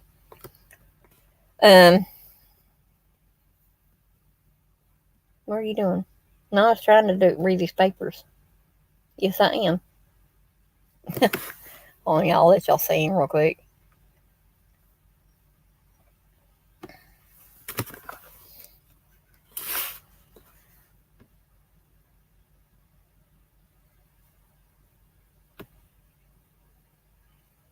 This is Bootsy right here, y'all. Say hi, son. Tell him hi. Okay, back to what we were doing now. Got to get back to work, son. Got to get back to work. Little silly boy. Come on, get over here, Nani. I love my babies. I do. Johnny Cash is running around here somewhere. He was in the living room on the couch with his kids and his baby mama a while ago. So we have others have unidentified have been extorting money, and says the scheme involves blank and other subjects making telephonic death threats to the rap star. Subjects then intercede by contacting the victim and offering protection for a fee. Source reported that Eric Wright, also known as Eazy-E, who owned Ruthless Records, Woodland Hills, California, was a victim of this extortion scheme prior to dying from AIDS. Blank had also reportedly targeting Tupac Shakur prior to his recent murder in Las Vegas, Nevada. Some more redactions. On March 27, 1995, Blank filed a civil lawsuit against Ronald Sweeney, entertainment attorney for the Wright estate. This lawsuit, titled Compton Records Incorporated, et al. Versus Law Offices, Ronald Sweeney, et al. Civil case number BC 124555 was filed in Los Angeles Superior Court, Los Angeles, California, and pertains to property rights of Ruthless Record. During the lawsuit, Blank offered as evidence 2 letters purportedly signed by Eric Wright, granting Blank part ownership of Ruthless Records. The letters were deemed forged by an expert witness. Blank advised the results of this lawsuit were classified confidential and require a subpoena, which is pending. It is believed that Blank received approximately $1.5 million in the court settlement. That's a lot of money. What's some? All right, so from the forum, so 1.5. So here's one way I do my research. You take that information right there. You see all these redactions. So you just take and what do you do? Who received a 1.5 million settlement Hold on a second. I'll show y'all. Just give me 1 second here. I'll pull it up. Lay down some. Who received a 1.5 million settlement from Ruthless Records.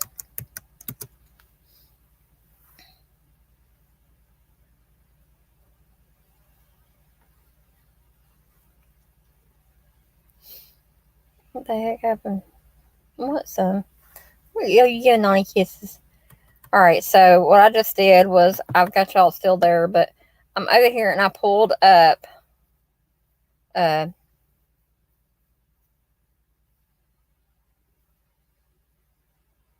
me find it here. Hold on. Watch out, baby. Okay. I believe it was 97, maybe.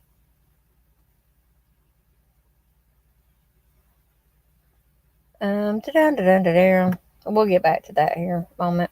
So we'll get back to that. Oh, my little baby come gave me kisses and lay down. All right, so we're gonna find out who got the 1.5 million settlement from the aforementioned court settlement. Los Angeles appreciates the assistance of receiving offices in this matter, and it's got all this information like leads and like lead detective and stuff like that. So here we are, dated October 20th, 1997, to NSD, Los Angeles, Attention CT branch, all that stuff. Sacramento contacts in there, approved by, drafted by, case ID. And see here it has pending for 2668-LA-201807, pending. It's got title for death threats, LA, POC, and EVE. Synopsis: no subscriber info available for blank without issuance of subpoena or court order to Pacific Bell. Full field investigation instituted April 15, 1997, reference 2668-LA-201807, serial number 289. Details a review of current local directories in Sacramento indices with negative for telephone blank.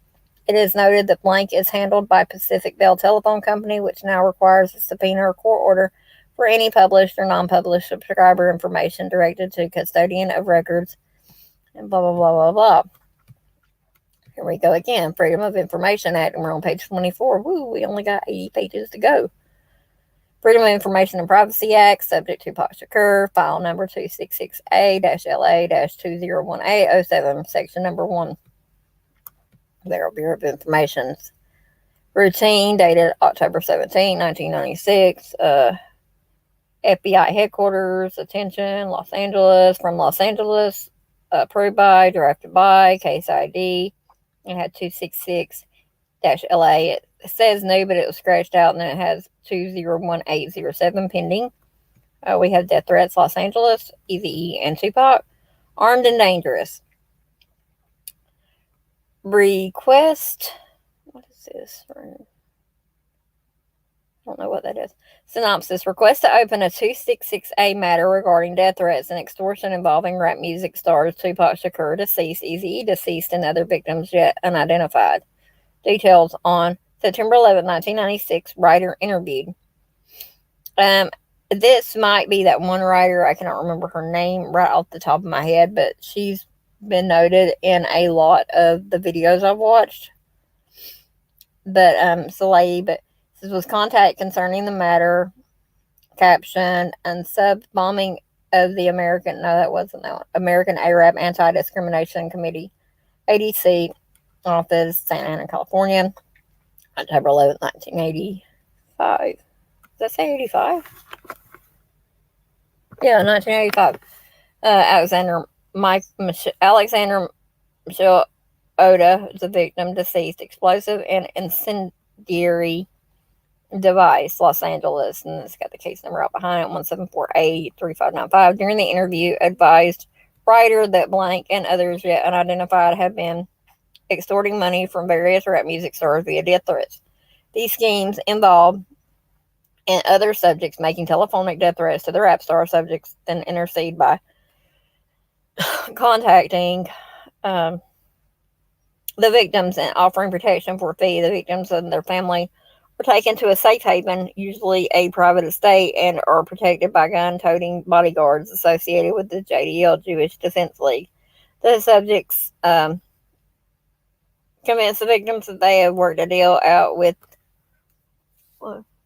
They have worked a deal out with the persons making the death threats, and the threats cease.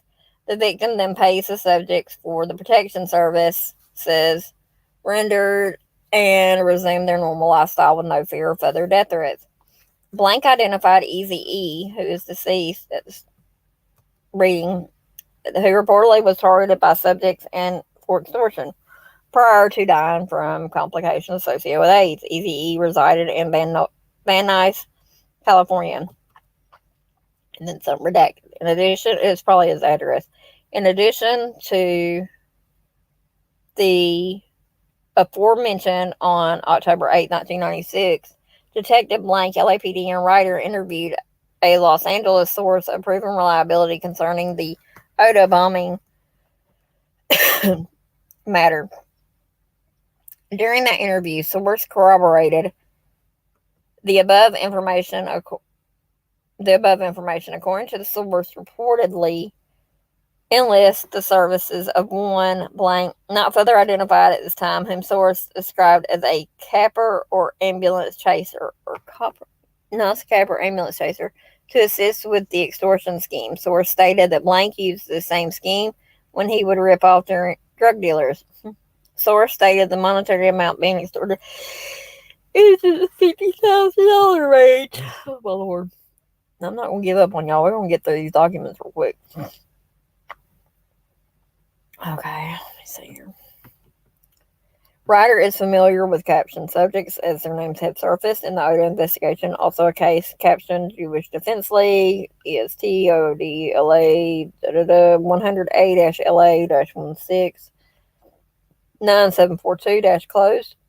Since two independent sources have reported captioned matter, it is recommended that a 266A matter be opened and assigned to writer with Detective Blank and Deputy Blank, LASD, as co-case agents. Excuse me. All right. Page 27. This is page 1 of 2. It's off of cpnet.com. Tupac Shakur. To front page, College Press Network. Shakur, a victim of his message.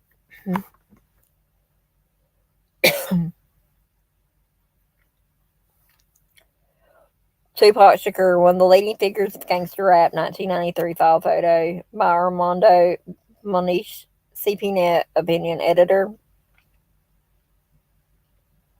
Last Friday, dozens of Tupac Shakur fans gathered outside University Medical Center in Las Vegas to mourn the death of their slain idol. Mortally wounded during a drive-by shooting near the Vegas Strip, Shakur finally met the end he so vehemently invoked in many of his songs. But in this time of grief and mourning, what was the real impact of his message? In a society where racial equality has yet to be reached, Shakur simply polarized the opposing sides with his message of hate and intolerance instead of using his talents to bring the races together. He did not. He did everything imaginable, whether intentional or not, to make peaceful coexistence impossible. Living in a country where homicide rates are the highest in the world, Shakur blindly promoted the indiscriminate use of guns and violence. To make amends, Shakur even became a victim of his own message when he was shot 5 times during a 1994 robbery attempt. Although Shakur tried to convey a positive image of women and fatherhood in some of his early songs, whatever credibility he possessed quickly deteriorated when in 1995 he was arrested and sentenced to jail for sexually attacking a 21-year-old woman. Many people do not know this about Shakur. Many people do not know that. But that's really not what happened. Shakur's detrimental message fueled the fires of political conservatives who called for such extremes as censorship and nationwide imposition of what they consider to be true family values. Even in pronouncing his own First Amendment rights, Shakur managed to attract negative publicity to the most intrinsic right guaranteed to all Americans. Last Sunday, the Reverend Jesse Jackson was quoted in a Los Angeles newspaper as saying, "This is so sad. Sometimes the lure of violent culture is so magnetic that even when one overcomes it with material success, it continues to call." What I would like to know is what the Reverend Jackson considers overcoming violence. As I recall, Shakur overcame violence by explicably endorsing it. Therefore, he could never have overcome it. On the contrary, he just became another victim. Okay, welcome back, Dolly. Did you hear the part about what Tupac was charged with?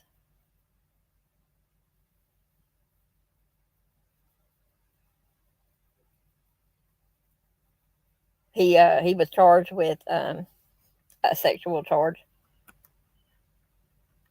on a female. I watched the video. I watched Tupac's last 24 hours or 24 hours to live or something or like that. It really broke it down and things like that and had a lot of information in it.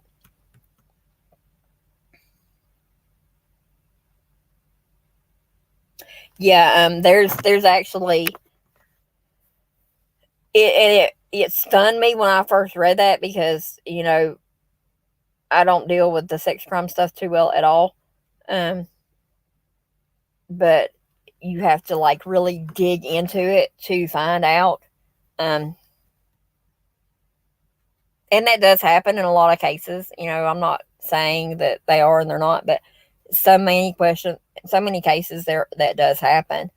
And you hear a lot about sexual abuse and stuff like that in the music industry because of extortionates and things like that. But yeah, that's not what happened here. I mean, it is what happened here, but I think that's what, when Tupac said that that's how he could go to prison and not get a scratch on him, I think that's what he was referencing then, because Tupac knew, everybody knows, you go to prison with a sex charge, you're going to have some scars when you come out.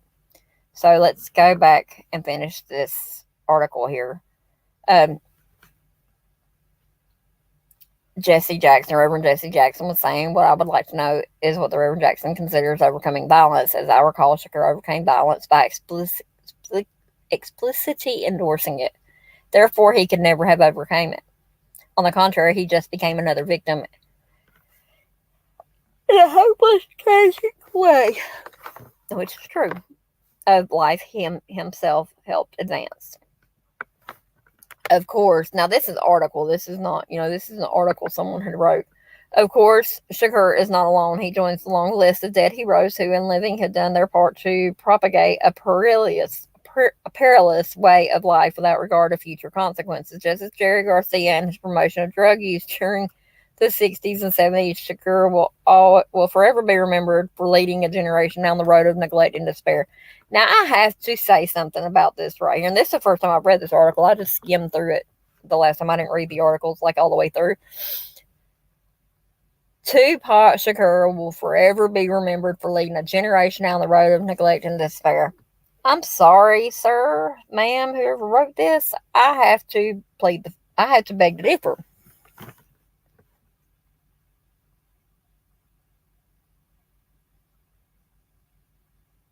No, the one that's writing this, Dolly, is his name is Armando Bonish. That's who wrote it. He's a CPNet opinion editor. So yeah, that's not Jesse Jackson said what he had said though. He was quoted in Los Angeles. Reverend Jesse Jackson was quoted. You're okay. Jesse Jackson was quoted saying, "This is so sad, so sad. Sometimes the lure of violent culture is so magnetic that even when one overcomes it with material success, it continues to call." That's true. I mean, that is true. But what the editor is saying is the editor says, what I would like to know is what the Reverend Jackson considers overcoming violence. As I recall, Shakur overcame violence by explicitly endorsing it. Therefore, he could never have overcome it. On the contrary, he just became another victim in hopeless, tragic way of life himself. He helped advance. That's not true. But down here, the editor also says, that Shakur will forever be remembered for leading a generation down the road of neglect and despair. This editor needs his head checked because Tupac has not been remembered for neglect and despair. Tupac has been remembered for his words that he put in those songs and how he always tried to find the positive no matter what. And he did. I mean, dude got shot in the head. I mean, Pac actually got shot in the head in New York. He signed himself out of that hospital in New York and, yeah, walked out to go to court, was in a wheelchair in court. But yes, that, and I think that right there is why so many people have tried to say that he's still alive and stuff, because he survived that. I mean, that should have killed him there, but it didn't. It didn't kill him because he still had work to do, in my opinion. But anyway, let me finish this article here. It says, unfortunately, in our world, all the wrong role models attract the attention of the masses, whether they're be athletes or politicians. These individuals degrade the most basic values of integrity and rectitude. To make matters worse, in shame, they are still heralded by their fellow peers. Tragically, those who take the treasure. No, tragically, those who seek to make a positive difference simply got overlooked or suppressed by the powers that be. It is disappointing that 28 years after his death, Dr. Martin Luther King's message of nonviolence and assimilation can be superseded by the narrow, intolerant messages professed by individuals such as white supremacist, anti-Semite, and in this case, Tupac Shakur. If Tupac Shakur was alive, all my lambs, I'm telling you right now, and I mean that when I say this, Tupac would have had a fit over being in the same sentence as a white supremacist, anti-Semite. He was a Black Panther. He was born to a mother who was a Black Panther. And yeah, Afeni Shakur, Tupac's mother, was pregnant with Pac whenever she was in the Black Panthers. Yeah, I don't either.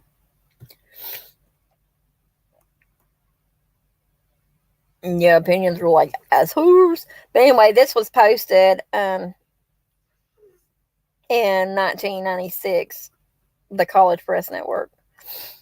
Inside the mind, this is some more articles. Inside the mind of Tupac Shakur. This following is excerpt from Vibe magazine. I like Vibe. I've always liked Vibe. I think they did a very good job on their work. But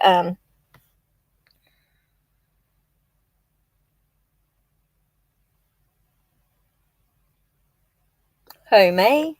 My name? The Boot Hill Rising. Natasha McMillan is my name. The following is an excerpt from Vibe magazine, dated 10/17, it looks like. It's a 2-page newspaper edition. This is page 1 of 2.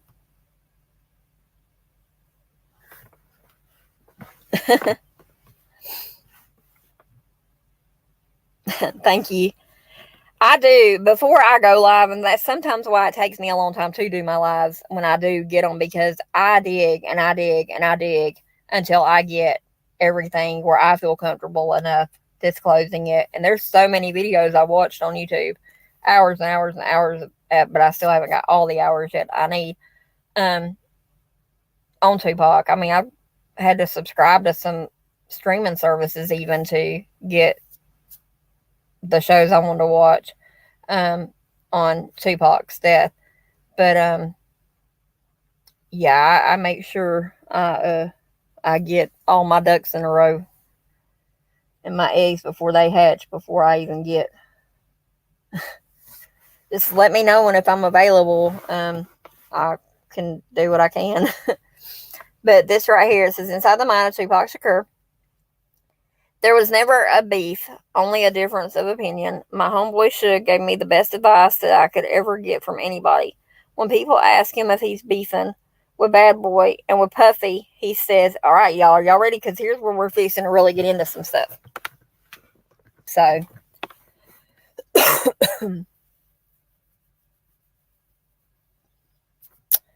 drum roll. Nice to meet you, Stone. Okay, so I won't be looking at comments for a second because I have to close one eye and read when I'm doing this because I have issues with my eyes. But here we go. when people ask Tupac if he's beefing with Bad Boy Records and with Puffy, which is Sean Puff Daddy Combs, he says it's like me going to the playground to pick on little kids. That's like me being mad at my little brother because he's getting cash now. I'm not mad at that. I'm just mad at my little brother when he don't respect me. And when you don't respect me, I'm going to spank that ass. I don't give a fuck. And trigger warning for language, please. And when you don't respect me, I'm going to spank that ass. I don't give a fuck how rich you got on the block. I'm your big brother. I'm going to break your big ass down. That's my only point. I feel as though he wrong. He got out of hand. He got seduced by the power, not because he's an evil person, but because money is evil. If it's not handled right, if you lose your composure, you could do anything. Fear got stronger than love, and niggas did things that they weren't really supposed to do. They know in their hearts that's why they're in hell now. They can't sleep. That's why they're telling all the reporters and all the people, quote, why they doing this? They fucking up hip-hop, blah, blah, blah, end quote, because they in hell. They can't make money. They can't go anywhere. They can't look at themselves because they know the prodigal son has returned. I'm alive. The ghost is walking around, and I'm around talking. In jail, I didn't talk. Now everybody who thinks that I disrespected, I love my East Coast fans. I'm from there. I'm eating New York pizza. I drive New York Jeeps, but I'm saying, let's keep it real for a second. If you're half the lover of music that you are, go back and study how party and bullshit was me before I met Biggie. You don't hear my style in his rap. Study how after I met Biggie, Ready to Die comes out and his whole style changes. Study why I would be mad when half of the major New York rappers or their managers or their agents or somebody was there when I got shot and nobody couldn't give me no information. And he's talking about when he got shot in New York. Just study that. Study how when Wu-Tang got their chain snatched at 666 Deuce, I not only found who did it, but gave them the message that they wanted to see the niggas that they did it, they could see them. Man to man, just you and them, no guns, no nothing if you feel like that. That's all I ask for. If you're going to act like a gangster or a quote, end quote, G or a king of New York, I'm going to expect that. And when you don't come through, then I'm going to want to crush your empire. And that's what it's time for. The latest on, it's Visit Vibe magazine. That's Tupac. That's whenever it started. All right. I wish to God I could play that video, but I know I'll get struck for it. And it's about an 1.5 hour long video. I'm going to dig into it and see what we can do about it. But when Tupac was in New York, where's my notes at?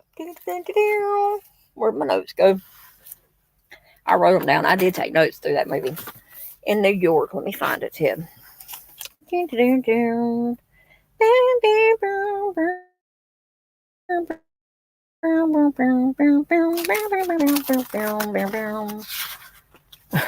he's looking at me like, shut up, Mama. Alright, y'all, hold on a second. Let me get this. June 98. Let me just give you a quick rundown real quick here. We have 1986, he was in New York in 1971 because that's where he was born. 1980. It goes from New York to Baltimore. He moved to Baltimore. Oh, I'm all of that for real. I'm from the streets, so I mean, and I'm mixed. I'm African American and white. So, 1986, Tupac moved to Baltimore. Pac started school for the arts. Loved acting and music. He actually did ballet. June 1988, Afeni Shakur went to Lorraine, I believe I said? Lorraine City, California, with a friend. Afeni joined Sun in Cali. Or Afeni soon joined after or something, or she sent Pac to Cali. Says Tupac was a dealer for, and this is what's so funny. Tupac actually did deal drugs. Did y'all know that? However, he only dealt them for about a week before he quit dealing. At 17, hooked up with Ray formed Strictly Dope. Race another. I can't read my own handwriting. Then it jumps forward. In that movie, it does jump forward a little bit. But he was in New York in. What time was it? What time was it he was in New York? Because that was one of the key points they kept going back over was that. And I know why now because, well, I'm going to tell y'all right now, the next person y'all going to see arrested is probably, or dead, is going to be Sean Puff Daddy Combs. I was just watch and see. Watch and see. It's going to happen. I mean, that's speculation. That's an assumption right now. But yes, it's going to happen. Watch and see. Puffy's done had to give back masters of all of Biggie's songs. He's going to be bankrupt. Yeah. A lot of people think that okay, here's my timeline. A lot of people think that because Biggie's got all this money, Biggie is a homosexual. Yes. Biggie is he likes boys. Yeah. He does. So let me see here. It says 1991 Tupac album released. Album 1, I think. It was released or something other. Man. 1991, he starred in the movie Juice. 1992, Afeni was back in Tupac's life. 1992, Tupac assaulted some officers. 1993, there was an assault. What are you blowing your lid about, Dolly? Oh, okay. I get you now. You're talking about your autocorrect. Man, it's been giving me hell for the past 2 weeks. All right, so we're up to in Atlanta, Georgia. He was arrested and released for officer-involved shooting. He hates the cops. 9/7/96, 8:30 p.m. The box match. They jump around a lot in that video, but let me see here.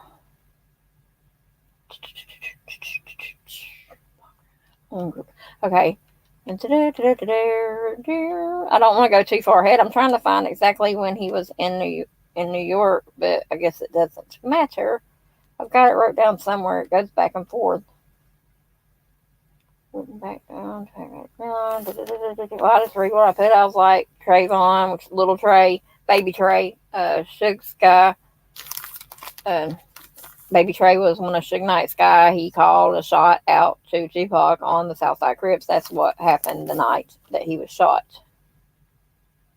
Okay, just if Dolly has your number or whatever, if you want to, I'm on Facebook Messenger. Dolly, if you want to drop my Facebook link, you can do that too.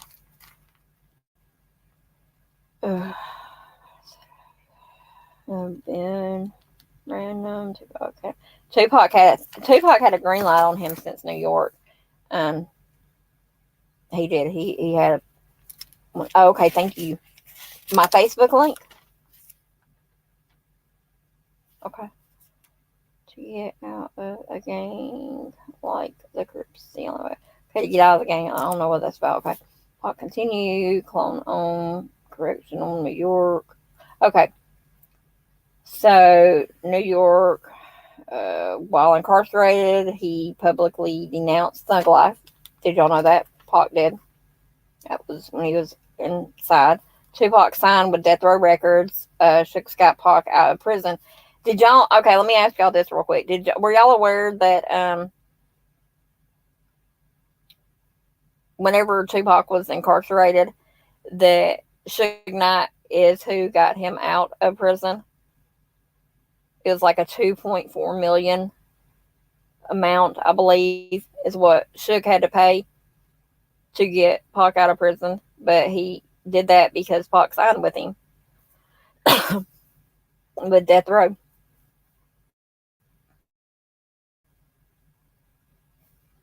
I mean, y'all knew that. I've got the stuff about New York here somewhere in these notes. There's 20 pages of notes. What's that? What's going on with my phone over here? Hold on.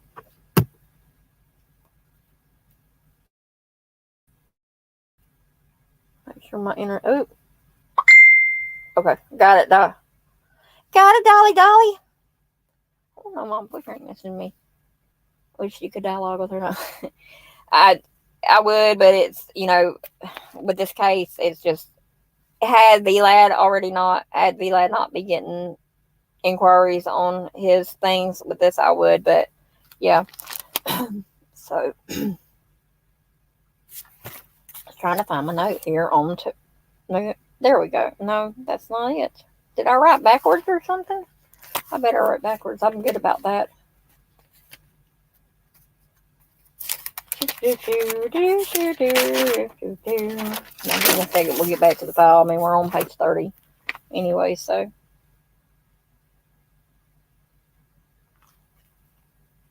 Okay, thank you, Dolly. Dad, sure.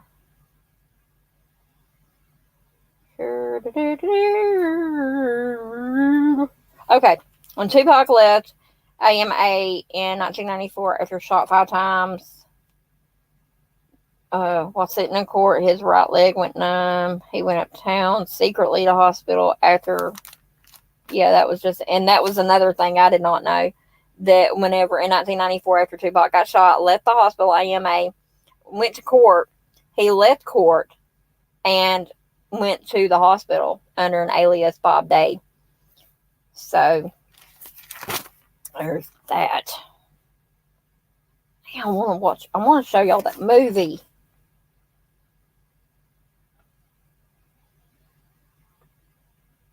Yeah, exactly. This is a business thing here for real. Roll window down to do. That's all that stuff there. Remember me mentioning Trayvon, baby Trey? He actually was heard saying that it was QPD who shot Pac. I've known this since July. Sorry, Dolly. But yeah, I've known this since July. All this stuff. He lost 22 ounces of blood en route to the hospital. Pac said, "I'm dying." As he was being carried into the ER, Tupac was admitted and listed in critical condition. The gunshot to the right chest with massive hemothorax, gunshot wound to the right thigh, bullet palpable with the abdomen. There was a gunshot wound to right finger with fracture. Pre-op diagnosis, gunshot wound to chest and abdomen, and post-op bleeding. Friday, 9/13/96, doctors tried to resuscitate Tupac several times. Afeni said no, not to do it anymore. I almost cry every time I read that. Tupac Amani Shakur took his last breath at 4:03, which if you add those three numbers up, it equals 7 p.m.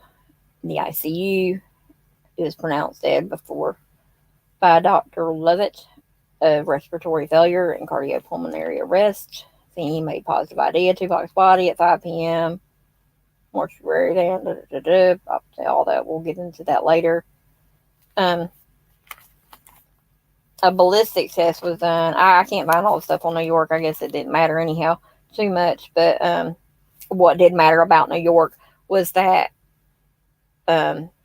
which everybody knows, that there was beef between Biggie and Pac. But Biggie actually went to the hospital to see Tupac and was turned away, was made to leave. What caused that problem there was Puffy. So let's just see what else the report has to read. Let me get back off of that here for a second. But that I just read y'all from Vibe magazine was says October 18, 1996, 8:51 a.m. So page 103, Shakur hurt in drive-by shooting, September 8th. This is, and see this, it kind of goes, it flips around a little bit. But Shakur hurt in drive-by shooting, controversial rapper critically acclaimed after Tyson fight. How many pages is this one? 103. Oh, Lordy. Y'all want to take a break real quick because we're on page 31?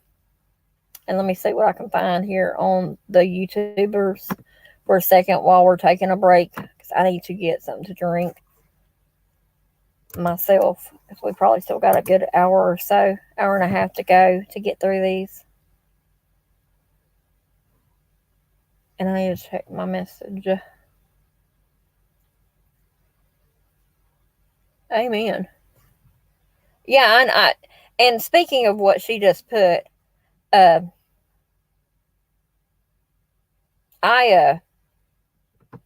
am accepting donations tonight majorly because I'm going to be starting the boot report next week. I will be having my scanner going probably constantly here at home in my area. And when there's a hit real close by, which I mean, I can ride a bike anywhere, but if there's a hit close to where I live or whatever, or some major breaking news, I'm going to be getting on the booter cycle. Y'all like that? The booter cycle, BOOTERCYCLE, and going to the scene. So I need a basket. I need a tire pump in case I do get a flat tire. I need forever, and ever. Sorry, Miss Jackson. Woo! I am for real. Well, anyway, there's just a few things I need. I've got an Amazon wish list. I need to get that somewhere. I don't know where it's at exactly, but I do have one of those. But I will be needing a few supplies. So if anyone wants to donate, we are accepting donations tonight. Okay, hold on.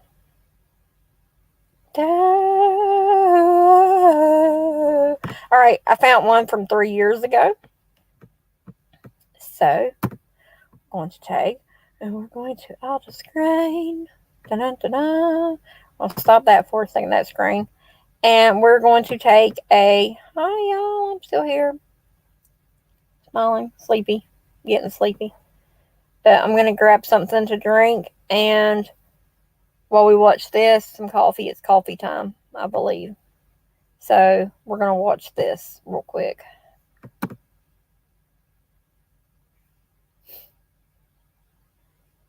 And I mean, Stone, I know you're a new subscriber, and anyone else watching, anytime I do receive anything, it does go right back into what I do.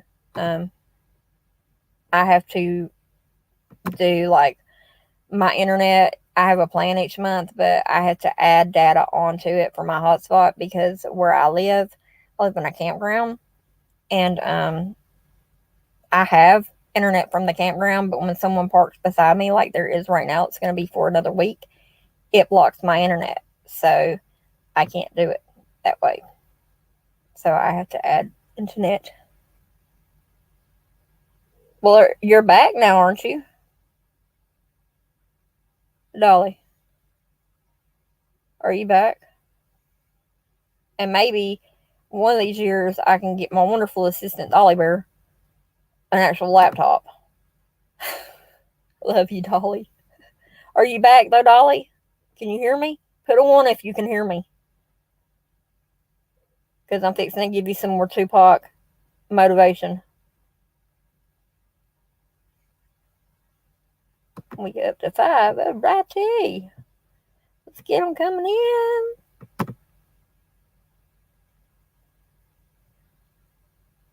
Wow. Boost your revenue and drive growth with Google Ads. Reach high-value customers across the entire Google network. Police officer stopped me on the sidewalk.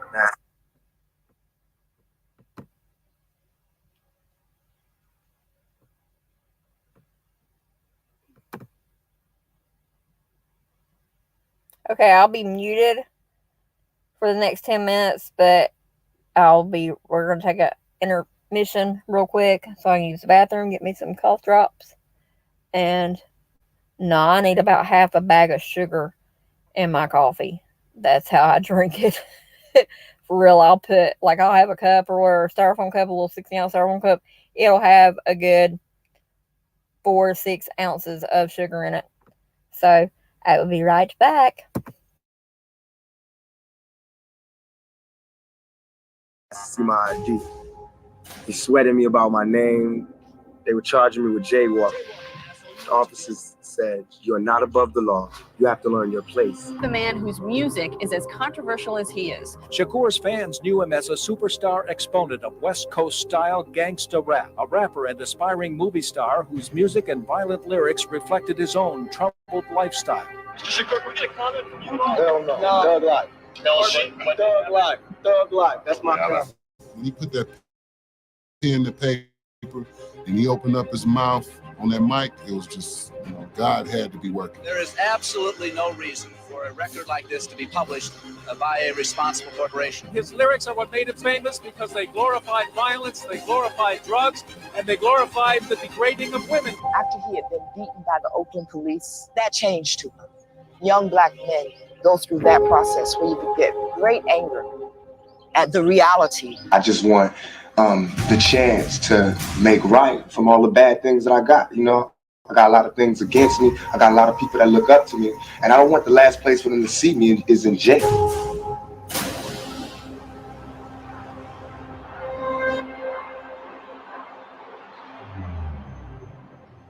I loved my childhood, but I hated growing up poor, and it made me very bitter.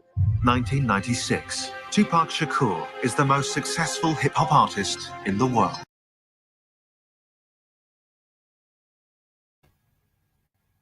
Okay, I had to pause it and say this real quick. This right here, what you're watching, I believe, and I know it is because I remember that guy's name. I remember that guy's accent. This is off of that one I watched. So, yeah.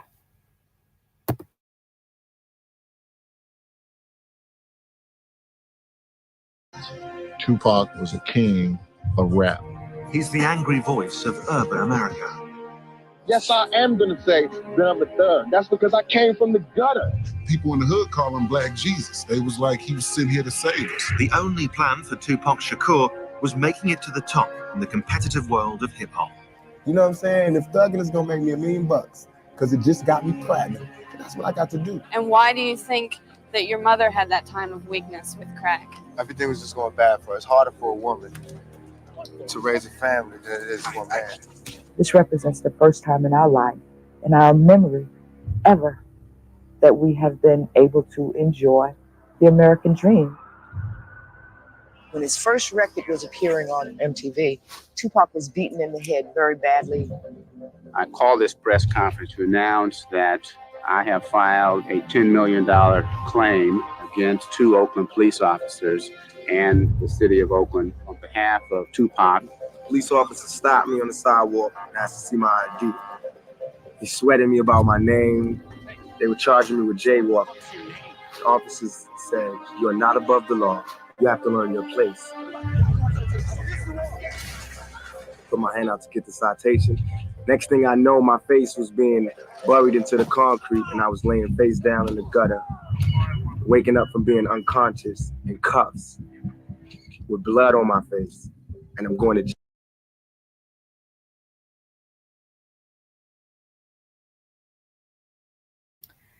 The instant that Tupac is talking about right now, where, he's issued a citation for jaywalking, this is the incident and that I was just telling y'all about, where he went to court for assault on an officer. Let's see, what date was that? Assault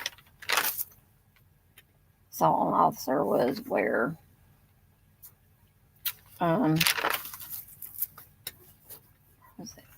And it wasn't it. I'm really starting June. Oh, there it is right here. It was in the 80s, I believe. Yeah. I believe it was in the 80s, early 90s is when that happened. But yes, he was involved in an officer-involved related shooting in Atlanta, Georgia. Arrested and released for officer-involved shooting. Is in 1992, I believe. 1992 or 1993. But I'm going to be quiet and let y'all watch it. I love that show. I mean, I could watch it again. But yeah. And it might even been off Murder Rap too. The movie that the detective wrote. I had to buy that one. But yeah. Here we go. jail for resisting arrest. Think about it. If you stop in the streets and you show your ID and you still getting sweated because of your name, my name makes me a criminal. After he had been beaten by the Oakland police, that changed.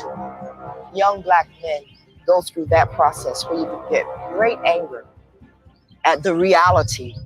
And we shouldn't be angry. And my raps that I'm rapping to my community shouldn't be filled with rage. And they shouldn't be filled with the same atrocities that they gave to me. In the media, they don't talk about it. So in my raps, I have to talk about it. And it just seems foreign because there's no one else talking about it. Right now, where I'm at, the world is harsh. And I just don't got no beautiful stories. You know what I'm saying? I'm gonna just be getting them ready. Because that's why I think I messed up. If somebody would have grabbed me, pulled me to the side and been like, look, Tupac, as soon as you step out here, they're gonna be at you. If somebody would have explained it to me, I wouldn't have took the same mistakes. But I made those mistakes. And that was my job to stop somebody else from making those same mistakes. To lay it out. To lay out the real map on the world and how it is. There is absolutely no reason for a record like this to be published by a responsible corporation. There are three things wrong with gangster rap and misogynist lyrics. It is obscene, it is obscene, it is obscene. It was fundamentally wrong. I hope they have recognized their mistake, and I hope in the future that they will exercise better responsibility for what these records will do on the street. Like all black leaders, you have a bullseye on your back, and today it just got bigger. Hi. You ain't even moved to California yet. You already going soft on me. Oh, I'm going soft? So soft. You got the tears in your eyes. The tears flow, and I'm going soft. I'm gonna miss you. Let me see something. Oh, what? Has your name always been Hulu Has Live Sports? I guess. He was like a magnet. It was like once you paid attention to him, he kind of sucked you in. He would tell me all the time, Jada, you're gonna be a star. You know what I mean? Really, like, Pop, come on. He's like, you're gonna be a star. You got it. You just got it. I don't think either one of us really thought that we would have made it in the way that we did. But we knew we were gonna do something. What we're doing is using our brain to get out of the ghetto any way we can.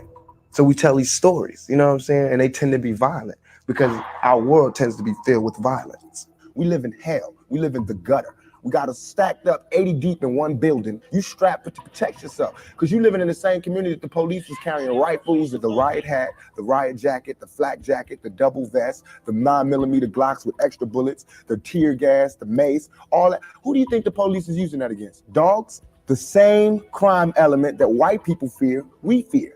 So we defend ourselves from the same crime element that they scared of.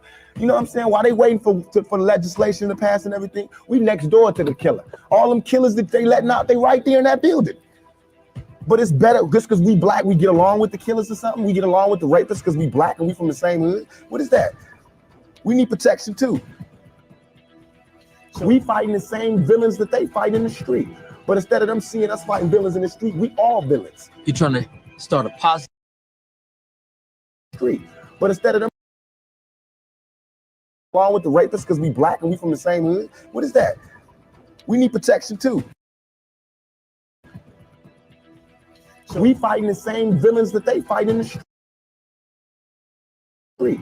But instead of them seeing us fighting villains in the street, we all villains. You're trying to start a positive movement for black people by using negative symbolism like thug and outlaw. Shakur's private life has drawn more attention than his music. The rapper has been arrested 10 times since 1991. I was on trial for rape and sodomy and guns possessions and forcible kidnapping, 18 charges. That's why I wanted to die at that point. Because I was like, I'm tired. Rapper and actor Tupac Shakur recently arrested in Atlanta following the shooting of two off-duty policemen. Authorities say two officers were crossing the street when a car driving recklessly nearly hit them.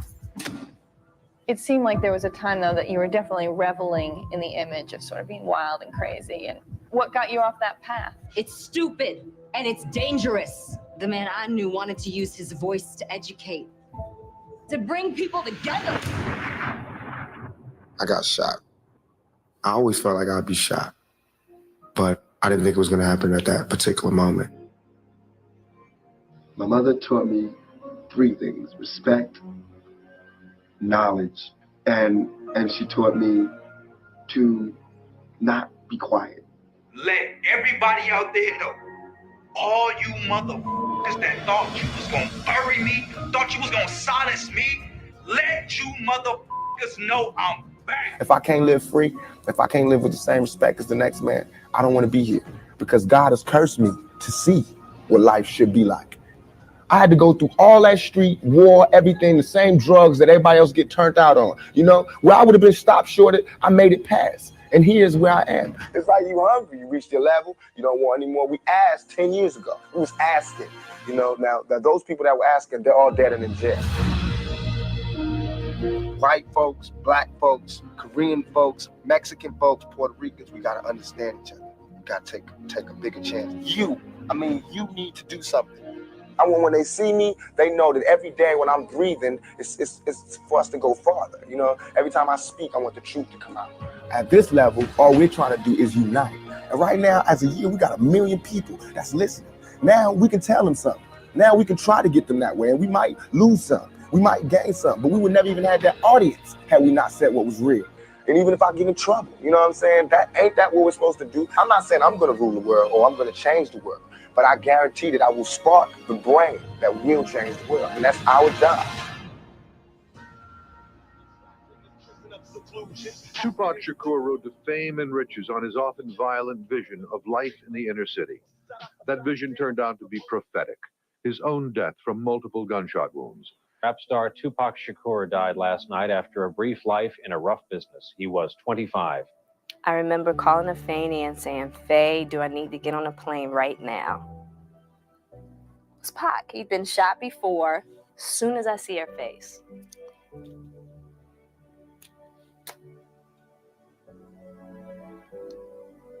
I knew he was gone.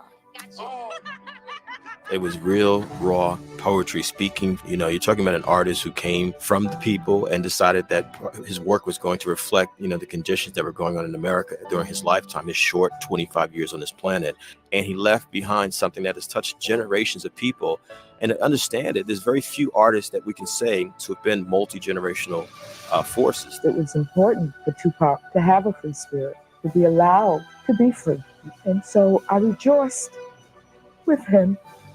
The most important thing for me is that people today view him as an artist and as a humanitarian and as a person who felt other people's pain. If there was war and peace, peace wins out. I just want to form it and let it work.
Come with me.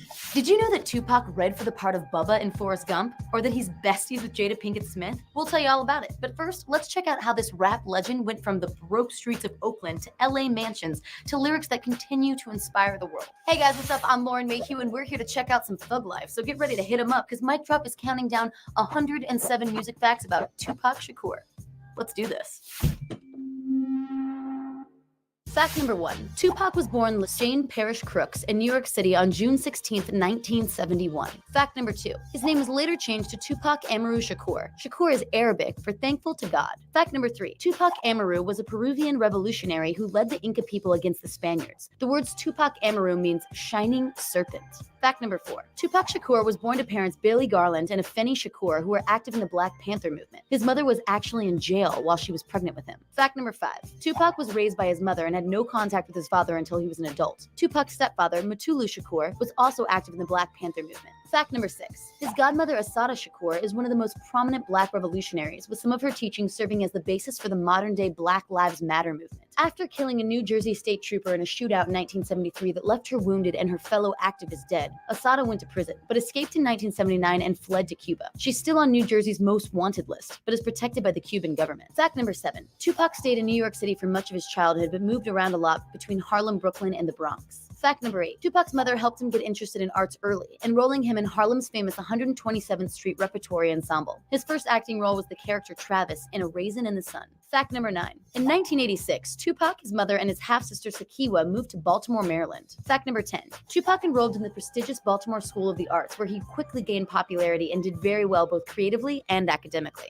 Fact number 11. In high school, he took ballet classes and played the role of the Mouse King in the school's production of The Nutcracker. Fact number 12. He was classmates with Jada Pinkett Smith, and the two became fast friends. They even performed together at their school's talent show, knocking out a duet of Girls of the World Ain't Nothing But Trouble by Fresh Prince, better known as Jada Pinkett's future husband, Will Smith. Fact number 13. Tupac and Jada's friendship lasted forever. Tupac even wrote and published poems dedicated to his friend entitled Jada and the Tears in Cupid's Eyes. Fact number 14. Tupac began rapping in high school, going by the name MC in New York. Fact number 15. His initial inspiration came after a friend was accidentally killed while playing with a gun. The first rap he ever wrote and performed was about gun control. Fact number 16. He went to many rap competitions with his friend and human beatbox, Dana Mouse Smith, and they won most of the time. He was considered by his peers to be the best rapper at his high school. Fact number 17. Musically, Tupac was inspired not only by other rappers, but mostly by British and Irish pop stars like Kate Bush, Sinead O'Connor, Culture Club, and U2. Fact number 18. Besides raps, he also wrote poetry and was a big fan of Les Miserables and works of Shakespeare. Tupac described plays like Romeo and Juliet as some serious ghetto shit,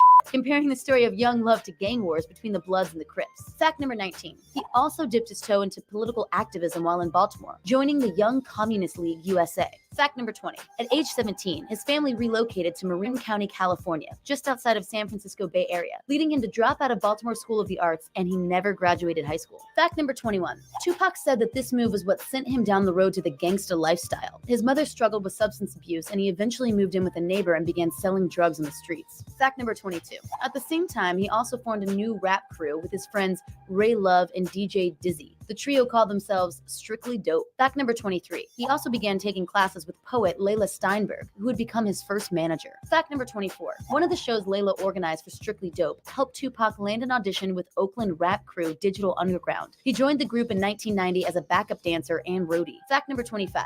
While he was with Digital Underground, someone once confronted him with a 12-gauge shotgun over a girl at a Martin Luther King Jr. Day party. Fact number 26. He made his first appearance on a recorded track on the Digital Underground single Same Song, which was featured on the soundtrack for the 1991 film Nothing But Trouble. Fact number 27. The song also appeared on Digital Underground's album This Is an EP release. Tupac appeared in the music video as an African king. Fact number 28. Tupac also appeared on Digital Underground's album Sons of the P, released in late 1991. Soon after, he signed a deal with Interscope Records. Fact number 29. Tupac's debut album was released soon after he signed with Interscope. It was called Tupacalypse Now, a reference to Francis Ford Coppola's epic war film Apocalypse Now. Fact number 30. Tupacalypse Now was an underground hit. It went gold, and his single Brenda's Got a Baby made it to the top 30 of the R&B charts. Fact number 31. But the album also drew controversy because of its violent lyrics, especially after a state trooper was killed by a guy who was listening to the track Soldier's Story. Then Vice President Dan Quayle called for Tupacalypse Now's removal from stores nationwide.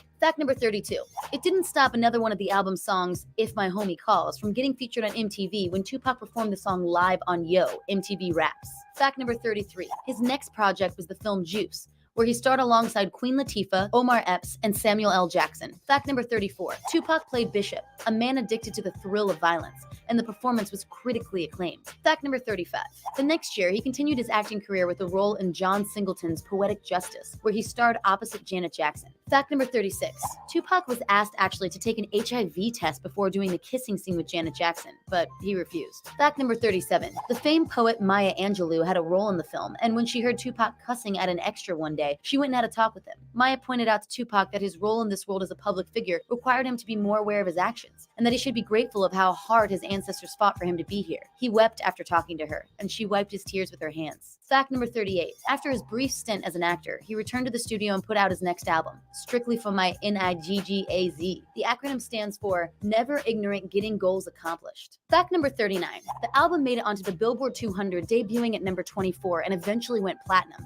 Its hit singles were I Get Around and Keep Your Head Up. Fact number 40. On I Get Around, Tupac rapped alongside his old Digital Underground mentor, Shock G, and he ghostwrote Shock G's verse. Fact number 41. In 1993, he landed a role in the basketball movie Above the Rim. He wowed critics with his performance, and Entertainment Weekly said that Tupac was the most dynamic young actor since Sean Penn. Fact number 42. He also formed a new rap group called Thug Life with his friends Big Psych, Macadocious, Rated R, and his stepbrother, Mo Preem. They released their only album, Thug Life Volume 1, in late 1993, and it went gold. Fact number 43. By this point of his career, he already had experienced a bunch of legal troubles. In 1991, Tupac was roughed up by Oakland police officer after he was stopped for jaywalking. He filed $1 million lawsuit against the city and eventually settled out of court for $42,000. Fact number 44. In 1992, he was arrested after a public altercation led to a stray gunshot hitting and killing a 6-year-old boy standing nearby. The charges were later dismissed when he settled out of court. Fact number 45. In late 1993, Tupac was charged with shooting 2 off-duty police officers in Atlanta. Those charges were later dropped as well. Fact number 46.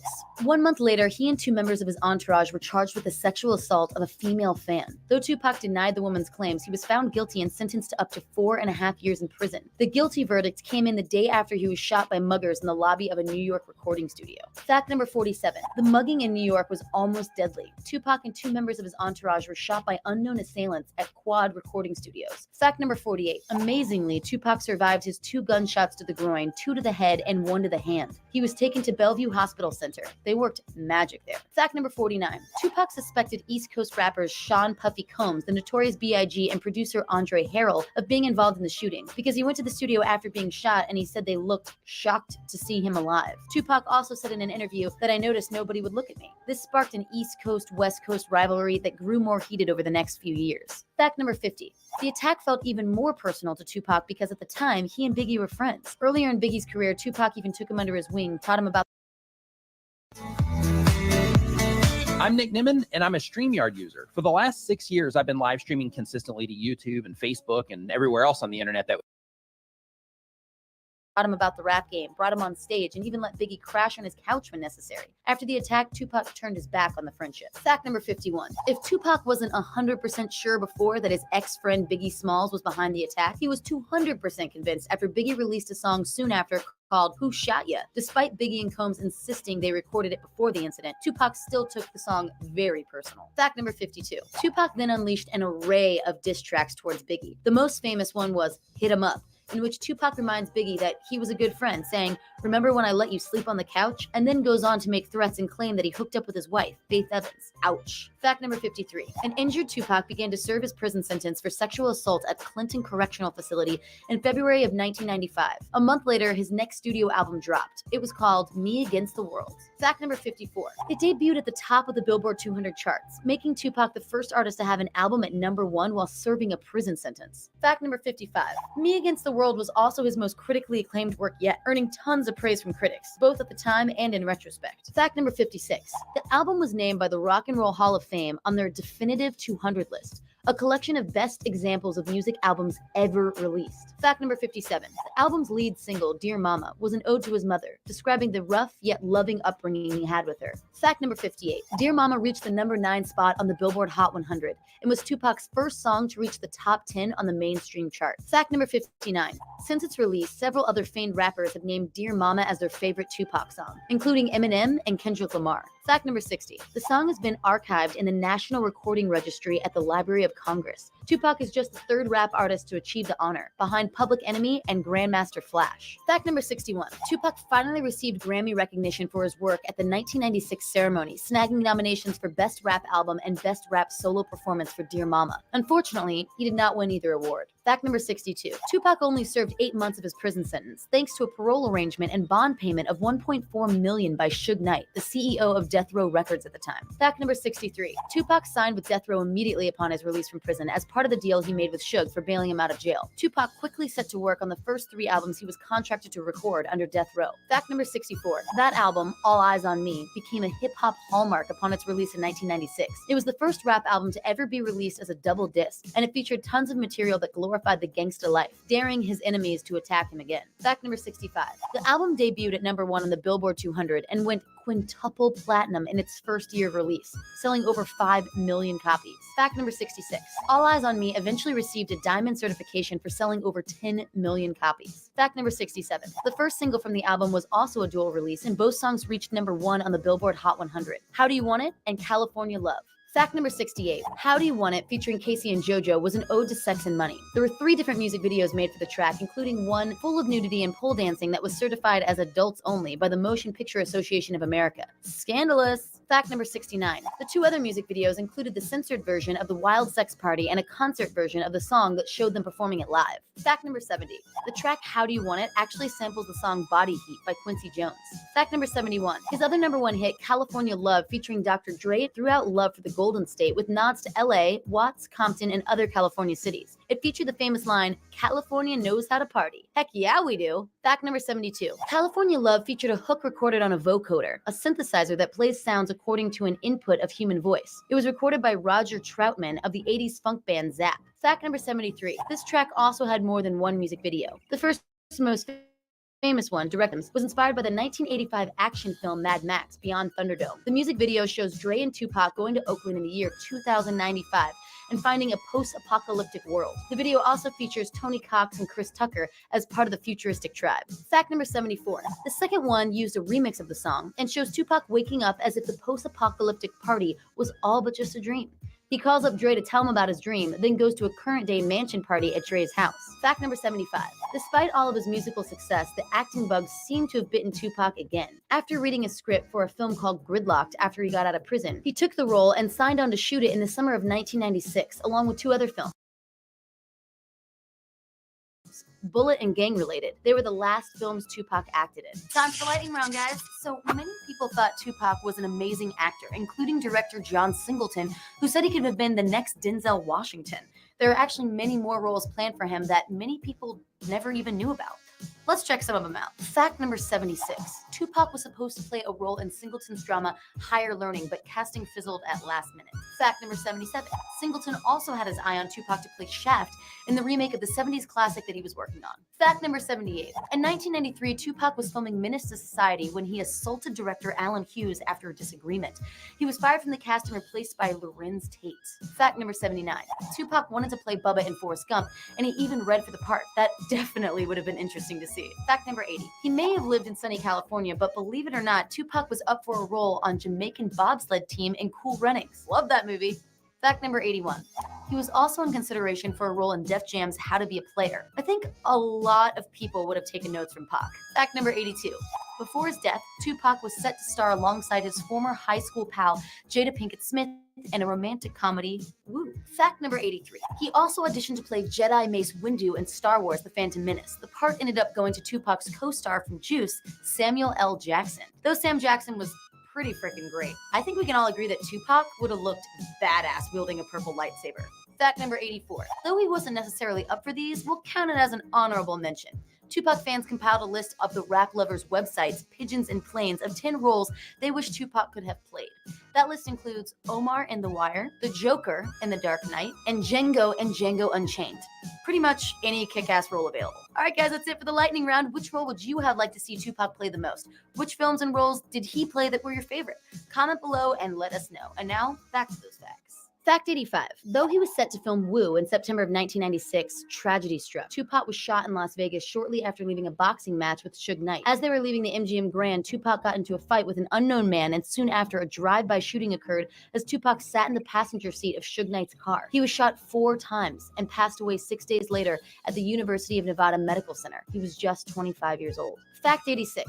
Tupac's death sent shockwaves through the hip-hop community, who felt that the East Coast-West Coast beef had hit the peak of violence. months. Despite the outcry, East Coast rapper Notorious B.I.G. was killed 6 months later in LA, also in a drive-by shooting. Fact number 87. Though no charges were filed in either murder case, later investigations suggest that both were carried out by a member of the Crips who did it for a financial reward. Allegedly, Biggie paid off Tupac's killer, who also used his gun, but he would later turn on him, though nothing has ever been proven. Mo money, mo problems. For real. Fact number 88. Tupac was cremated and his friends and co-collaborators, the Outlaws, smoked his ashes in a blunt. Fact number 89. The last songs Tupac ever recorded were released a couple months after his death on an album titled The Don Illuminati, The 7-Day Theory. Fact number 90. The album's title comes from his experiment to complete an entire album in 1 week. He spent 3 days writing and recording songs, then 4 days mixing and mastering them. Fact 91. The album was released under what was going to be Tupac's new stage name, Machiavelli, a pseudonym inspired by Italian political author Niccolò Machiavelli. Tupac had been inspired by the author's most notable work, The Prince, which he read while he was in prison. Fact number 92. Niccolò Machiavelli faked his own death, which is why some people think that Tupac is still alive somewhere. Why else would he adopt such a similar stage name? And he had once said he would take money without fame.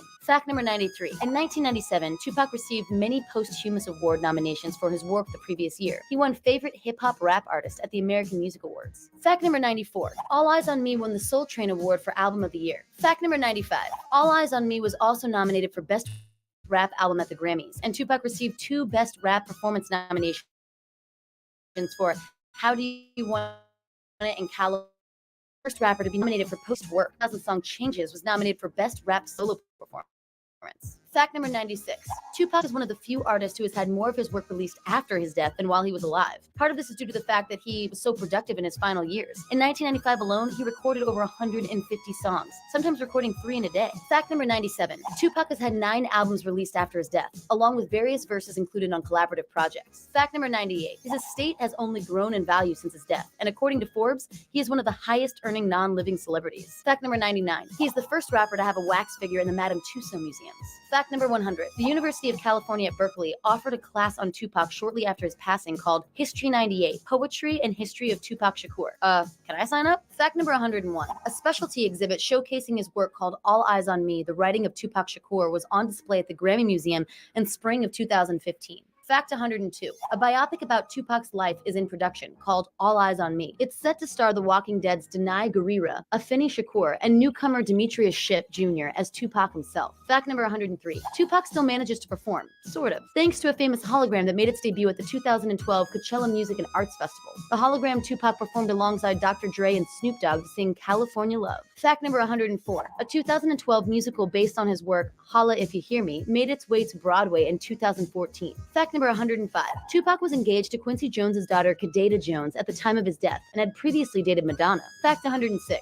Rashida Jones once wrote an angry letter to Tupac after he criticized her father, Quincy, for dating white women. Fact number 107. Tupac's favorite actor was Jim Carrey, and his favorite musician was Prince. He even sampled some of Prince's songs for his album All Eyes on Me. Great minds think alike, and this is one great mind that will continue to inspire people for decades to come. Hey guys, once again, I'm Lauren Mayhew, and you just finished watching Mike Drop's 107 music facts about Tupac Shakur.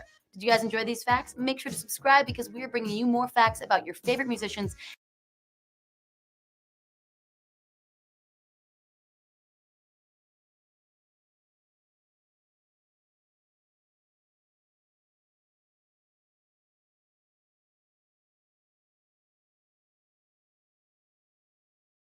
The market can look scary. These days, you might be thinking, I'm not going to touch that with a 10-foot pole. But chew on this. After every dip in history, the stock market has come back even stronger, see? Tell me, what does Tupac Amaru Shakur mean? Okay. It means, I was named after this Inca chief from South America whose name was Tupac Amaru, but it's a lot of people named Tupac Amaru. It's like a whole tribe named Tupac Amaru. So my mom named me after this Inca chief, and I think the tribal breakdown means like intelligent warrior, something like that. I see. He's a deep dude. He is. If I go to South America, they're going to love me, I'm telling you. It's like you don't even want to see me. They call this place Weirdo Beach. It ain't that weird to me. When you first moved to Oakland, that was your first stop in California? Right. And No. Marin City was before. Marin City? Okay. Then Oakland.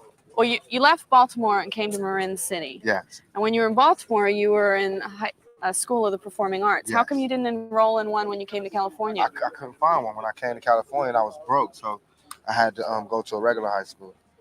But you eventually dropped out, right? Yeah, sure did. I didn't have enough credits.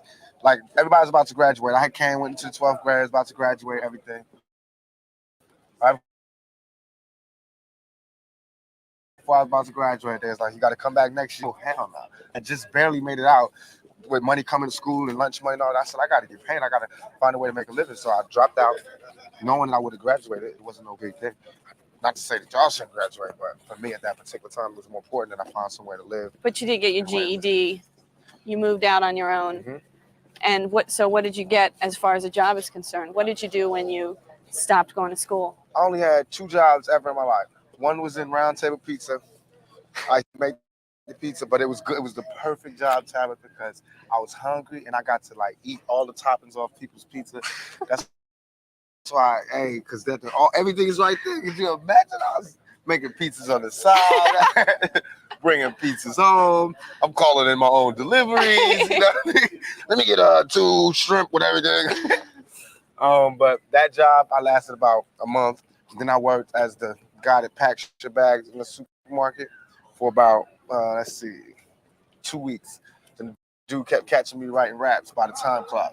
I used to be like, I'm gonna write for instead an hour. of loading people's groceries. She could carry her own shit. So did it ever occur to you that you might be able to get scholarships to go to college, or was that just not even an issue? I always wanted to go to college, but I wanted to go to college and be comfortable. Like how people, I don't know, this might be presumptuous, but I know a lot of people that are in college, they have their lives already okay. You know what I mean? Like someone's paying for them to go to college. They have somewhere to live. They have somewhere to live while they're going to college. They get money, all that. Somebody can pay their tuition and all of that. I don't have that. Until I can have that, I can't go to college, even though I want to, because that turned me on. With all the encouragement that you got in Baltimore at the High School of Performing Arts for your acting, did it ever occur to you to come out to California and be a professional actor here when your mom moved out here? Nah, that was the last thing on my mind. I came to California, I was broke, nowhere to stay. What do you mean nowhere to stay? I didn't have anywhere to stay. I was staying with a friend of a friend of a friend of my mother. Why weren't you staying with your mother? Because she was in Baltimore. We didn't have any lights and electricity. We was about to get evicted, so she sent me first. How mothers do. Mm-hmm. Protect the young. So I went out there broke. I wasn't even thinking about acting. I was just thinking about surviving. But such is life.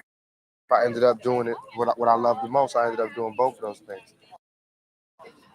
During that time when you went to California, your mother was in Baltimore. Is that when she was a crack addict? No, she was addicted to crack when I was in California. First week in California. What's up? All right, what's happening? And what was that like to have a mother who was addicted to crack? I love my mom. She the bomb to me. So I know she is now, but what about then? It was hard. It was hard. She was my hero. Ever have any temptation? I like that. But the man I knew was my father. The man that I knew died. The man that I knew was my father, he died.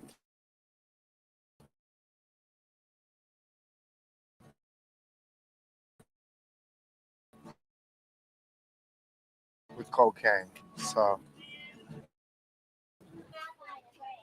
Oh, yes. All day.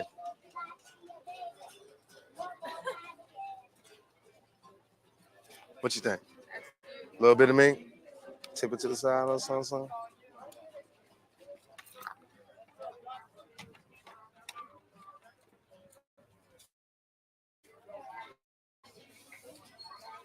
It ain't my style. They're not Gautier. Give me a characterization of your childhood. How would you describe what it was like?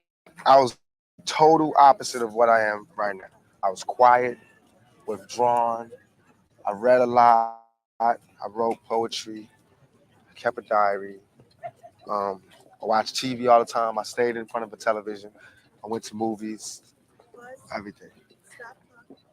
What did you do that was, I mean, it seems like going from a homeless shelter to a project or having to worry about having enough food on the table must have been very difficult. How did you deal with that? Were there any therapeutic ways for you to heal yourself? I smoked weed. I hung out with the drug dealers and the criminals, and I got. And that made you feel better? Interestingly enough, yes, because they have those same problems.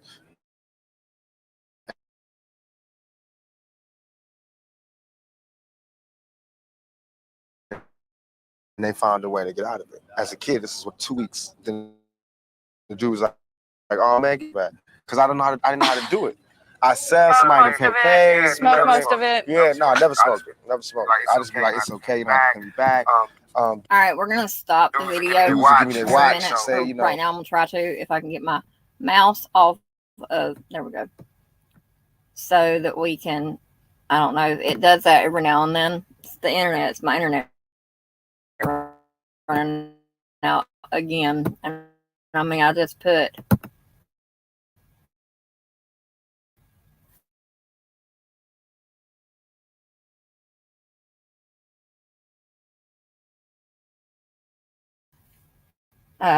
Friday.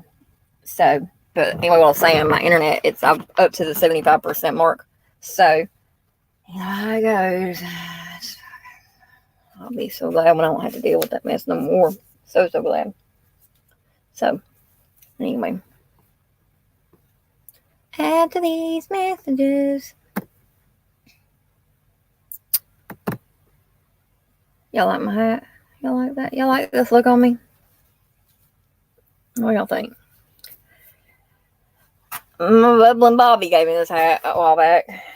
And how ironic, it says LA on it. So, yep. Anywho, I kind of thought, you know, flip it around backwards a little bit or to the side. What y'all think? Does it say LA on it too? Let me see here. What does it say? No, it says N. So, got me some coffee poured and some done. Coffee drink, coffee down. Sitting over. And we're going to go back to reading. Because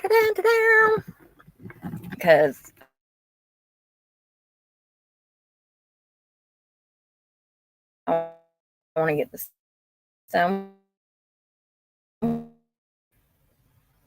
Yeah, I'm out for 5 hours, so go figure. But what we have went over and looked at in these past 5 hours is what I do when I'm not live. There's not a minute that goes where I'm not researching, where I'm not doing something. And yes, Dahlia is right. The more comments, shares, and, you know, conversation that take place, it can help boost my algorithm. I mean, I can click on my channel 1,000,000 times a day, but just me alone doing that really ain't going to do anything. And I don't even know how many subscribers we're up to right now.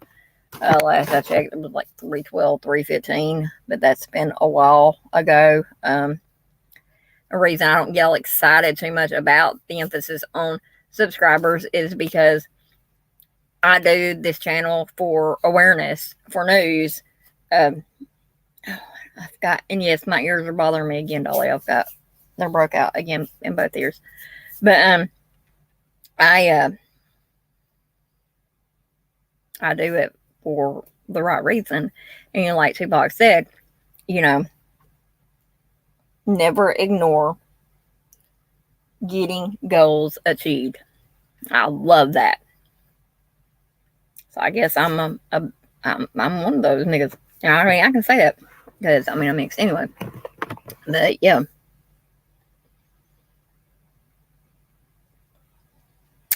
I won't have no internet tomorrow.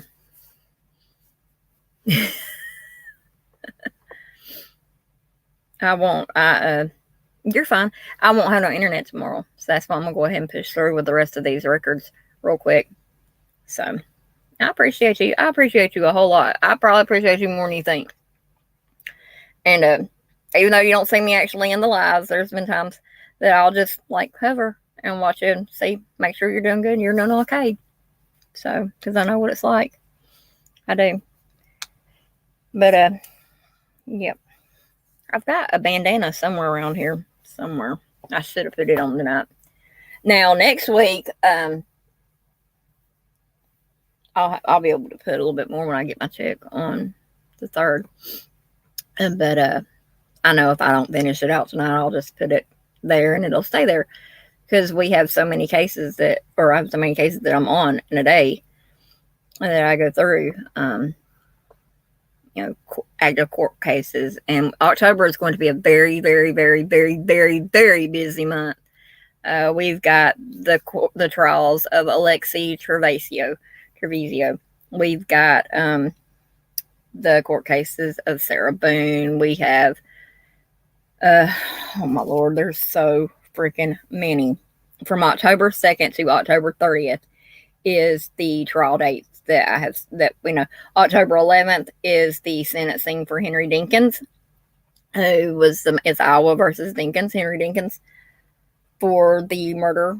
He was found guilty, first-degree murder and first-degree kidnapping in the Breasia Terrell case. She went missing July 10th, 2020, and was found March 21st, I believe, 2021. Let me see here. Where's that? Let me find my trial thing, my trial calendar here.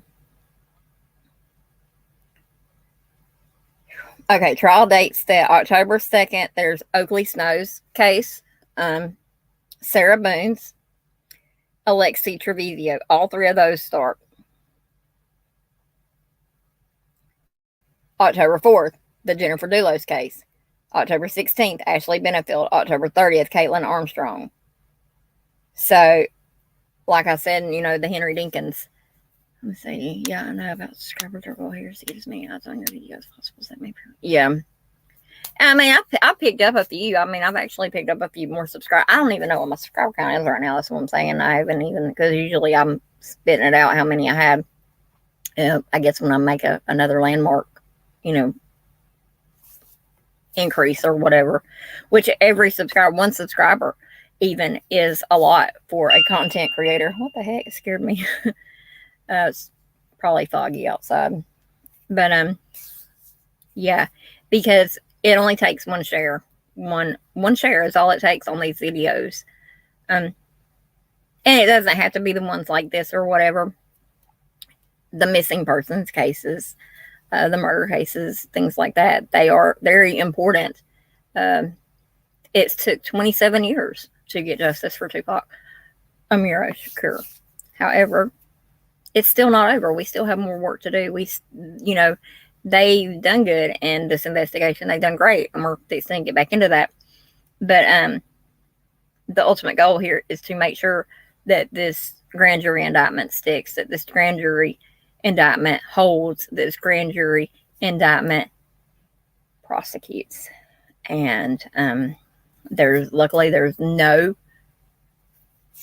statute of limitations on murder in Nevada. So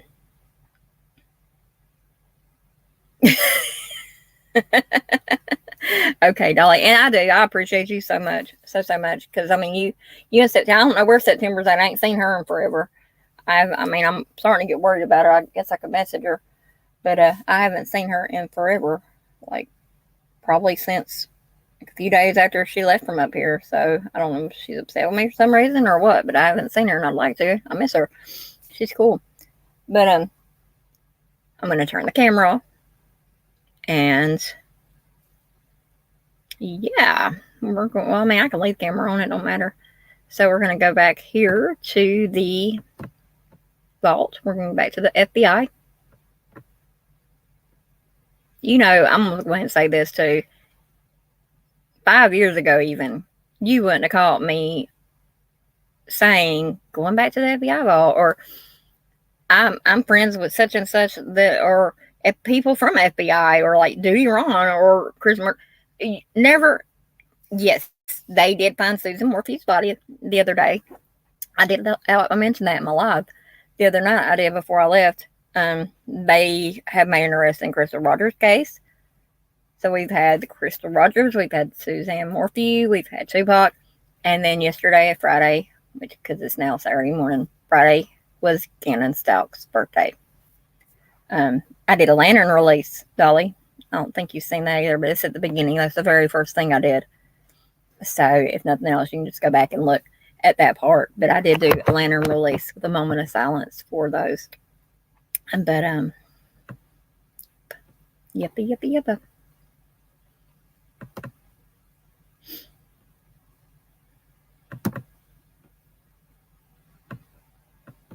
No, I bet you I'll sleep for a whole day after I do get off live.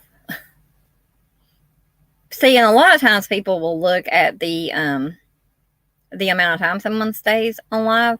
Some people like it. I mean, I can do a marathon one even. But yippee. My friend Miss Q News, Miss Q Carlock is what her name is. She is awesome. And she used to do the marathons on Summer Wells case. But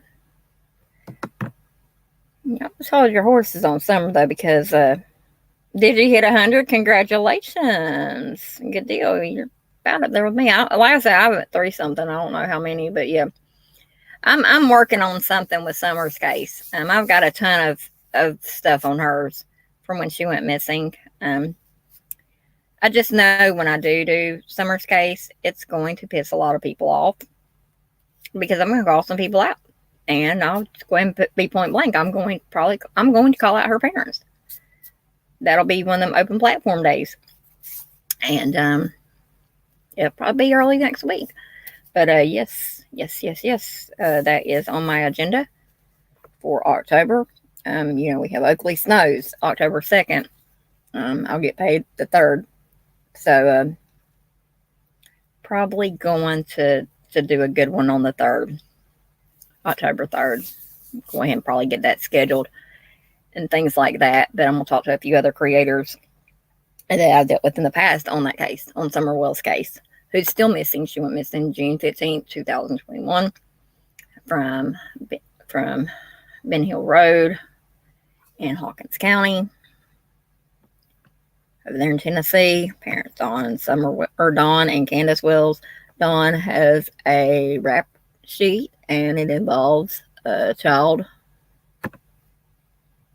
It does involve child crimes and stuff like that. There's 3 victims, I know for sure. One was the stepsister. And Don Wells is not what he proclaims to be and what everybody puts him up on the shelf. He's not. He's a perverted, nasty, hypocritical asshole. There, I said it. And so, Mr. Wells, Miss Candace Blight Wells, when I do the live, and it'll have Summer's name in the title, I'll drop a link for you. But I'm going to tell you right now, when I do that, you're not going to cut me off like you have other creators. I understand your child's missing. But I also understand what it's like to be a survivor. And I also understand what it's like to have a gut feeling when something is wrong with a case. And almost 9 times out of 10, that gut feeling is 100% right. And so therefore, take this as a warning now, whenever I do call you out and I do Summer's Live, you will not speak until you are spoken to and asked to speak. Then and only then will you be able to speak. And you can be up on panel with me. But still, you will not speak unless you are told to speak by me. I'm sorry. That's just how it goes over here on the boot report. So, that being said, intermission done. About made my cat go crazy there for a second. About jumped up. We're going back to Tupac stuff.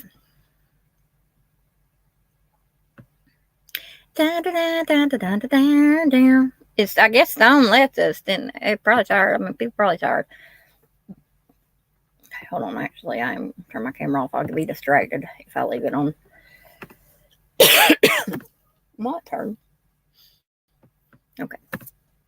So we are on page 31 of 102 here. And we are on the article Shakur hurt in drive-by shooting. Controversial rapper critically injured after Tyson fight. All information contained herein is unclassified. This is by Sharon Waxman, special to the Washington Post, Monday, September 9th, 1996. Page D01. Let's see, it's page 103. I want to buy some more of those.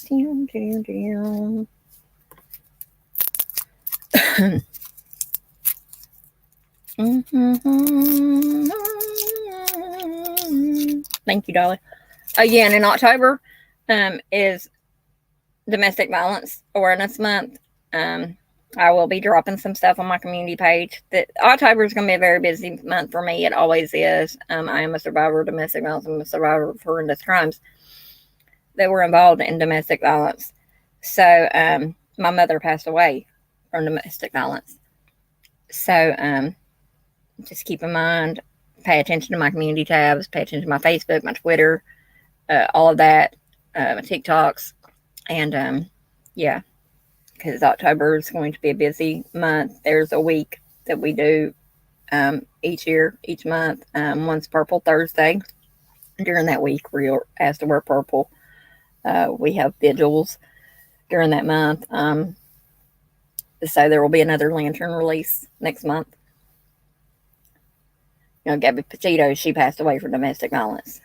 So many people, a majority, 9 times out of 10, all these murders that we have, these true crime cases that we have, like Suzanne Morphew, Crystal Rogers, domestic violence. Taylor Shabusiness was just sentenced to life without the possibility of extended parole for the murder, decapitation of Shad Theron, her boyfriend.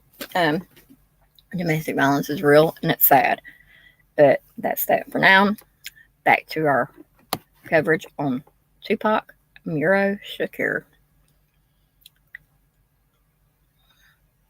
Los Angeles, September 8th. Gangster rap star Tupac Shakur was in critical condition in a Las Vegas hospital today after an assailant pumped 4 bullets into his head and chest during a drive-by shooting Saturday night. The 25-year-old rap star was shot as he and Marion Suge Knight, chairman of Death Row Records, Shakur's label, were on their way to a nightclub about 11:15 p.m. after watching the Mike Tyson versus Bruce Seldon heavyweight title fight at the MGM Grand Hotel in Nevada, Las Vegas, Nevada. The shooting was the most serious in a string of violent incidents involving the rap star, who appeared Wednesday at the MTV Video Music Awards, where he and members of his entourage got into an argument with several men in the lobby of New York Radio City Music Hall. Police were called to break it up. In November of 1994, Shakur was shot 5 times in the lobby of a New York recording studio where muggers stealing his jewelry opened fire. He has spent much of the past 2.5 years in court or in custody on various charges. A handsome, swaggering man with long eyelashes and a penchant for showy jewelry, Shakur has been a prominent symbol for gangster rap music, enthusiastically followed by teenage fans and long criticized by adults for its explicitly violent and sexual images. Saturday's incident underscored the link between some rap stars, despite their celebrity status, and the dangerous milieu that gave rise to their music. Let me change my thing here. In the weekend shooting, Knight was driving with Shakur in a convoy of 10 cars about a quarter mile from the glittering casino strip when a white Cadillac with 4 people inside pulled up alongside their black BMW and a passenger opened fire. Local media reports said dozens of witnesses looked on in horror. Police said they had begun an investigation into the shooting but had no suspects yet. Okay, sweetie, that's fine. If you need to go to sleep, go to sleep. I mean, I knew this was going to be an extended live. I knew it was going to be a long one. I apologize for the length for those who don't like long ones, but I did get it scheduled at least, and yeah, I knew it was going to be long. But go ahead and get you some sleep, Dolly. You are great. You are perfect with everything that you do, with the moderation. I greatly appreciate you, and one day I'll be able to give you a raise. But yes, go ahead and get you some rest. So, police said that They had begun an investigation into the shooting but had no suspects yet. Drive-by shootings are not unknown here, but they usually occur between rival gang members whose reasons are for retaliation for other shootings, said Las Vegas police. Lieutenant Mark Maston. I can't tell you the motivation behind this, but he said police were optimistic they would find the assailants. This particular incident apparently has several witnesses. If they are credible with good information, this should be solvable. 27 years later. Spokesman for Death Row Records cannot be reached for comment as to possible motives for the shooting. Shakur said earlier this year that he believed the 1994 robbery shooting was a setup fueling speculation in the hip-hop industry. The rivalry between East Coast and West Coast rap labels may have taken a violent turn, thus throwing in Sean D. Combs in there, Puff Daddy. Shakur himself has had many run-ins with the law in recent years. In June, the singer faced a 120-day sentence for probation violations stemming from offenses including assault and battery and a 1994 sexual abuse conviction in New York. He had been allowed to remain free on a $1.4 million bail paid for by Death Row. It was 1.4, not 2.4. Paid by Death Row Records pending his appeal. This sexual assault, you know how it said it was Tupac and two other of his friends or associates or whatever. In the movie All Eyes on Me, Tupac's not even in the room when this happens. I believe he was actually downstairs with Jada. It's in the movie All Eyes on Me, though. But yeah, Tupac was not even in the room when it happened. What had happened when he got back up to the room, there was an altercation with him and some other people because of what had happened there. And officers were called. The victim was taken in for, the victim was taken into custody to, give their statement or whatever. And Tupac was there, and there was two other people there as well. There were actually more than three people there. So that's how that happened. But Tupac was not. Tupac believed in protecting the women in his life. Thus, because of his mother. So, and as a matter of fact, the night that Tupac was shot, his cousin and his fiance, Quincy Jones' daughter, was at the hotel room. They were going to go with him. It was supposed to be a party, you know what I'm saying? It was his cousin's birthday, actually, that weekend. I do believe so, is what it was said. Hey, Johnny. So, Tupac had a feeling, and he did not let the girls go to the fight. He didn't let them go to the club or anything because he had a bad feeling about what was going to happen. So, back to my reading. Shakur served 11 months in prison for his involvement in the attack on a 21-year-old woman in a New York hotel room. He had been convicted in Los Angeles of assault and battery on a music video producer for carrying a loaded concealed weapon and was scheduled for sentencing this week on the weapons charge. But in the world of rap, Shakur's conviction seemed only to enhance his status. His fourth solo album, All Eyes on Me, a 2-volume, 27-track recording featuring guest turns by fellow rapper Snoop Doggy Dogg, Rappin' Forte, and Method Man, debuted earlier this year and had sold more than 5 million copies. His previous album, Me Against the World, had the dubious distinction of being the first album to reach number 1, while its singer was in prison. Sounds like struggle and Jelly Rolled me there. A little struggle. Shakur also starred opposite Janet Jackson in the 1993 movie Poetic Justice and has been working on another film, Gridlock. In interviews earlier this year, Shakur had said that he was tired of living up to his outlaw image. Was he a character in a tattoo on his chest that pronounced Thug Life? I lived Thug Life, he said. It was stupid. It's suicidal, which Thug Life is. I can vouch for him on that one. But the rapper also said that he expected he would die violently. In July, Shakur told the British newspaper The Observer, it's going to happen. All the black people who changed the world die in violence. They don't get to die like regular ways. Expletives come take their lives. Expletives, whatever. And then page 3 at caption Tupac Shakur, New York Video Music Awards. Just some things. What are you doing? Watch out. Watch out, son. Yes, he's in there. He's in there eating. He just come in. Go in there with him. Okay, so there's that page. Page 34. Tupac and the Fall on the Road to Calvary. This is by Jordan Palais. Whatever. This is page 104. The first time I entered the gallery in the Prado where Raphael's The Fall on the Road to Calvary hangs, I simply stared at this monstrous 10-foot high, 8-foot wide canvas and let the tears flow for 10 minutes. If the friend I was with hadn't snapped me out of it, I might still be in Madrid. Raphael painted a mob scene teeming with Romaine soldiers, execution spectators, horses, carts, mourners, and way off in the distance at the end of the procession, Calvary more than Mount a hill, where 2 crosses have already been erected, but at the painting's center are just 2 figures, Jesus fallen with his left hand on a rock and his right still trying to support the massive weight of the cross. Looks back over his left shoulder. There stands a group of 5 women, first and foremost among them Mary, his mother. Mary holds her hand outstretched, willing even now to do anything she can to save her child. Her look personifies despair and alienation. The look in Jesus' eyes bespeak compassion for the trial of his mother. Even in this crisis, he seems like he's trying to console her. I knew those looks well. They were the looks I thought that first time that passed between my wife and my daughter as the latter lay dying of cancer, but further viewings brought me to a different understanding. My own face once bore one of those looks, and so does the face of every mother and every child who faces untimely death. So when I got the news that Tupac Shakur had died of his drive-by wounds, I thought instantly of his mother. Given the life of distress that Tupac and his mother lived, how many times had they shared such glances, held them, broken them off, only because the pain of sustaining such moments of intensity is finally too much for any heart to bear.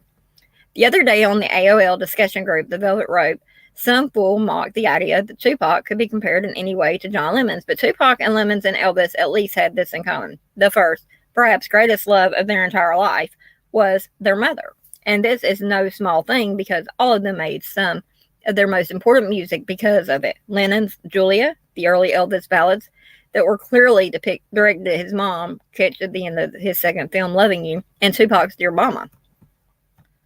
Of course, that's not the only comparison, or even necessarily the most important one that could be made between Tupac and the great rock rebels. Oh, that was nothing. Rock rebels. Fools are reluctant to admit Tupac to full equality in this matter because that would mean admitting other things. For instance, that Tupac equaled the greats in the emotional intensity and rhythmic power of his records, or that the majority of Tupac's songs were uplifting, positive, respectful of women, and concerned with encouraging young black men not to commit crime, which he generally portrayed as a foolish and ugly thing, even when it's seductive or unavoidable. It would require admitting that Tupac was sent to prison for a crime that white rock stars have committed and continue to commit with absolutely impunity.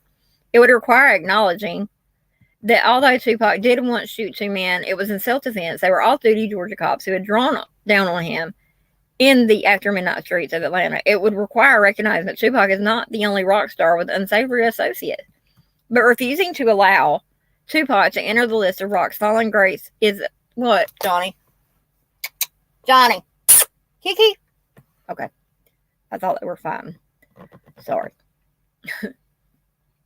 Where was it? But refusing to allow Tupac to enter the list of rock's fallen greats is the least of the sins fools make when talking about them. These fools, who include just about every writer I've read on the subject, spend all their time avoiding a simple truth. Tupac was not a murderer. He got murdered, which is very true, I'll say. He was not the criminal this time, but was the victim of the shooting. But of course, if you tell the story that way, you can't come out and say the media, from Newsweek to the Village Voice had done, that this thuggish young nigger got what's coming to him. On that basis, so did Jesus, who preferred the company of whores, thieves, tax cheats from the government and other miscreants.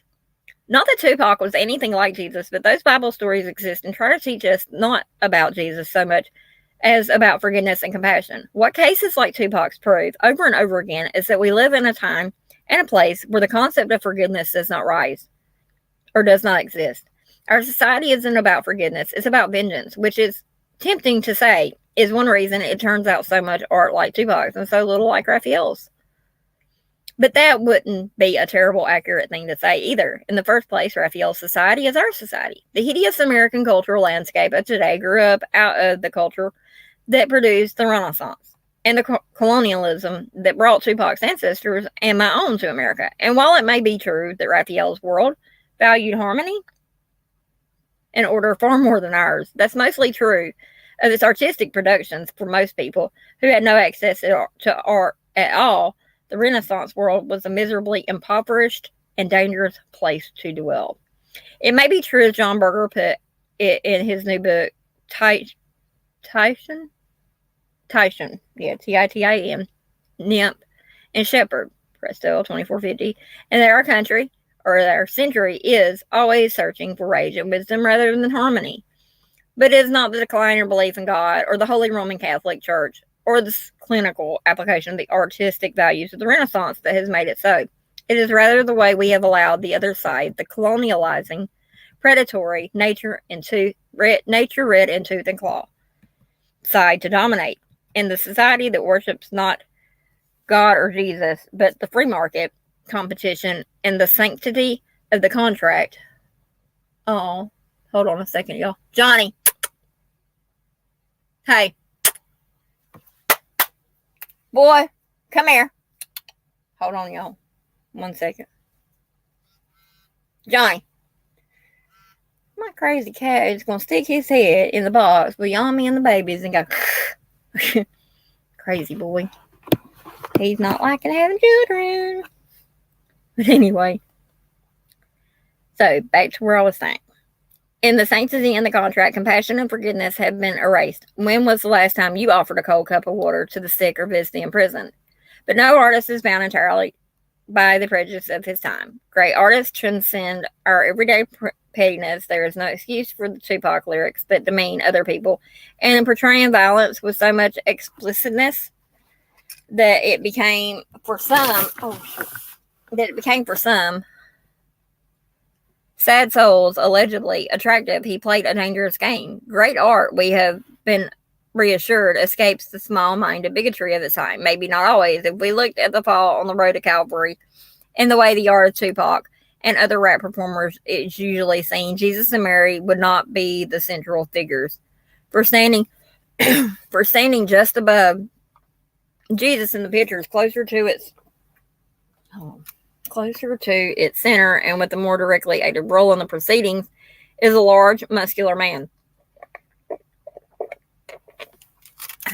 His head is turned to the right, where a mounted Roman officer waves papers at him. This is surely Simon the Cyrene, the man who, according to the Gospels, was ordered to help Jesus carry the cross after he stumbled. Simon is represented here, however, in another unmistakable way. Raphael drew this Libyan Jew alone among the company with a huge hooked nose, which in its time, checking on my cat, which in its time, I lost my spot, man. Jesus carried the cross in its time, was a way of saying, Hyme town, TOWN. I don't know what that means or what have you. Judged the way our hook nose, I don't know what I'm saying. Hold on. Judge the way our society judges rap by character, not context. The fall on the road to Calvary is anti-Semitic. Okay. Okay, let me see here. According to Luke 23, 28, 31, the women looking on wept when Jesus stumbled, and he found the energy to speak to them. Daughters of Jerusalem, Luke has him say, weep not for me, but weep for yourselves and for your children. For behold, the days are coming in which the days shall say, blessed are the barren, and the wombs that never bear, and the paps which never gave suck. Then shall they begin to say to the mountains, fall on us, and to the hills, cover us. I'm going to tell y'all right now, before I go any further, if there's any more articles like this, I will skip them. I dropped the link to this anyway in the chat earlier on. I'll drop it again. But yeah, I can't do too much more reading. If I do not quite believe that we have reached those days, Tupac is one of the reasons. With all my heart, I wish that he had the time to grow in wisdom and maturity, that he could have avoided the lethal situation into which he continued to fall. But I have seen his video for I Ain't Mad At You. It's a good video. And I know that he had come much further along the path than those who treat him as if he were the murderer. I like this article, though. I have to say I do like this article. That video has mostly been described in terms of its sensational opening moments in which Tupac is shot in the chest and dies, just like in reality, and inevitably in terms of the dead musical celebrities that Tupac then encounters in heaven. But those details have nothing to do with what the video is about, nor is it surprising that folks would rather talk about anything else, including trivia, because the true topic of I Ain't Mad At You is precisely compassion and forgiveness, which is very true. In the video, Tupac forgives everyone, the brothers known and unknown who could not stay the course, his partners in thug life, the mother about whom his music often expressed such deep but conflicted emotion, but who stayed beside him, that looked undoubtedly upon her face that long week in the hospital, those who condemned him from the start and along the way. He also prays for the ghetto youth to have a better chance and a happier result. The video's final images tell the true story. The friend who was with Tupac when he was shot, dressed up, visits his friend's grave, then goes home where he hugs mother, wife, and baby girl. Fade to a black screen on which is written, dedicated to Mutula, Shakur, and Geronimo Pratt, Tupac's fathers. In the end, the son forgives his fathers, which is, as it closed, I could imagine anyone coming in this life to reaching a kind of emotional maturity. We will not be permitted to know what kind of grown man or mature artist Tupac Shakur might have become. Those who do not think of this as a tragedy or believe what he had done to him is only what he had done to others miss the point far, far more than those of who alone forgave him his sins because of his talent. Okay, and the next one's Tupac News. Gosh, I'm not going to read that one, I don't think.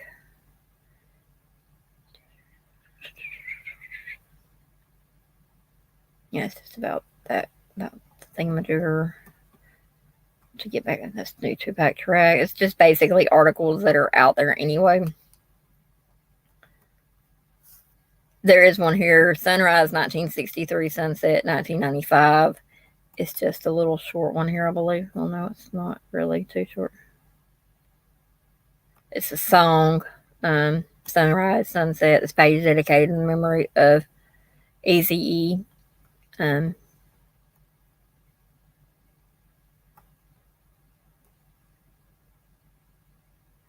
Okay, I'll read this. Eazy-E, Eric Wright, 1963 to 1995.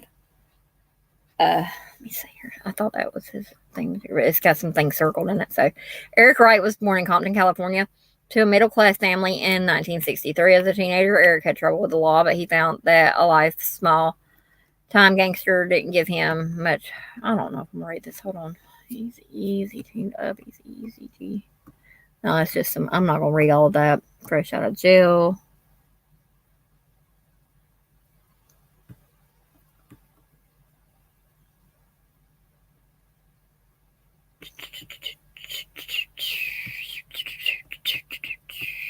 Or it's just a thing. Is that Tupac or talking? Or let me see here. Street Heat represented met with Tupac Shakur in Las Vegas during November 1995. Pack in the Dog Pound performed after the Hollywood fight. Yeah, just a few things. Here's some questions I'm in here. So, Pac, a lot of people want to know, since Death Row Records put up your bail money, is that why you left Interscope?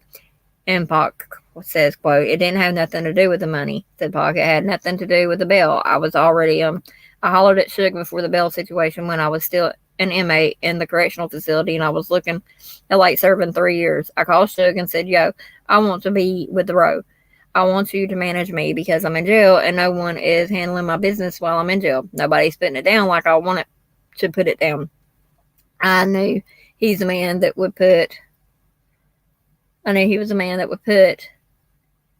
things down. I trust him, his word, I really couldn't trust nobody in business no more, so I chose him, Wasn't it during the time that Interscope was rumored to be leaving Warner's and all that, Pac?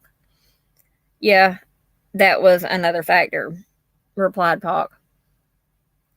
because I was like, dang, they don't care about us. I mean, it's not Interscope's fault, but they really don't owe us anything. And at any minute, we could be, you know, alone without a contract after you put all your heart on the line, your music on the line. You went out there and gave all your talent up, and all of a sudden it's not good enough anymore, and they'll kick you off.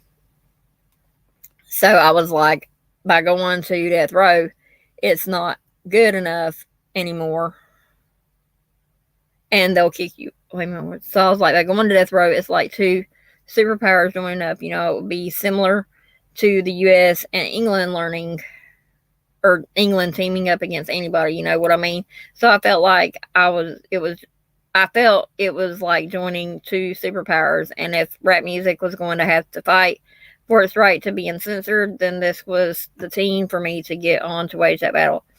Asked him if jail changed his perspective on the world. Pac said, yeah, doing 11 months of maximum security pen time for a crime you didn't commit would definitely make you a little bitter, said Pac. But I'm trying not to be bitter. I'm trying to let that be my ambition. Now I'm very ambitious. This year we'll mark a new ground for Tupac, where I'm relentless. There's no boundaries. I'm not looking at no stop signs. I'm going full speed ahead. I'm planning on touching everything with my name on it. And there's a lot of stuff with my name on it, so I'm out there. So I got with the road. That's move number 1. I wrote a movie. That's move number 2. Did the double album. That's never been done before. That's move number 3. Got the divorce. That's move number 4. And now it's just standing by my grind. Stay up on my music. Stay out of trouble. Man, I'm about to cry reading that. The media is misrepresentative. Tupac has often said that the media have misrepresented him. What is the real Tupac Shakur like? Quote, he's a human being with all sides, replied Pac. Tupac. Multifaceted, ups and downs, goods and bads, mistakes, everything, you know. All they want to show is one side, which is distorted. That's a distorted view. So what I said was true. If they would show the good things and the bad things, I would have no complaints, and it would even make them look better. When you just show me doing all this bad stuff, then people going to just start thinking like, wait a minute, this dude can't be doing all this bad stuff. I mean, come on. They don't show nothing else. So it's really helping me because it's making it look one-sided and untrue. But the thing that bothers me is that it's just not across the board. They do this to rappers or young black males, inner city people. You know, they do that to us, but they don't do that for everybody else. But that bothers me. But I'm not going to harp on everything that's unfair because life is unfair. Nobody said it's going to be easy or fair. I'm not even going to trip off of it. I'm just going to push forward. When I stop, I stop. When the wheels fall off, the wheels fall off. But until then, I'm going to put the foot to the metal. Tupac has already starred a number of movies, including Above the Rim, Poetic Justice. So we asked what his future acting projects are. He said he just wrote a movie called Live to Tell. We talking about doing a movie now. Me and Snoop that Pooh is working on, and everything else is before me. I haven't even started looking into that, but it's going down. Tupac talked about his upcoming double album, the first by a hip-hop star. The last album was one side of Tupac, he said, and it's the other side. You know what I mean? I did what I had to do with Me Against the World, as far as letting people know that rappers think and we feel and we care. I did that. Now it's time for me to just get into music. This album is more about unrestricted. I'm not trying to tell a message. I'm just getting a lot of frustrations out from being in jail for 11 months and just speaking my mind, talking about things that I see and just grooving, having fun. They like more upbeat tracks than this. My last album was kind of sad and down. This one is like way high. There's only 2 slow songs on there, and that was by Street Heat. All right, let's see. Next, Living Dangerously. I'm not going to read that. It's too small a thing, but it does have some pictures with it. Tupac's Death, The Gangster Omen. That was by USA Today. Bad Boy Combs denies feuding with Death Row. I need to read that part. Thank you, Dolly. Sean Puffy Combs wrote, wants to clear the air between his Bad Boy Entertainment leaders of the East Coast School of Rap and the West Coast Death Row Records. I think people have a misconception that, first of all, we were in a feud. He says, I don't think you can be in a feud with somebody if there's not two people arguing. I mean, I never had a problem with Tupac or a problem with Suge Knight or a problem with Death Row, a problem with anybody in the industry for that matter. The only thing I've heard is the records that you've heard. I've never been approached on any other level besides that. So it was more hype than anything. Combs is branching out in a big way. He has just signed a lucrative joint venture with Arista Records. He's opening his own restaurant in somewhere. I don't know what it is, somewhere. Gelato is devoted to soul and Caribbean food, and his debut album as an artist is due out in January, which contributions from most of his bad boy roster. Reflecting on his fortunes, Combs agrees that some gangster rap, particularly that made by innovators of the original stylus, is some pressing at the seams. I think there are different types of hardcore rap or gangster rap. He says there are the things that are real, really, or I don't know, something. I don't know. That's Puffy. I hear sirens. All right, this right here, we got some files.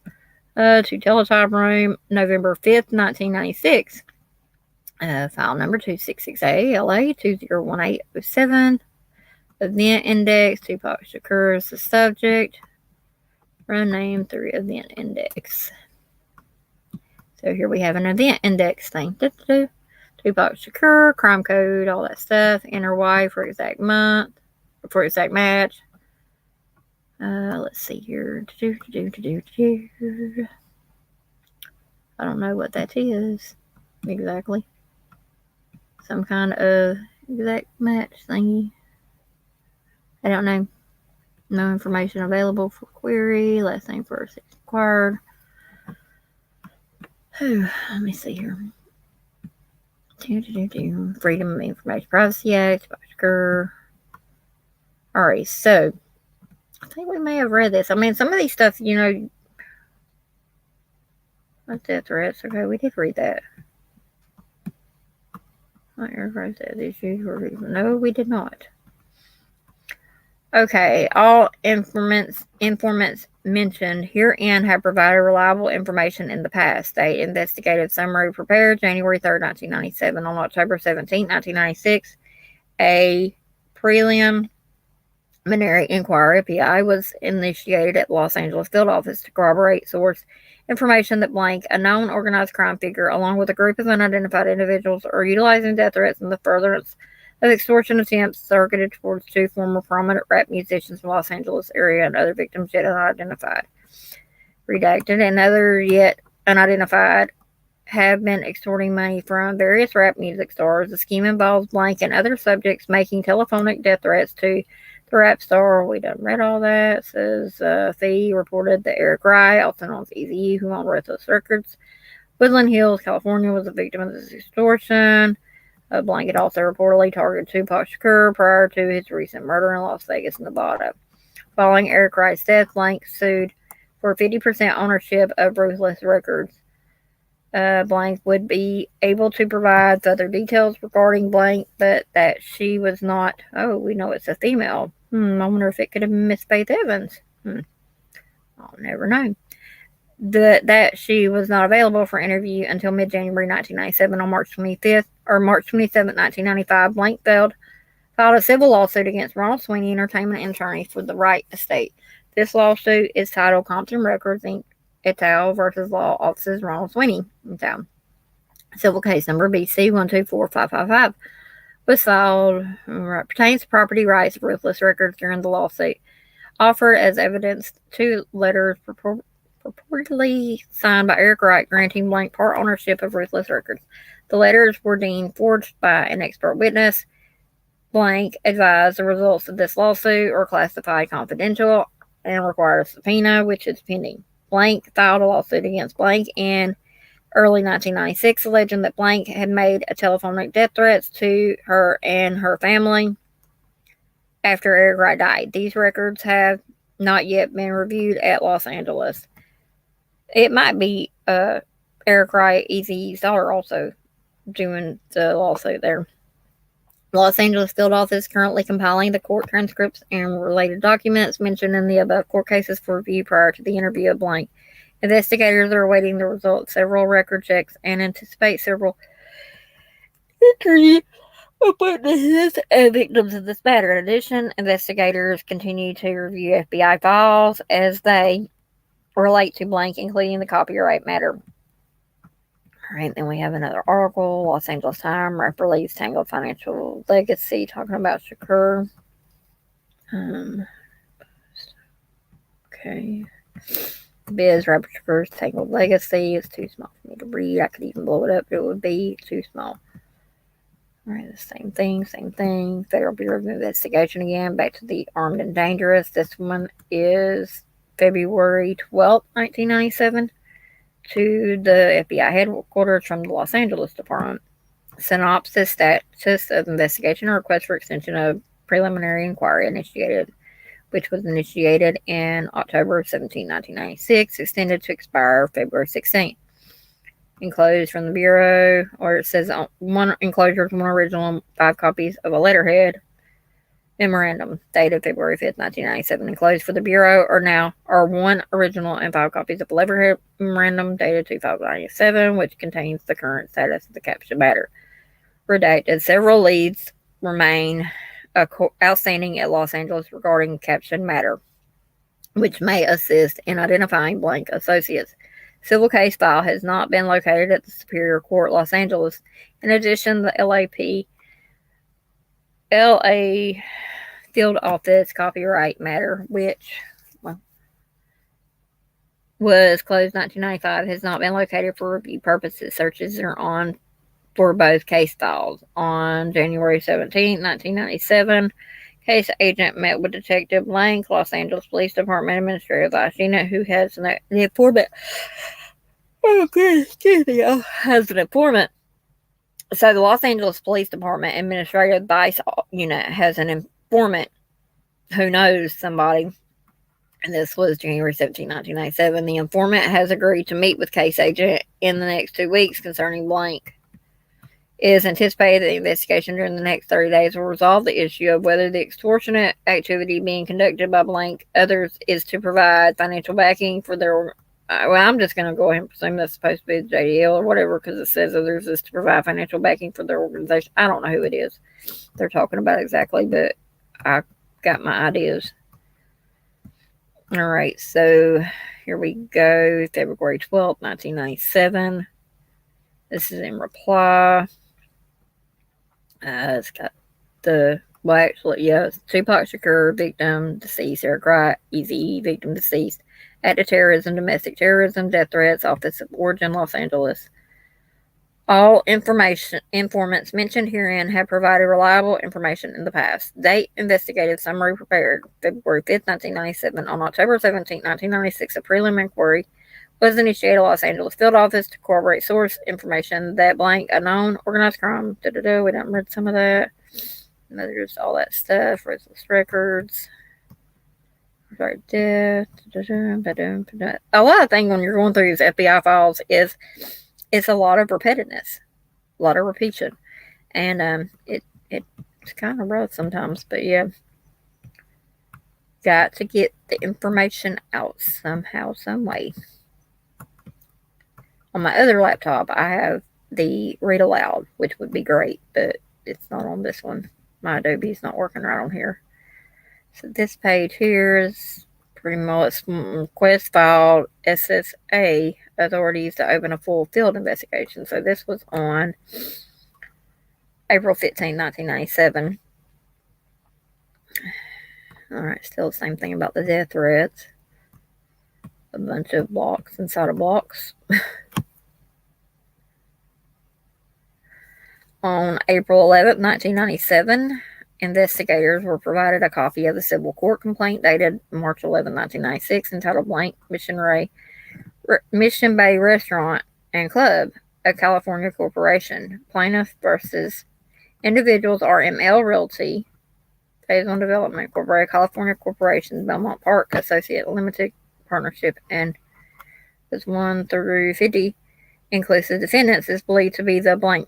The civil complaint alleges that on Friday, July 28, 1995, at approximately 10 o'clock p.m., several individuals forcibly entered a business. These individuals were identified as blank blank and to an unidentified subject referred to as unsub 1, unsub 2. Unsub 1 is believed to be blank blank, who claims to represent blank during the incident. Unsub 1 brandished a concealed weapon at blank. Unsub 2 stated that he represented blank and Ruthless Records. After physical and psychological intimidation, blank considered the threat to his patrons and left the business he occupied. The complaint further alleges that blank had committed and caused to be committed the same acts against Ruthless Records following the takeover of blank nightclub on 7/28/95, reportedly as blank. Don't you know who I am? I'm with the JDL. I'm going to have to do a little bit more digging on this JDL. It has since been learned, and this is April 15, 1997, that blank dropped the lawsuit against blank and the other defendants based on fear and intimidation. I can really imagine who that is there then they're talking about. FBI record checks of the defendants in blank civil lawsuit reveal the following. Then we got a bunch of blanks again. Blank and blank, blank, blank, blank, blank, blank. Blank and blank, blank, blank, blank, blank. Further checks regarding the above individuals will be necessary to fully identify them. Investigators are currently compiling the court transcripts and related documents mentioned in the above court cases for all review and analysis for lead potential. Investigators are awaiting the results of several record checks to include blank. Based on the extortionate activity presented herein and other criminal activity yet identified, it is recommended that a full field investigation be opened or be initiated in this matter. There appears to be a reasonable indication that blank has been conducting extortionate criminal activity for some time and will continue to do so as long as he is successful and not held criminally liable. Los Angeles source believe blank to be acting in concert with or behalf of the JDL and associate. It is anticipated a full-field investigation will help identify where extortionate activity is being perpetrated on behalf of blank out for personal gain and or on behalf of the JDL, which is the Jewish Defense League. Moved up to April 21st, 1997 to Los Angeles from Los Angeles. Case number 2668-LA-201807 LA66-598 sub A-178. It has Easy and Pac and death threats. Los Angeles armed and dangerous. Request for authorities of mail cover. Full field investigation instituted 4/15/1997. Details on October 17th. 96. A prelim inquiry was initiated at Los Angeles Field Office to corroborate source. We done read all that stuff there. And read all that stuff. See, a lot of it is repetitiveness, and that's why it's rough being a freaking detective. For real, I'd rather be, if I had to choose between a detective or a lawyer. Yeah, you think lawyers do a lot of research and stuff like that. Man, detectives, everything has to be researched. Every period, even. Where the period come from. Where the dot that goes above your eye. The line that goes across your T. I mean, it's complex. So, the letters that were purportedly signed by Eric Wright granting blank part ownership were deemed forged by an expert witness. Blank could produce no original letters. Blank advised the results of this lawsuit were classified confidential and required subpoena, which is pending. In addition, blank filed a lawsuit against blank in early 96 and alleging that blank had made telephone death threats, all that stuff there. So, on 4/11/97, investigators were provided a copy of the civil court complaint dated 3/11/96 entitled Blank, an individual, Masculine Cantina Incorporated. We got some blanks, some individuals, RML Realty, all that stuff. Civil complaint alleged on. Okay, we done went through that. The focus of the requested mail cover includes the following individuals. It is requested mail cover include first and second class mail and lasts for a period of 30 days, commencing on the date the request is received by a district postal inspector in charge located in Pasadena, California. To the best of my knowledge, name and address of an attorney who represents the mail cover subject is unknown. If during the period of the mail cover subject, okay, the name and address of an attorney retained by the mail cover will subject becomes known to the case agent. Such information will be promptly furnished. Mail cover subject is allegedly in violation of the following U.S. laws: Title 1, Title 18 U.S. Code, Section 1951, punishable by fine or imprisonment not more than 20 years or both. And the second one, Title 21 U.S. Code, Section 841 and 846, punishable depending on quantity and type of narcotics. No subject of this mail cover is presently under indictment or formally charged with any violation of criminal law. Should any subject be indicted or formally charged during the period of the mail cover, the postal inspector will be promptly advised so that the mail cover may be immediately canceled. It is understood the results of the mail cover, PS, which is Postal Service Form 2009, are the property of the U.S. Postal Service, and its use is limited to law enforcement agencies. The results can be retained in the case agent's office as an investigative tool for a period of 60 days and then returned to the following address. And it's got the address. There's recommend that mail cover request be authorized enhanced caption investigation. Investigation continuing at Los Angeles. They done brought in the post service, y'all. Okay, this is another thing. Man named as suspect in death of Shakur sues the rapper's estate. Huh? Hold on a second. Let me see what the fucking reason. Oh, this talks. And when was this here? This is dated 9/10/97, edition LA Times. Man named as suspect. Okay, Orlando Anderson says he was assaulted by the Star. Okay, so that's when they was talking about Orlando. Yeah. Alright, then this right here is a deleted page information sheet. I don't know why it was there. It shouldn't have been there, but yeah. Okay, so remember how, like, earlier I was talking about the liabilities and stuff like that can happen for content and things like that? Well, here's one. This was dated February 5th, 1998. Routine precedents, Los Angeles from Los Angeles. Case number 260 ALA 2018. It's got the people edited out. So, synopsis: requesting approval to interview blank, a reporter for the New York Times Magazine. Details for your information: on October 17, 1996, a prelim inquiry was initiated at Los Angeles field office to corroborate source information that blank, a known organized crime figure, along with a group of unidentified individuals, all that stuff there. But this right here goes to show that they can and they will, from a New York Times. You know what I'm saying? The reporter was, they were requesting approval to interview a reporter who had covered the story. So, and it has attached documents to it. So, it says Los Angeles field office requesting permission to interview reporter blank from the New Yorker magazine. Has all that information. Research revealed blank wrote an article on Tupac Shakur for the New Yorker magazine in the July 7th, 1997 issue.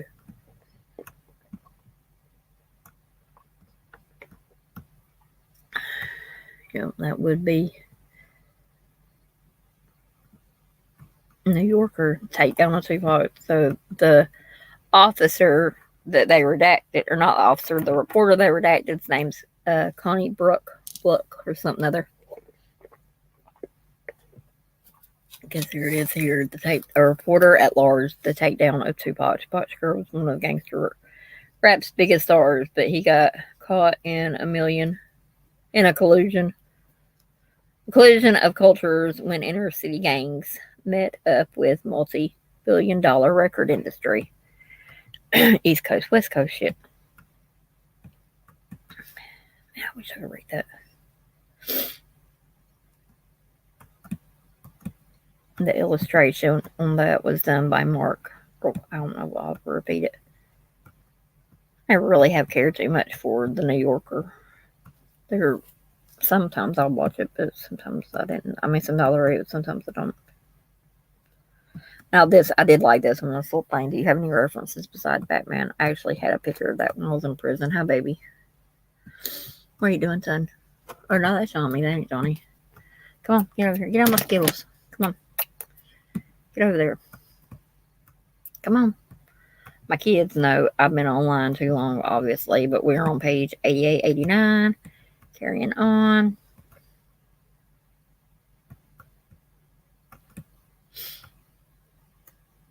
So this is infidelity. Please welcome big alcohol. Yeah, this is a really good article. I mean, I've glanced over this one, but it's hard for me to read it. It's too small. And Serenity is pretty much the same.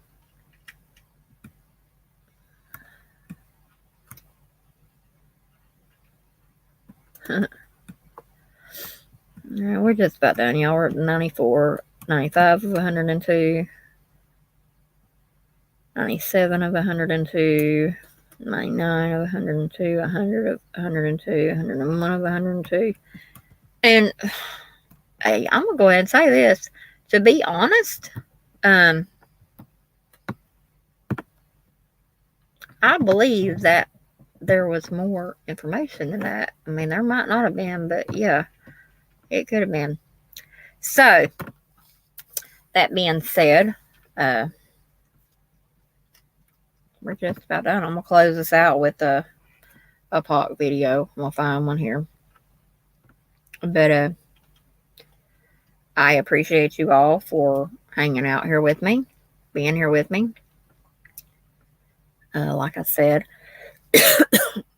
I knew it was going to be a lengthy one. It's been a very lengthy one tonight, and I'm very appreciative of all y'all who stuck around to hang out with me. So, let me see here. Just give me a few more moments.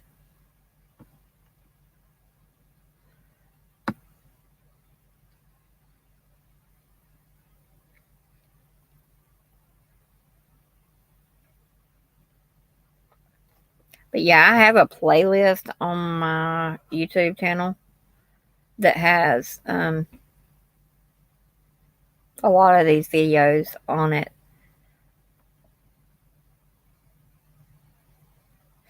And there's a lot that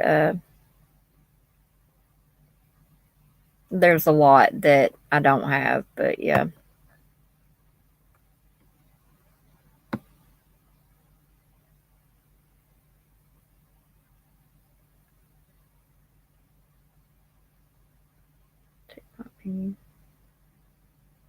Greg Kading was a detective that was on his case. There's a few on here. The story of how he's someone who actually, I believe, who got it. This one for 30 minutes. All right, this is, I don't think I've seen this one or not. But it's only like a 30-minute one. Billy Garland, who's Tupac's biological father, the Art of Dialogue's a great channel, and it's on there, on here as well.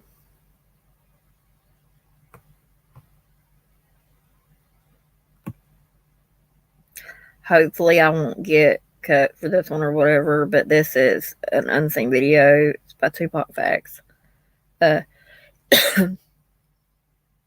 Unseen Tupac performs live on MTV Jams, full uncut. So we're gonna play that one. Is that a toilet? Hold on. Yeah. You mean to tell me we've been living here all this time and you never told me we had a bathroom? But I will be muting out and I will be saying good night, because I'm gonna play this and I'm just gonna mute out.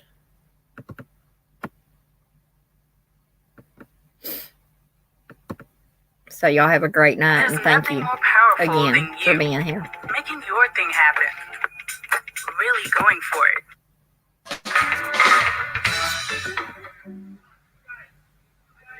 Yo, we got all this R&B flavor in here, but you know we can't take it to the top without some hip hop. I'm gonna let my co-host Josie tell you who's next on MTV Jams Live. Go ahead, Josie. That's right. That's what we need now. Just a little hip hop. Keep this party bumping right about now. And to help me out is our next guest. He first started out with Digital Underground, went on to co-star in Juice, and most recently you saw him side by side with Janet Jackson in Poetic Justice. Please help me welcome Tupac Shakur, ripping the stage with Keep Your Head Up. Peace.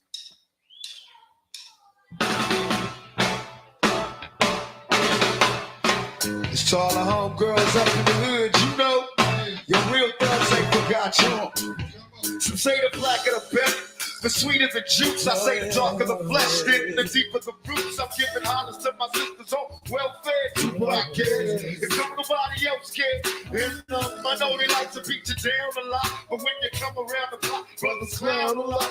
Please don't dry your eyes, never let up. Forgive but don't forget, girl, keep your head up. And when he tells you you ain't nothing, don't believe him. If you can't learn to love you, you should leave him. Hey, baby, you don't need him. And I ain't trying to gas up, I just calling how I see him. You know what makes me unhappy? When brothers make babies and leave a young mother to be unhappy. Now since we all came from a woman, got our name from a woman, and our name from a woman.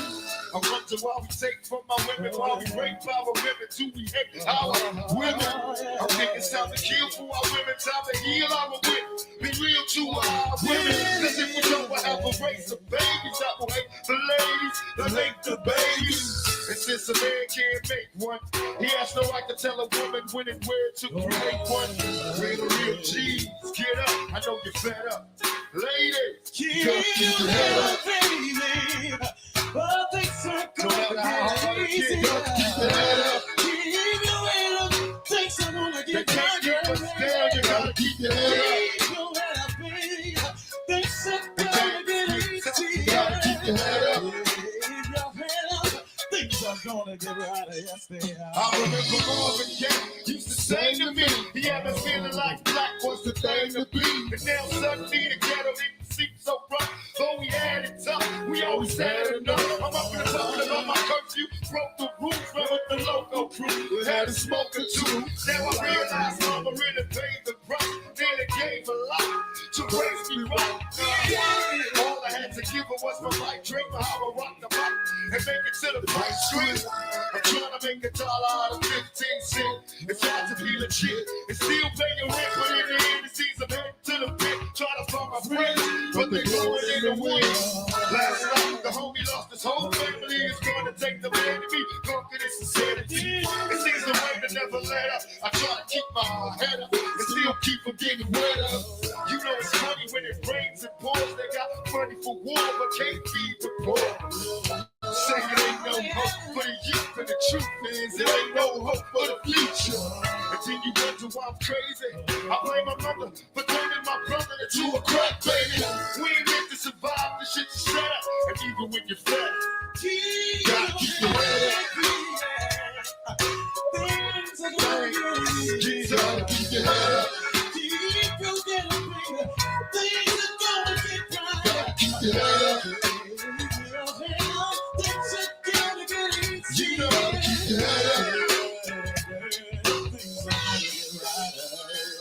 It's the ladies having babies on their own. I know it's kind of rough and you're feeling all alone. Cause daddy's long gone and he left you by your lonesome. Thank the Lord for my kids, even if nobody else wants. Cause I think we can make it, in fact, I'm sure. And if you fall, stand tall and come back for more. Cause ain't nothing worse than when your son wants to know why his daddy don't love him no more. You can't complain you was dealt this hell of a hand without a man feeling helpless. It's like it's too many things for you to deal with. Dying inside, but outside you look fearless. And now the tears are rolling down your cheek. You steady open things up, all fall this week or so. If it did, you couldn't take it, but don't blame me. I was given this world, I didn't make it. And now my son's getting cold, like those cold up around the world on the shoulders. And the rich kids is driving beats. I'm still trying to hold on to surviving friends. But it's crazy, it seems to never let up, yo.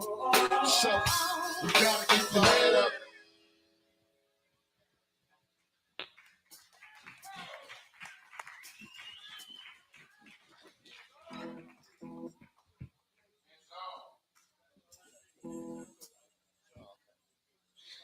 All right.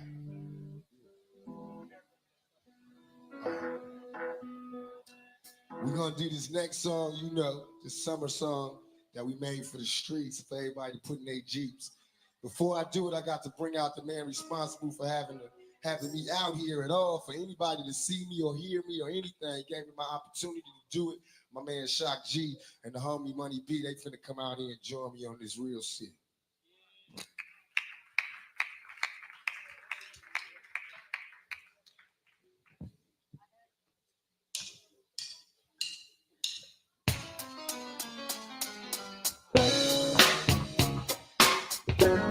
Oh yeah.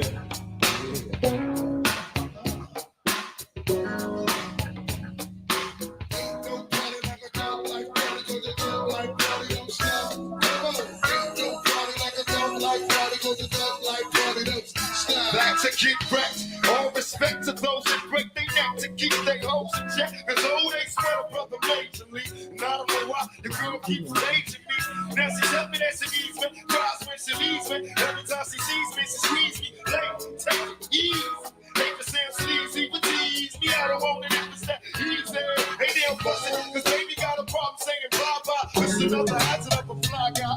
You ask why I don't matter. My pockets got fatter. Now I can put the phone on the ladder. And ain't no need being greedy, cause if you wanna see you gotta keep another baby when you need me. I'll be there in a jiffy, but don't be making just be happy with this quickie. But when you learn, you can't top it out, baby. You know, I get around. Party like a dog, like party, cause a dog like party. What my people say, ain't no party like a dog, like party, cause a dog like party. You know, ain't no party like a dog, like party, cause a dog like party. Don't stop, come on. Ain't no party like a dog, like party. Hey, yo, shot like party, now these hoes. Now you can tell from my everyday fits, I ain't rich, so sits and assist with the tricks. I'm just another black man caught up in the mix, trying to make $1 out of 15 cents. Just cause I'm a fruit don't mean that we can hit the sheets, baby. I can see that you don't recognize me. I'm Shock G, the one who put the satin in your pills. Never knew a hooker that could share me. I get around. Alright.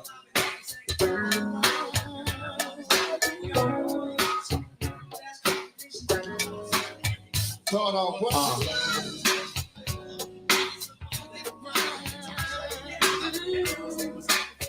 We can keep it on the down. Long as you know. Ain't no party like a down like party, cause a down like party don't stop. You know what I'm saying? Ain't no party like a down like party, cause a down like party don't stop. Keep going round and round. Where we go? Round like the underground. Round we go. Ain't no party like a down like party, cause a down like party don't stop. My fingertips on the hips as I dip, gotta get a tight grip. Don't slip, loose lips, ain't shit, it's a trip. I love the way she licks her lips, even talking, put a little twist in her hips, cause of watching. My conversations on the phone to the break of dawn. Now we all alone while the lights on. Let's turn them on. Time to set it off, get your weight on. Something's on your mind, let it on. You don't know me, you just met me, you won't let me. What if I couldn't have sitting around how you sweat me? There's a lot of real G's doing time. Cause if you can get the truth, it's over the line. You pick the wrong guy, baby. If you're too fly, you can hit the dump. Search for a new guy. Cause I only got one night down break out of your clown. B.I.G. and you can't get no party like a dog. You know I get around. No party like a dog like party, cause a dog like party. You know I get around. No party like a dog like party, cause a dog like party. You know I get around. No party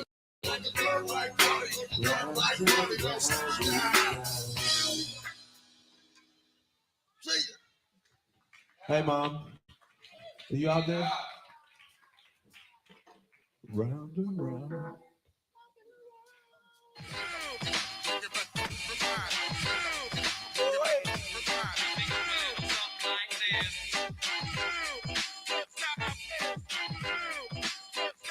Yeah.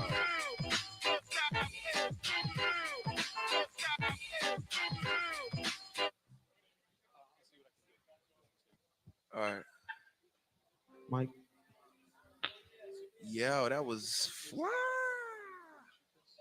That was Tupac, Shock G, and Money B ripping it up on MTV Jams Live. This is the only place in the world you get hip hop.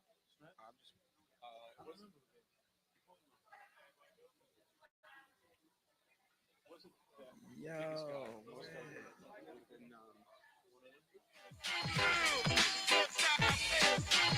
That was Tupac, Shock G, and Money B ripping it up on MTV Jams Live. It can only happen here when you get R&B and hip hop flavor like that. Check it out. What we're gonna do, we're gonna come up in a few minutes with some ladies, sisters with voices. They're gonna take you to another level with some hip hop flavored R&B. Stick around.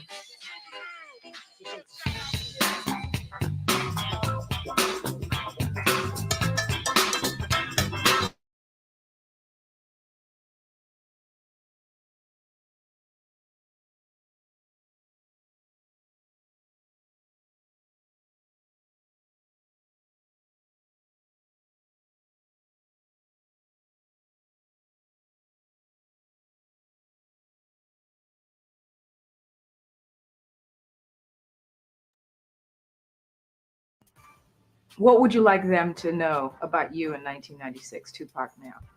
That I'm a Gemini. Me being a Gemini, I am the classic case of a Gemini. You know what I mean? No, what does that mean? It means that I'm quiet. I can be calm, quiet, and very into my work, and totally focused and totally disciplined, and boring. You know what I mean? Or I could be fun, but dangerous. Not only to other people, but to myself. Because I'm like a kid in a candy store. All of this is new. I'm 25, you know what I mean? And it's like, got cash, everything you dreamed of, and they've held me back in so many other circumstances that now it's your time to go. And it's kind of hard, difficult to keep yourself from just pressing the gas down all the way. Basically, just taking my time and thinking and analyzing situations and trying to think before I do things. I'm very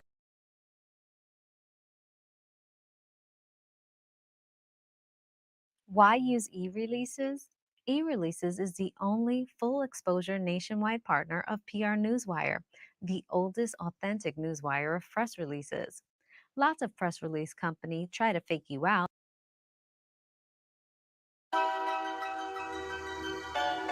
September 6th, 1996. Tupac Shakur is the most successful hip-hop artist in the world. He's no different than the king of rock and roll, Elvis Presley. Tupac was a king of rap. To his legions of fans, he's the ultimate gangster rapper. thug life. That's my comment. He's the angry voice of urban America. Yes, I am gonna say that I'm a thug. That's because I came from the gutter. People in the hood call him Black Jesus. They was like, he was sitting here to save us. But to the authorities and to his rivals within the world of hip-hop, he's seen as a threat. You know, America eats its babies. No matter what y'all think about me, I'm still your child, you know? He said many times, I'm going to die. I'm going to go out in a blaze of glory. And soon, that prophecy will come true.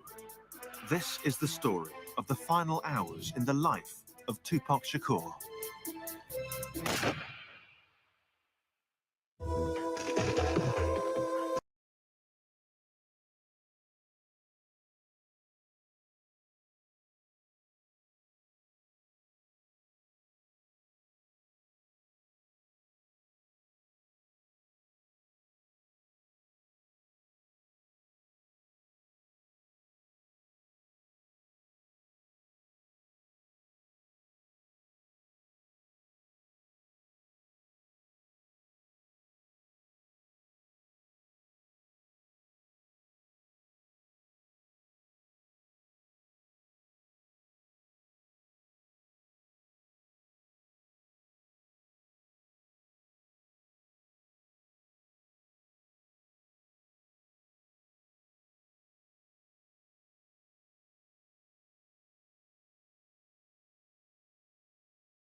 I can't explain why I shine and no one else shines. I think everybody shines in different things. And a lot of things I can't do. I can't play basketball like every other black person in America. You were at one point, sleeping on a bench in Marin City, California. I call it ghetto gospel. That's when people, look and see something and they might get something, don't know why they're doing it, but they just do it. So whatever I do, good or bad, it's got me out of where I was. It's got me out of the jaws of death. So now that I'm out of the jaws of death, I don't mind all the foggy breath from people who don't like what I said to get out of there. I'm just happy I'm not there. I want when they see me, they know that every day when I'm breathing, it's for us to go farther. Every time I speak, I want the truth to come out. You know what I'm saying? Every time I speak, I want to shiver. I don't want them to be like, they know what I'm going to say because it's polite. They know what I'm going to say. And even if I get in trouble, you know what I'm saying? Ain't that what we're supposed to do? I'm not saying I'm going to rule the world or I'm going to change the world, but I guarantee that I will spark the brain that will change the world. And that's our job, is to spark somebody else watching us. If God give me breath for 20 more years, I see myself changing the world. Because my thought patterns are so opposite of what's the norm. So I have to change the world, or I have to be changed by the world. Everybody's getting pimped. Whether you work a 9 to 5 or whether you work for yourself, you're getting pimped by somebody. That's not the crime. The crime is how long you allow yourself to get pimped. You have to come up. Everything is to come up. Everything is a struggle. You start from the bottom, working to the top. I never got a chance to leisurely study acting with great teachers and fine-tune my craft. And I did do just throw myself into the streets and learn as many experiences as I could. So now that I have the opportunity now to relax, exhale, and actually work on the craft, I have so many things to draw from, and it makes it where I'm comfortable. Now, it's where I wasn't doing those other movies, it was just like a hobby. Now I'm an actor, and I don't want anybody to take that from me.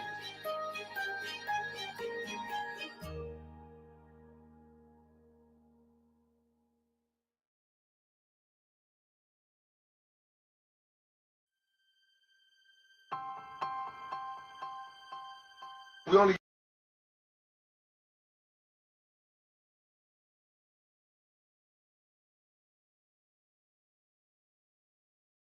got 2 weeks to do this whole album, complete it, mix it down and everything. We don't have time or the luxury to spend all of this time doing one song. We don't have it.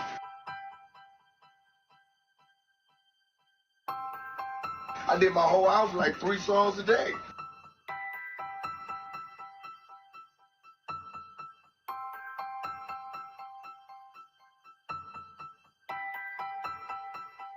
We got to stand up at some point and just stop stuttering. Like Sister Soldier says, I give a maximum props. Stop stuttering, stop knee buckling, and just say what you mean and say it loud. So everybody here, you can only be wrong once. But all this cowardly lying, standing behind the speaker stuff, we got to come out and say what we got to say. I have no patience for anybody that doubts me. None at all. It's too hard out here. I have no fear. I have only ambition, and I want mine. And I will do anything to protect and feed my family. I don't want anybody to follow me whatsoever. I don't want an army. What I want you to do is to listen.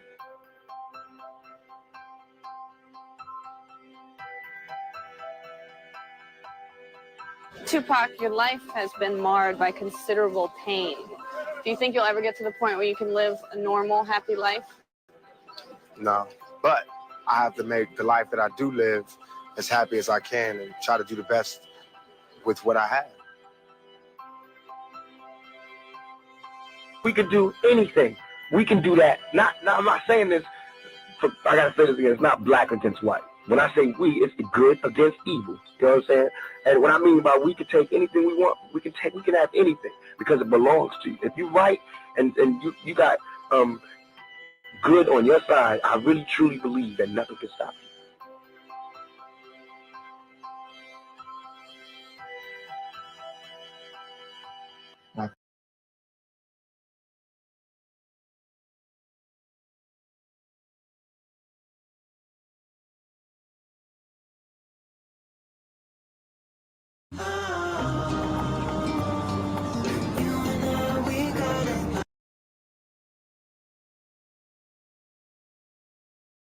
It's everything you wished for. Your site traffic is skyrocketing until this happens.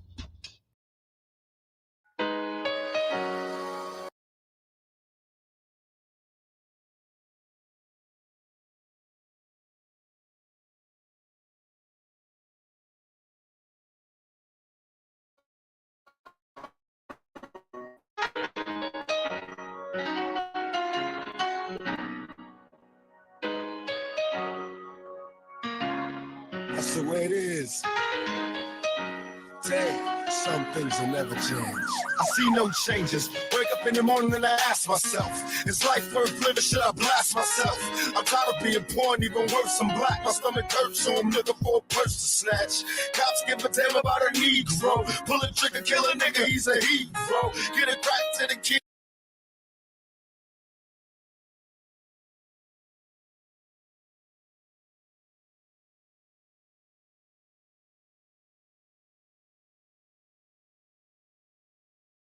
I can't explain why.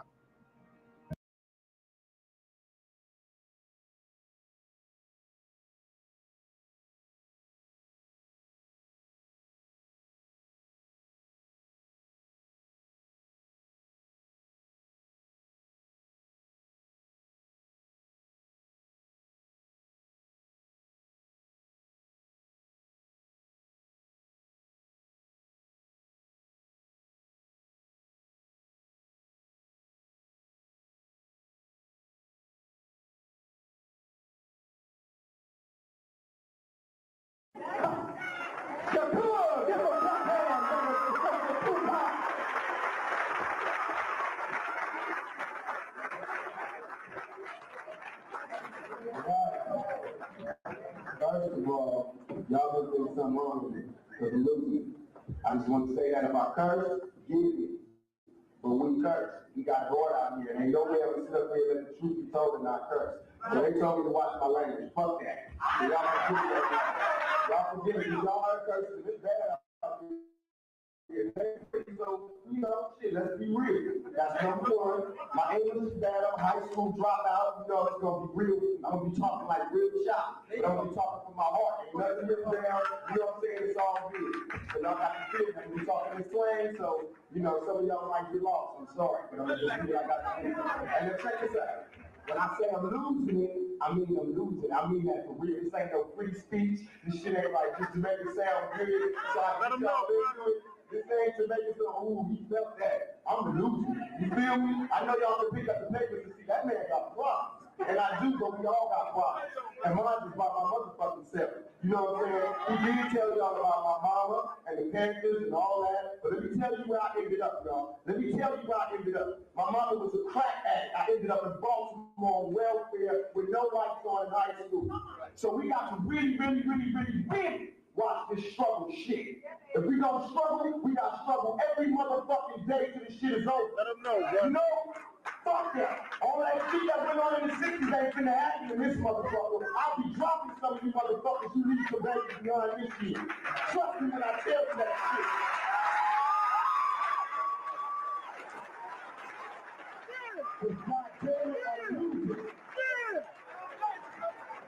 And the only reason I'm losing is because I never had a daddy. I never had nobody to sit me down and tell me this. You know what I'm saying? They told me, but I didn't believe it because they left my mama cracked. I'm telling y'all the truth, as much as you heard me, cracked out, homeless, no life in Baltimore. And my mama put motherfucking work in. Do you hear me? My mama was a gun packing. What I'm talking about for you, motherfucker, excuse me. But my mama put in work. To be laying up in the room cracked out, I got disdain for a lot of motherfuckers. You feel me? And that's why I'm telling y'all, I got to be serious. If we don't struggle, the struggle got to come from our heart. It can't come because we look into it from a king back in.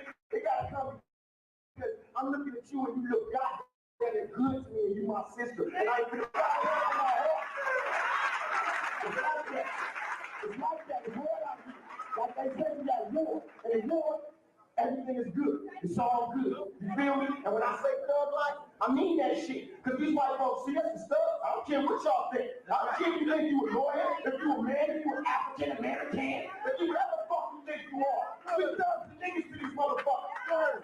And until we own some shit, I'm gonna call it like it is. How you gonna be a man and you starve? And we walk about 5 different houses, make a man in either one of them motherfuckers. How we gonna be a man? How we gonna be African American? We all be done. We done, and we niggas until we set this straight this shit right. We gonna stay there, and that's real, man. It's like a motherfucker. I have nightmares. I mean this shit. I'm dead serious. Whoever I heard, I apologize. But I have nightmares. nightmares, bro. I swear to God. Shit changed me. I used to be a cool mother. I used to be cool. I used to be happy. I used to talk good. I used to talk without cursing. I used to walk, but goddamn, they done took Latasha. They done took Yusef. They taking out niggas younger than me, man. And we ain't doing shit. Nobody Hutton died 17 years fucking old. When we 17, you know what we doing? Killing each other.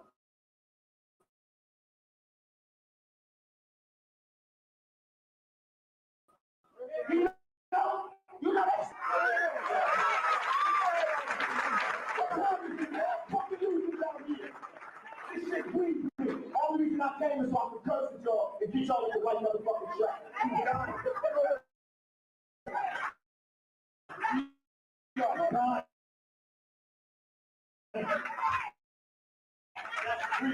don't care how you got to be at war, you can put yourself in that mind state so you can be there. If I got to thug to be at war, I'm gonna be thugging. If you got to be a Muslim to be at war, be a Muslim, but be at motherfucking war, and let's go fucking shoulder to shoulder start doing something. We can't do but so much marching, y'all. And I know y'all think it's right, but we can't.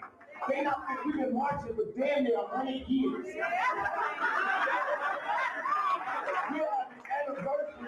We are marching on the anniversary of when we marched 25 years ago.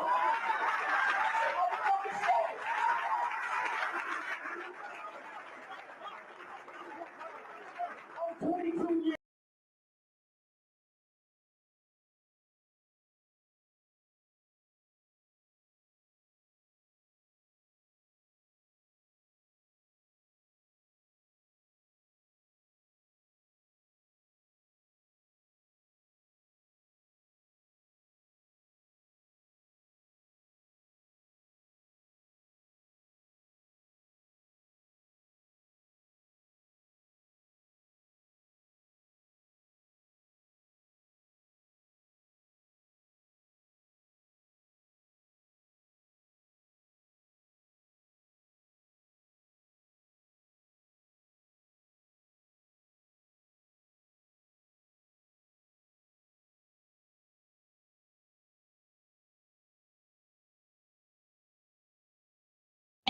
Heading to the street, rest in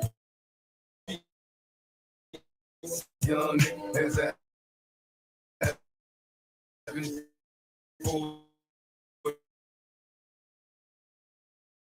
be alive. If I told you that I never thought of that, man, it's time to worry another brother, nobody problem. Life is a baller, alcohol and booty calls. We used to do them as adolescents, to you to call. Raised as G's, loped out and blazed the weed. Get on the roof, let's get smoked out and blaze with me. 2 in the morning and we still high, assed out. Screaming thug till I die before I passed out. But now that you're gone, I'm in the zone thinking I don't wanna die all alone. But now you're gone. Then all I got left is stinking memories. I love them niggas to death. I'm drinking Hennessy. Watch, cause life goes on. How many brothers fell victim to the streets? Rest in peace, young nigga. There's a heaven for a G. Be alive. If I told you that I never thought of that, my nigga, we the last ones left. But life goes on. How many brothers fell victim to the streets? Rest in peace, young nigga. There's a heaven for a G. Be alive. If I told you that I never thought of that, my niggas, we the last ones left. And life goes on. Yeah, nigga, I got the word as hell. You blew trial and the judge gave you 25 with an L. Time to prepare to do fair time, won't see parole. Imagine life as a convict that's getting old. Plus with the drama, with looking out for your baby's mama. Taking risks while keeping cheap checks from getting on her. Life in the hood is all good for nobody. Remember gaming on dumb hotties at your party. Me and you know true or two. While scheming on hits and getting tricks that maybe we can slide in truth. But now you worry, rest nigga, cause I ain't worried. I was blurry saying goodbye at the cemetery. Though memories fade, I got your name tatted on my arm. How many brothers fell victim to the street? Rest in peace, young nigga. There's a heaven for you. Be alive. If I told you that I never thought of that, my niggas, we the last ones left. But life goes on. How many brothers fell victim to the street? Rest in peace, young nigga. There's a heaven for you. Be alive. If I told you that I never thought of that, my niggas, we the last ones left. life goes on. As I bail through the empty halls, breath stinking in my drawers. Ring, ring, ring, quiet y'all, here come and call. Plus it's my homie from high school, he getting by. It's time to bury another brother, nobody cry. Life is a baller, alcohol and booty calls. We used to do them as adolescents, do you recall? Raised as G's, loped out and blazed the weed. Get on the roof, let's get smoked out and blaze with me. 2 in the morning and we still high, assed out. Screaming thug till I die before I passed out. But now that you're gone, I'm in the zone thinking I don't wanna die all alone. But now you're gone, and all I got left is thinking memories. I love them niggas to death. I'm drinking Hennessy while trying to make it last. I drank a fit for that ass when you pass, cause life goes on. How many brothers fell victim to the streets? Rest in peace, young nigga, there's a heaven for a G. Be alive if I told you that I never thought of death. My nigga, we the last ones left, but life goes on. How many brothers fell victim to the streets? Rest in peace, young nigga, there's a heaven for a G. Be alive if I told you that I never thought of death. My niggas, we the last ones left, and life goes on. Yeah, nigga, I got the word as hell. You blew trial and the judge gave you 25 with an L. Time to prepare to do fair time, won't see parole. Imagine life as a convict that's getting old. Plus with the drama, with looking out for your baby's mama. Taking risks while keeping cheap chicks from getting on her. Life in the hood is all good for nobody. Remember gaming on dumb hotties at your party. Me and you know true or two. While scheming on hits and getting tricks that maybe we can slide in truth. But now you worry, rest nigga, cause I ain't worried. I love you saying goodbye at the cemetery. Though memories fade, I got your name tatted on my arm, so we both born to my dying days. Before I say goodbye, Kaden with mental rest in peace. Thug till I die. How many brothers fell victim to the streets? Rest in peace, young nigga, there's a heaven for you. I'd be alive if I told you that I never thought of death. My nigga, we the last ones left, and life goes on. How many brothers fell victim to the streets? Rest in peace, young nigga, there's a heaven for you. I'd be alive if I told you that I never thought of death. My niggas, we the last ones left, cause life goes on. Bury me smiling with G's in my pocket. Have a party at my funeral. Let every rapper rock it. Let the hoes that I used to know from way before kiss me from my head to my toe. Give me a paper and pen so I can write about my life of sin. A couple of bottles of gin in case I don't get in. Tell all my people I'm a rider. Nobody cries when we die. We outlaws, let me ride until I get free. I live my life in the fast lane. Got police chasing me. To my niggas from old blocks, from old groups, niggas that guided me through back in the old school. Pour out some liquor, have a toast for the homies. See, we both gotta die, but you chose to go before me. And brothers miss you while you gone. You left your nigga on his own. How long we moan? Life goes on. How many brothers fell victim to the streets? Life goes on, huh? All homies that passed away. Niggas doing life. Niggas doing 50 and 60 years and shit. I feel you, nigga. Trust me, I feel you. You know what I mean? Last year, we poured out liquor for you. This year, nigga, life goes on. We finna clock mail, get money, evade bitches, evade tricks, get flags, plenty space. Basically, just represent for you, baby. Next time you see your niggas, we gonna be on top, nigga. You gonna be like, God damn, them niggas came up. That's right, baby. Life goes on. And we up out this bitch. Hey, Kato, mental, y'all niggas make sure it's popping when we get up there, man. Don't front.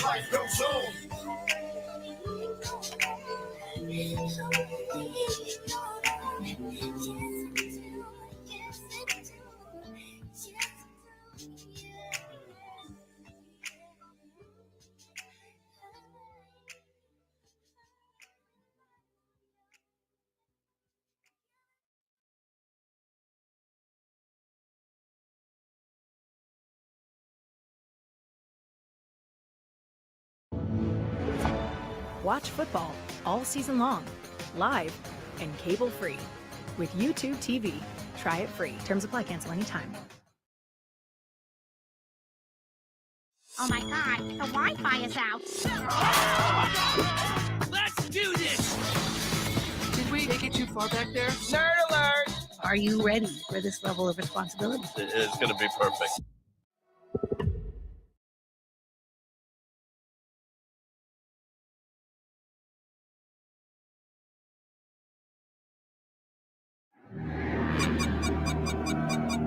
He who controlled the dance floor, controlled the people.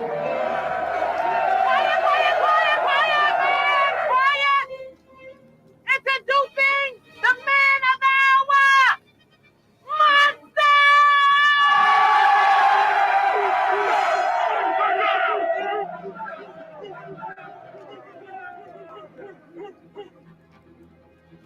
I don't want nobody beating up the dance floor, but I can no digger!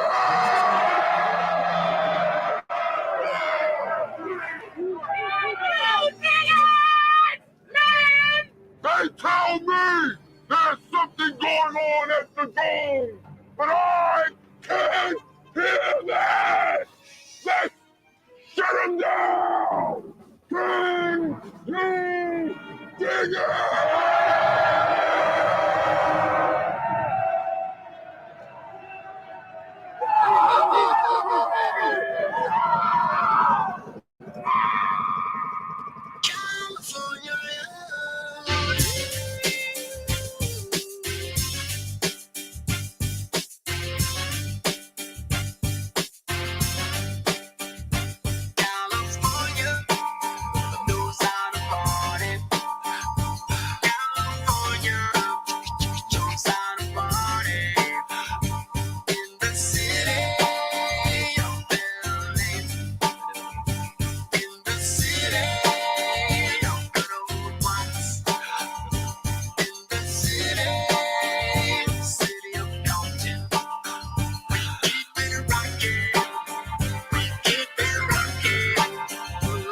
Now let me welcome everybody to the Wild Wild West, a state that's untouchable like Elliot Ness. The track hits your eardrum like a slug to your chest. Pack a vest for your Jimmy in the city of sex. We in that sunshine state where the bomb ass him be. The state where you never find a dance floor empty and pimp speed. On a mission for them greens. Lean, mean, money making machines, serving fiends. I've been in the game for 10 years making rap tunes.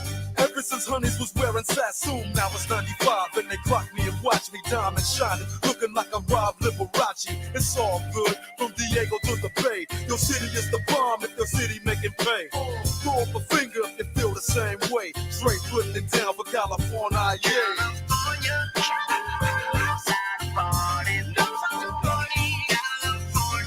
West Coast. That's right.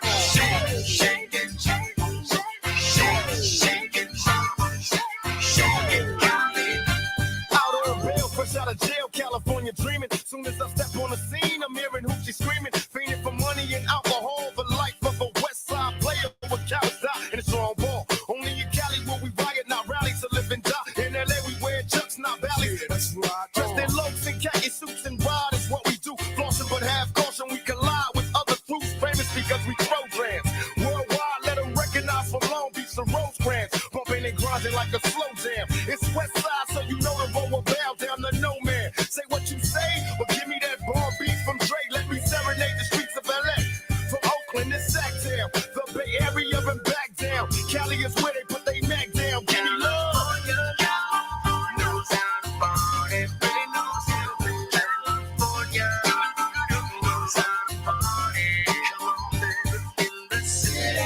South Central.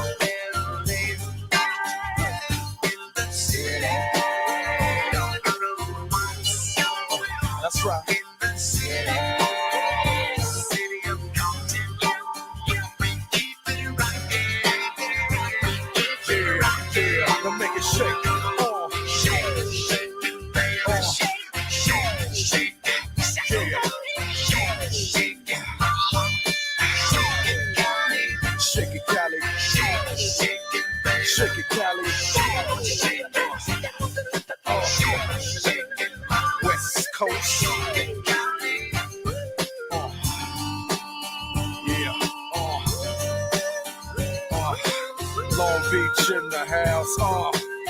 Yeah. Oaktown. Oakland definitely in the house. Frisco. Frisco. Hey, you know LA up in this. Pasadena, where you at? Yeah, Inglewood. Inglewood always up to no good. Even Hollywood trying to get a piece, baby. Sacramento. Sacramento, where you at?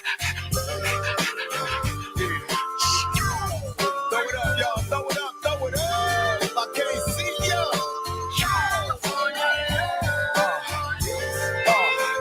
Let's show these fools how we do it on this west side. Cause you and I know it's the best side. Yeah. That's right.